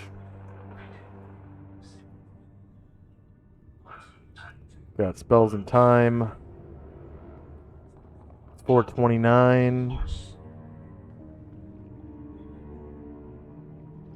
So Asher is not enlarged. Anatar is visible. First up is Shandrak. Shandrak will jog to catch up with everybody.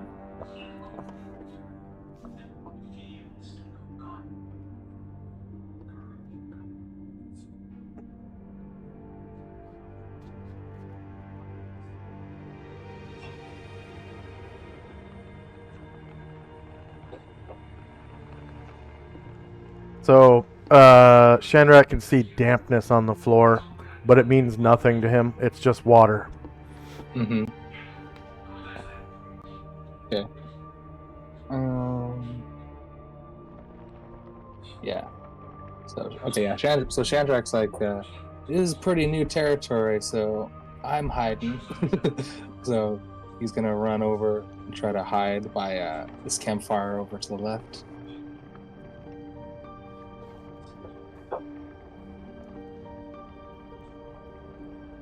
Alright, anything else for Shandrak?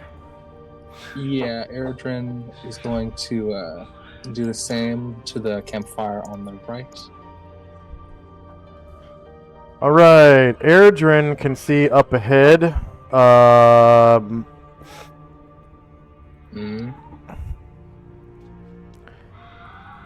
That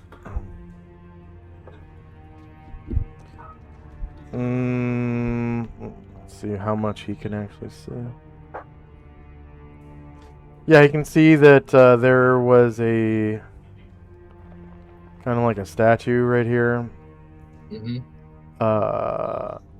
That looks like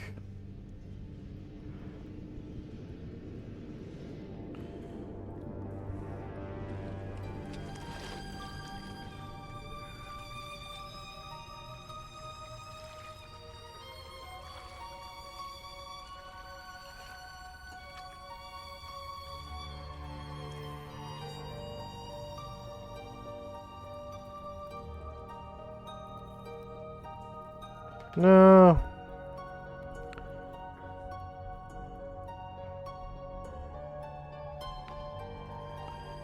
the hell?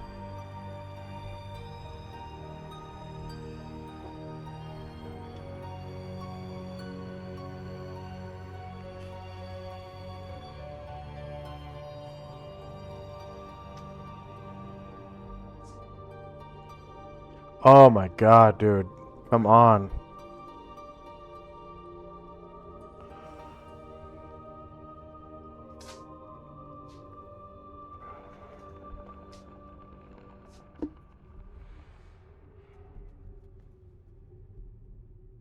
Yeah, ever since you guys started embracing vandalism, Asher feels much closer to you all.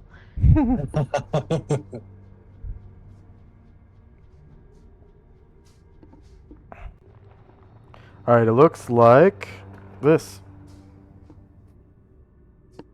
What the hell? It's not moving though. It's not? No. And it looks like it's just made of stone.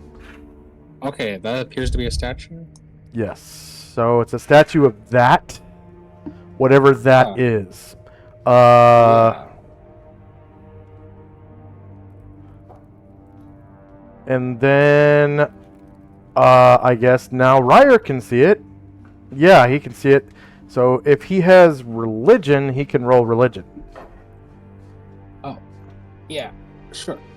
Definitely. They might have, if they were in a temple, would they maybe have seen this statue before? Or something similar? Maybe. Maybe. Ryer knows it to be a statue of the goddess Isis. Oh. Okay. Interesting. Oh yeah, I remember that. Yeah.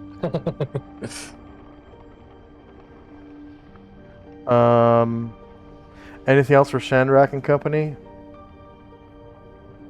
No, Ryer will just kind of smile to himself, and that's all. Okay. Tenzi and company.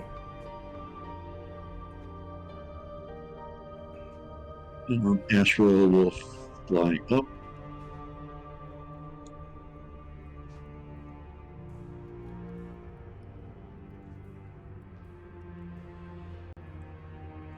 Recognizes handiwork.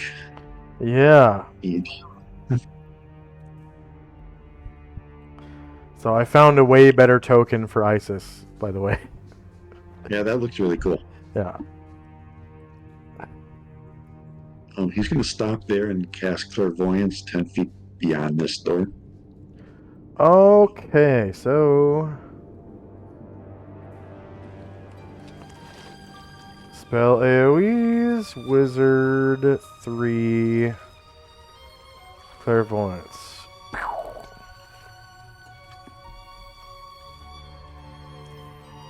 So you can see it is a wide open room.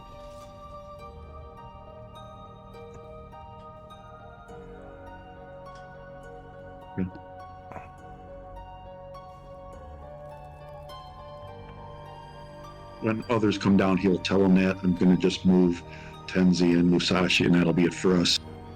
All right. Asher and company.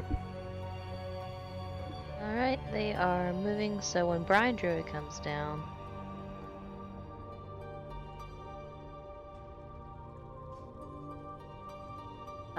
Asher and Mumbosa are both gonna try to hide behind him.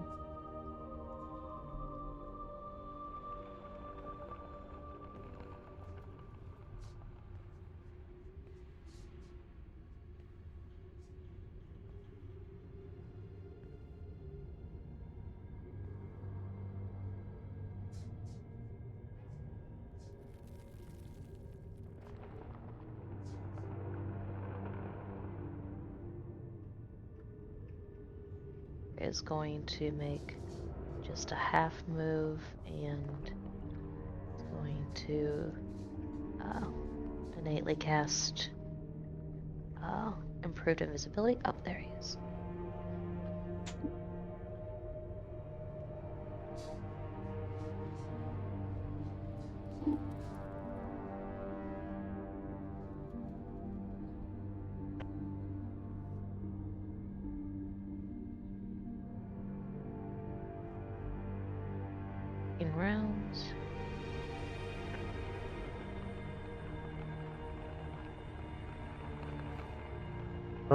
Okay.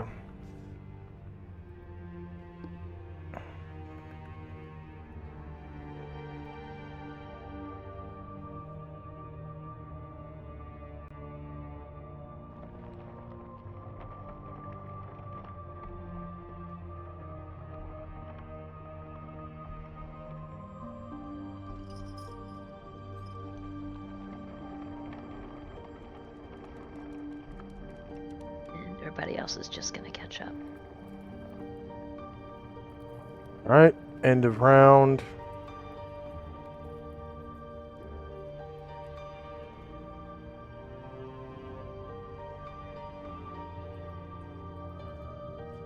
Spells and time.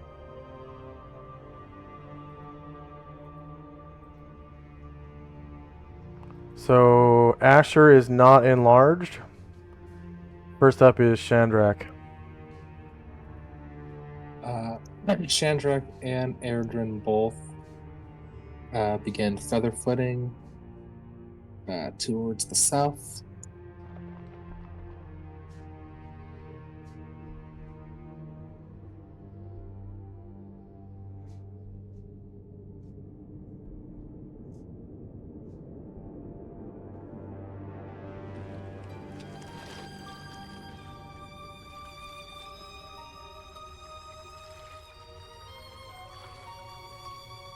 And when Ryer passes by, he was kind of confused seeing the statue of Isis, but then he saw, now that he sees Asriel coming by, he's like, you did some good handiwork here, Asriel. It is time to remove all of the evil from here, including these vile statues. Yeah, this one does look much better, much more aesthetic.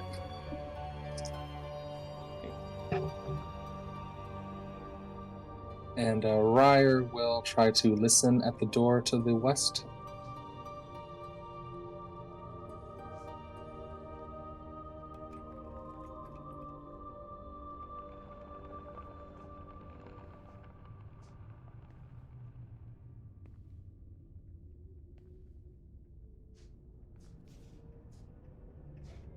Alright, he hears a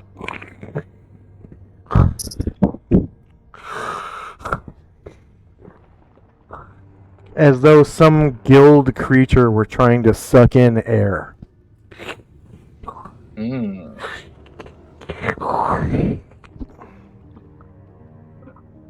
Yeah, Ryer says that, and then after he does say that, Gargamon gives another good sniff. Does it smell like this is the smell he was smelled earlier? Yeah, Gargamon can tell that whatever it was that lit those fires, 3 of them went this way. And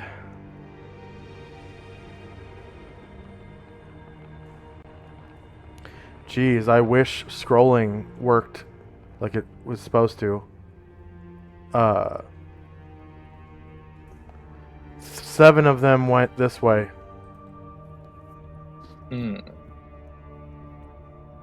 Okay.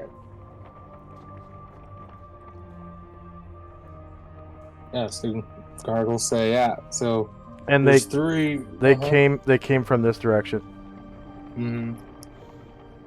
Yeah, so we'll share that. So it's like, so you want to take care of the small fry, the 3 first, or do you want to go for the 7?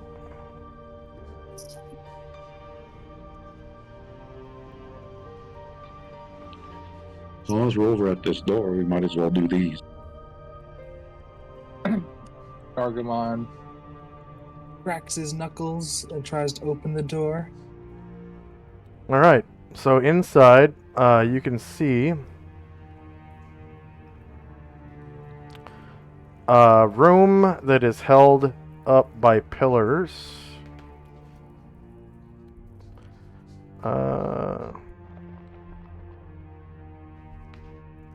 That is approximately 25 feet high. And inside the room, you can see a creature that looks like this. It's wielding a net and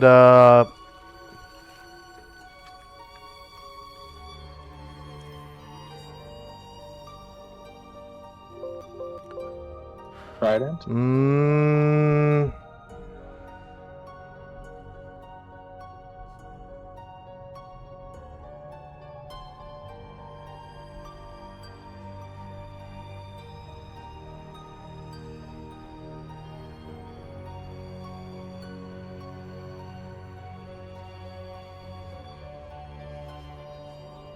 it's wielding a net and short sword. And Ryer can see another one right here Mm-hmm. that's wielding a trident and a dagger.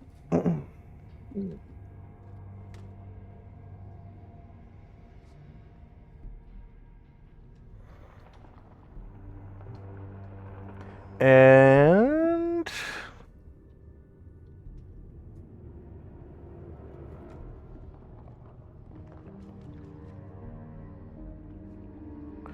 enemy's modifier surprise the parties +2, +1 for the enemy. No one is surprised, so it kind of whirls around. It's like, you know, it's got gills and it's trying to suck in air.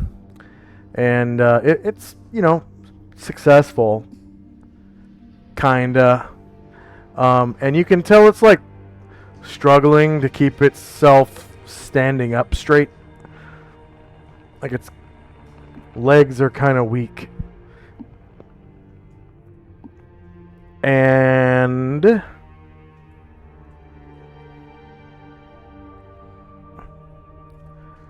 it turns its head to something over here and something over here and says and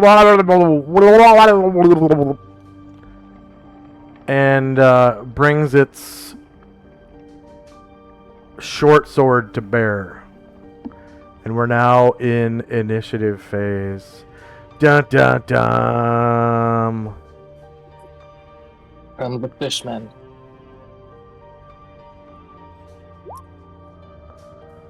Combat Adria. So this creature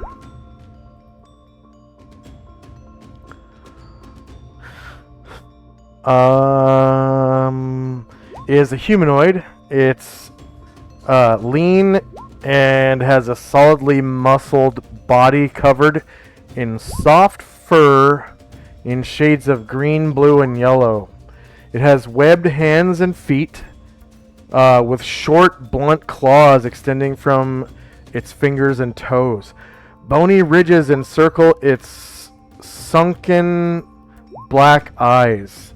Rows of thin gill slits extend the lengths of its neck, and it seems to be speaking some language you don't understand. The token looks like this. So it is animated, it's just there's like a little delay. So this is a different artist than any other token that I've used before. And they use, there's like a long delay in between the animations. The animations are usually only about 3 or 4 frames, and they repeat a lot of the frames. As you can see, like the character is just kind of leaning forward and then like opening its mouth and shouting something and then leaning back. So I probably could have changed the animation to be a little quicker, but I didn't really want to because it looks okay. This one you can barely see with your infravision with Ryer. Looks like this, so fairly similar with like different colored fins, but this one is actually actually is wielding a trident. This one with the net is not wielding a trident. It was the only one that had a net, so I used it. But it's just a net and a short sword. And then the one that has no trident, has no net, actually is wielding a trident and like a dagger, I think. So. Mhm. But the net ones have nets. Yeah, please get. Go ahead. Yeah, please get extras for Anatar, Varen, and Karanglar. Yes. Karanglor. Anatar. And 2 for Varen, right? Yes, please. One for Ashriel, one for Musashi, and 3 for Tenzi. 2, 3.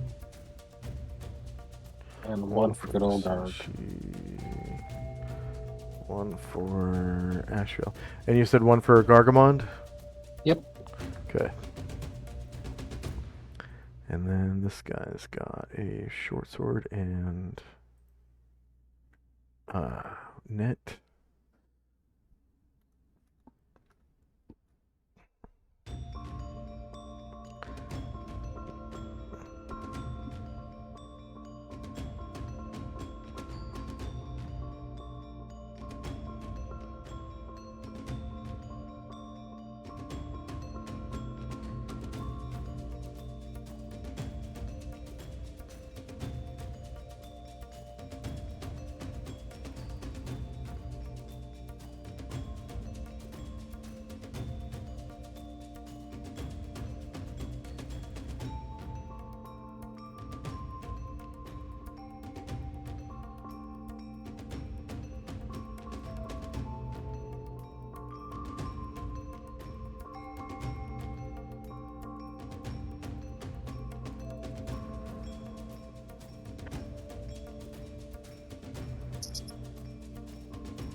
Alright, is anyone still rolling?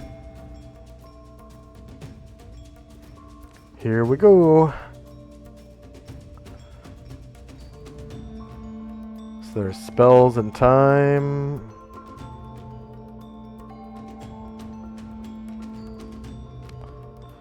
Vengeful Strike on Gargamon is about to expire. And Asher is not enlarged right now. First up is Varen. Okay.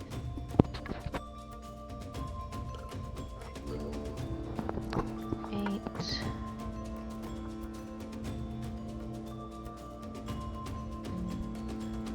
11. Master.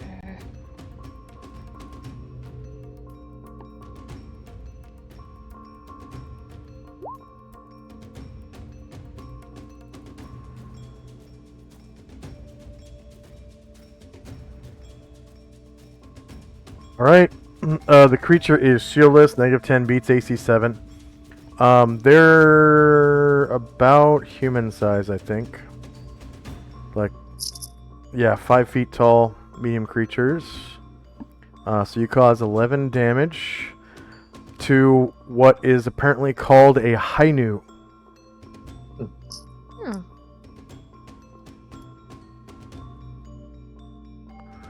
There's the shield. Alright, shieldless 1 beats AC 7. You cause another 9 damage to the Hainu, killing it. Go ahead and describe how you do so.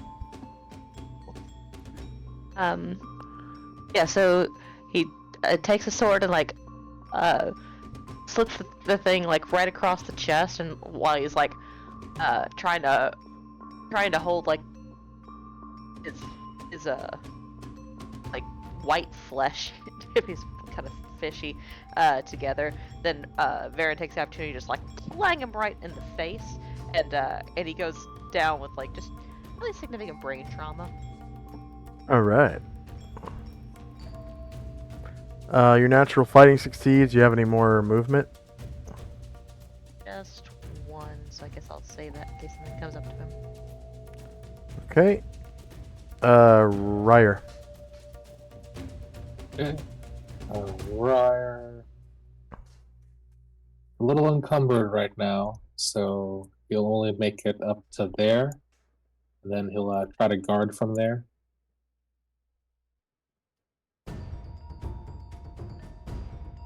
All right.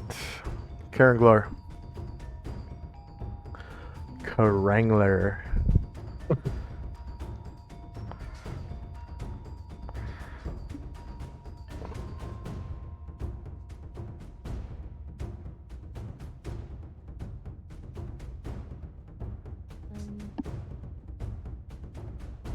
He's only got 2 movement left.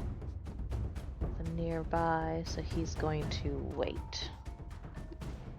Musashi.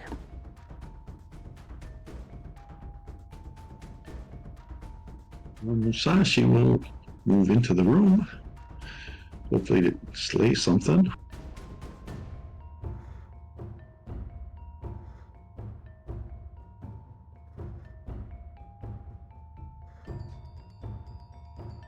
Not quite. I think that's it. Yeah, it's actually too many. Gotta move him back a little bit. So he'll stop here and see if the guy wants to come and engage him. Gargamond. Okay. Is Gargamond enlarged? He is enlarged again, yes. Okay.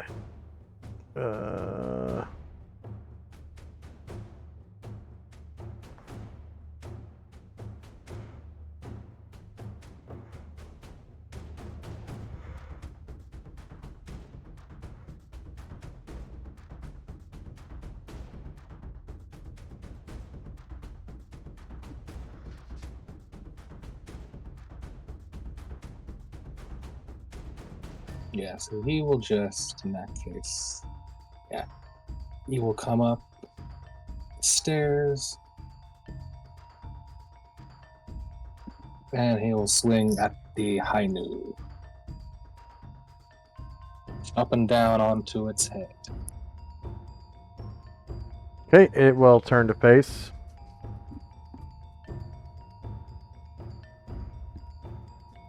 Shieldless, -5, beat takes you 7. You cause 20 damage to the Hainu, killing it in 1 shot. Go and describe. Blood yeah, goes everywhere! That halberd comes down and pretty much just like splits him down the middle, and like kind of like looks like blood and like smelly oil comes out of him. But, yep, that's what I smell, definitely.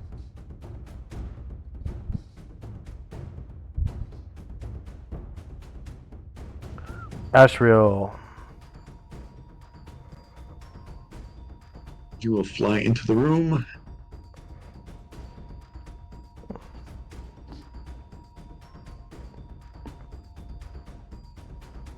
And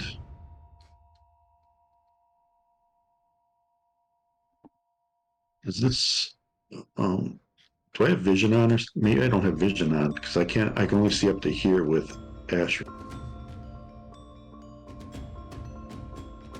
Yeah, I also can't see as far as usual.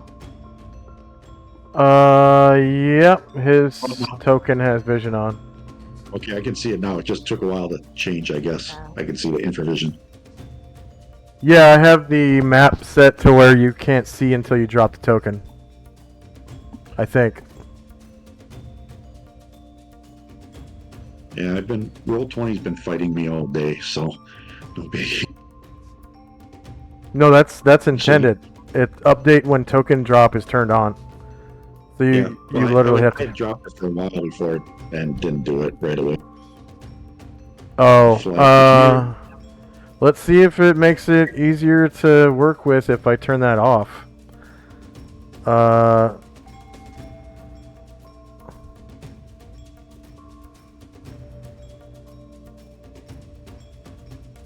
about now? Is it updating quicker now? Let me see. I'll try moving here. Yeah, it is. Okay, I'll just leave that off then. It used to be if you had that on, it would slow down your computer. And then when they redid dynamic lighting, if you had it turned on, it was better. But I'm guessing now they changed it again, so who knows? So I see one of those fishy people here. Yes, I'll fly up to it and it will turn to Engage. face. And you don't detect any evil coming from these things.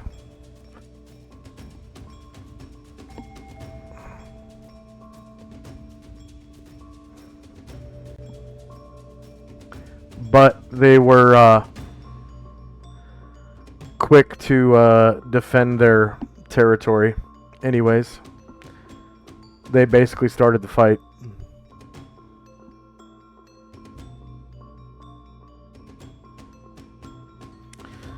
Alright, they are shieldless, -4 beats AC 7. You cause 23 damage with your no dachi +3, killing it in one shot. Go ahead and describe how you do so. So he was kind of flying along the pillars here and didn't see it right away, so he made a quick turn and just kind of swung by it and chopped its head off. And that'll be the end of combat and the end of the session. Okay, Hainu are pretty much not worth very much XP because they're just a tiny little sack of hit points with like a weapon. They don't really do anything special, so there were 3 Hainu. These ones have max hit dice, which is 4, and they're only worth 175 points. So they're kind of like, level. If you're level 1, they're kind of a challenge. If you're like level 5, they're cannon fodder. Number of player characters is 3. NPCs 10. Number of creatures defeated in the encounter was all 3. Hit dice per creature 4. And number of warriors and bards in the party was 7, I think. So just kind of a pittance right there. It was only 3 of them, so that was a quick encounter for just the end of the session. We know we got 7 right in the other direction. Yeah. They're kind of an interesting twist on Mer people with like an East Asian flavor. So, other than that, they're almost exactly like mermen. They're not even evil. Like, turning animated graphics back on, and that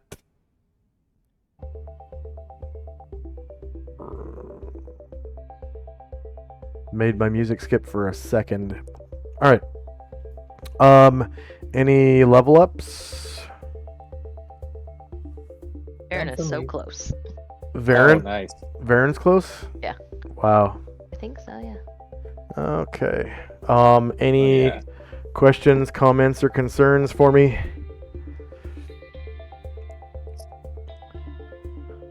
All right. We had a fun session.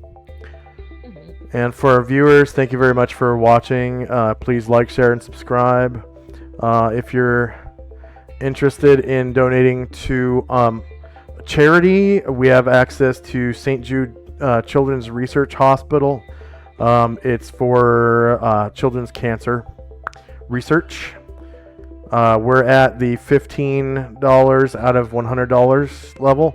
As soon as we get to $100, I'm probably going to switch back to Wounded Warrior program. I think we had, what was it, like $60 on that one, and the goal was only $5, and somebody just went bam bam, and donated. It was like 60 or 75 bucks or something like that. Yeah, that's our charity for now. And then if you want to help out the stream by subscribing or anything like that, if you have Prime Gaming, so that's Amazon Prime, you can subscribe to our channel for free. There's a little button on the right hand side of the screen you can click that will allow you to subscribe once a month for free. Like Prime Gaming gives you a free subscription every month, and that really helps our channel out a lot. Subscriptions are probably the most helpful. And then there's always bits and stuff if you want to help out the channel. And then if you want to help us out with if you like who we are and like we do, there's links below if you're watching us live on Twitch to like Patreon and PayPal if you prefer either one of those. And then other than that, thank you very much for watching, and hope you enjoyed session 454 of Solynod Hex. The next time I do a world building stream will likely be sometime this week. I meant to do one yesterday, but I was kind of busy yesterday ripping maps because I found someone made an app that extracts maps from Reddit. So there's like three subreddits where people post their D&D maps, and sometimes they have grids and sometimes they don't. But it's usually artists that have like a Patreon and they want to get their art out there so people can see that it's good stuff. So they give permission for people to use the free art that they put on Reddit, and then they post like a link to their Patreon, so you can go to their Patreon and subscribe to them and use the rest of their art that is not free. But someone made an app that anytime an artist uploads a map to one of those subreddits, they have to put tags. They have to tag their stuff. So like if it's a map of castle ruins in the middle of a forest, they might put tag it with castle, ruins, forest, moat, wall, battlement, stuff like that. And so you can look up maps by tag. So what someone did was they made an app that organized all the maps into categories by tag, and there's only like 30 or 40 different tags. And there's over 100,000 maps because people have been posting maps to Reddit for like 15 years, 20 years, something like. I don't know how old Reddit is, but there's a lot of maps. It's like, I think it's close to 100,000 maps. And so yesterday I was grabbing maps off of there using the new app. And man, there's a lot of good maps on there. Like particularly for Spelljammer stuff. Like there's Spelljammer ship maps on there that like people have been doing Spelljammer ship maps for a long time for VTTs, but these ones are like super detailed, and like from this one particular artist that I found, they're super detailed, and they show like for example the Neogi Mine Spider ship. It's usually depicted as just like a ship that kind of looks like a spider, and then it has like 4 big legs on the front that are used as a ram to grab other ships. So this picture of the Neogi Mine Spider actually shows like gears and stuff on the legs and like chains going from gear to gear, so it looks like a pulley system that like closes the it's really cool. It's how detailed. Yeah, it's really cool how detailed these maps are.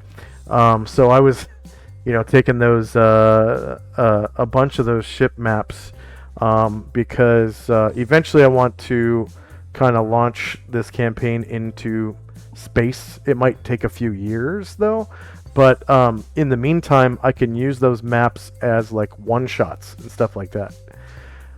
So which I've done before with I think it was it was a beholder ship. I used a beholder ship as a one-shot before. Yeah. And incidentally, I found another really cool beholder ship that I want to use so bad for a one-shot.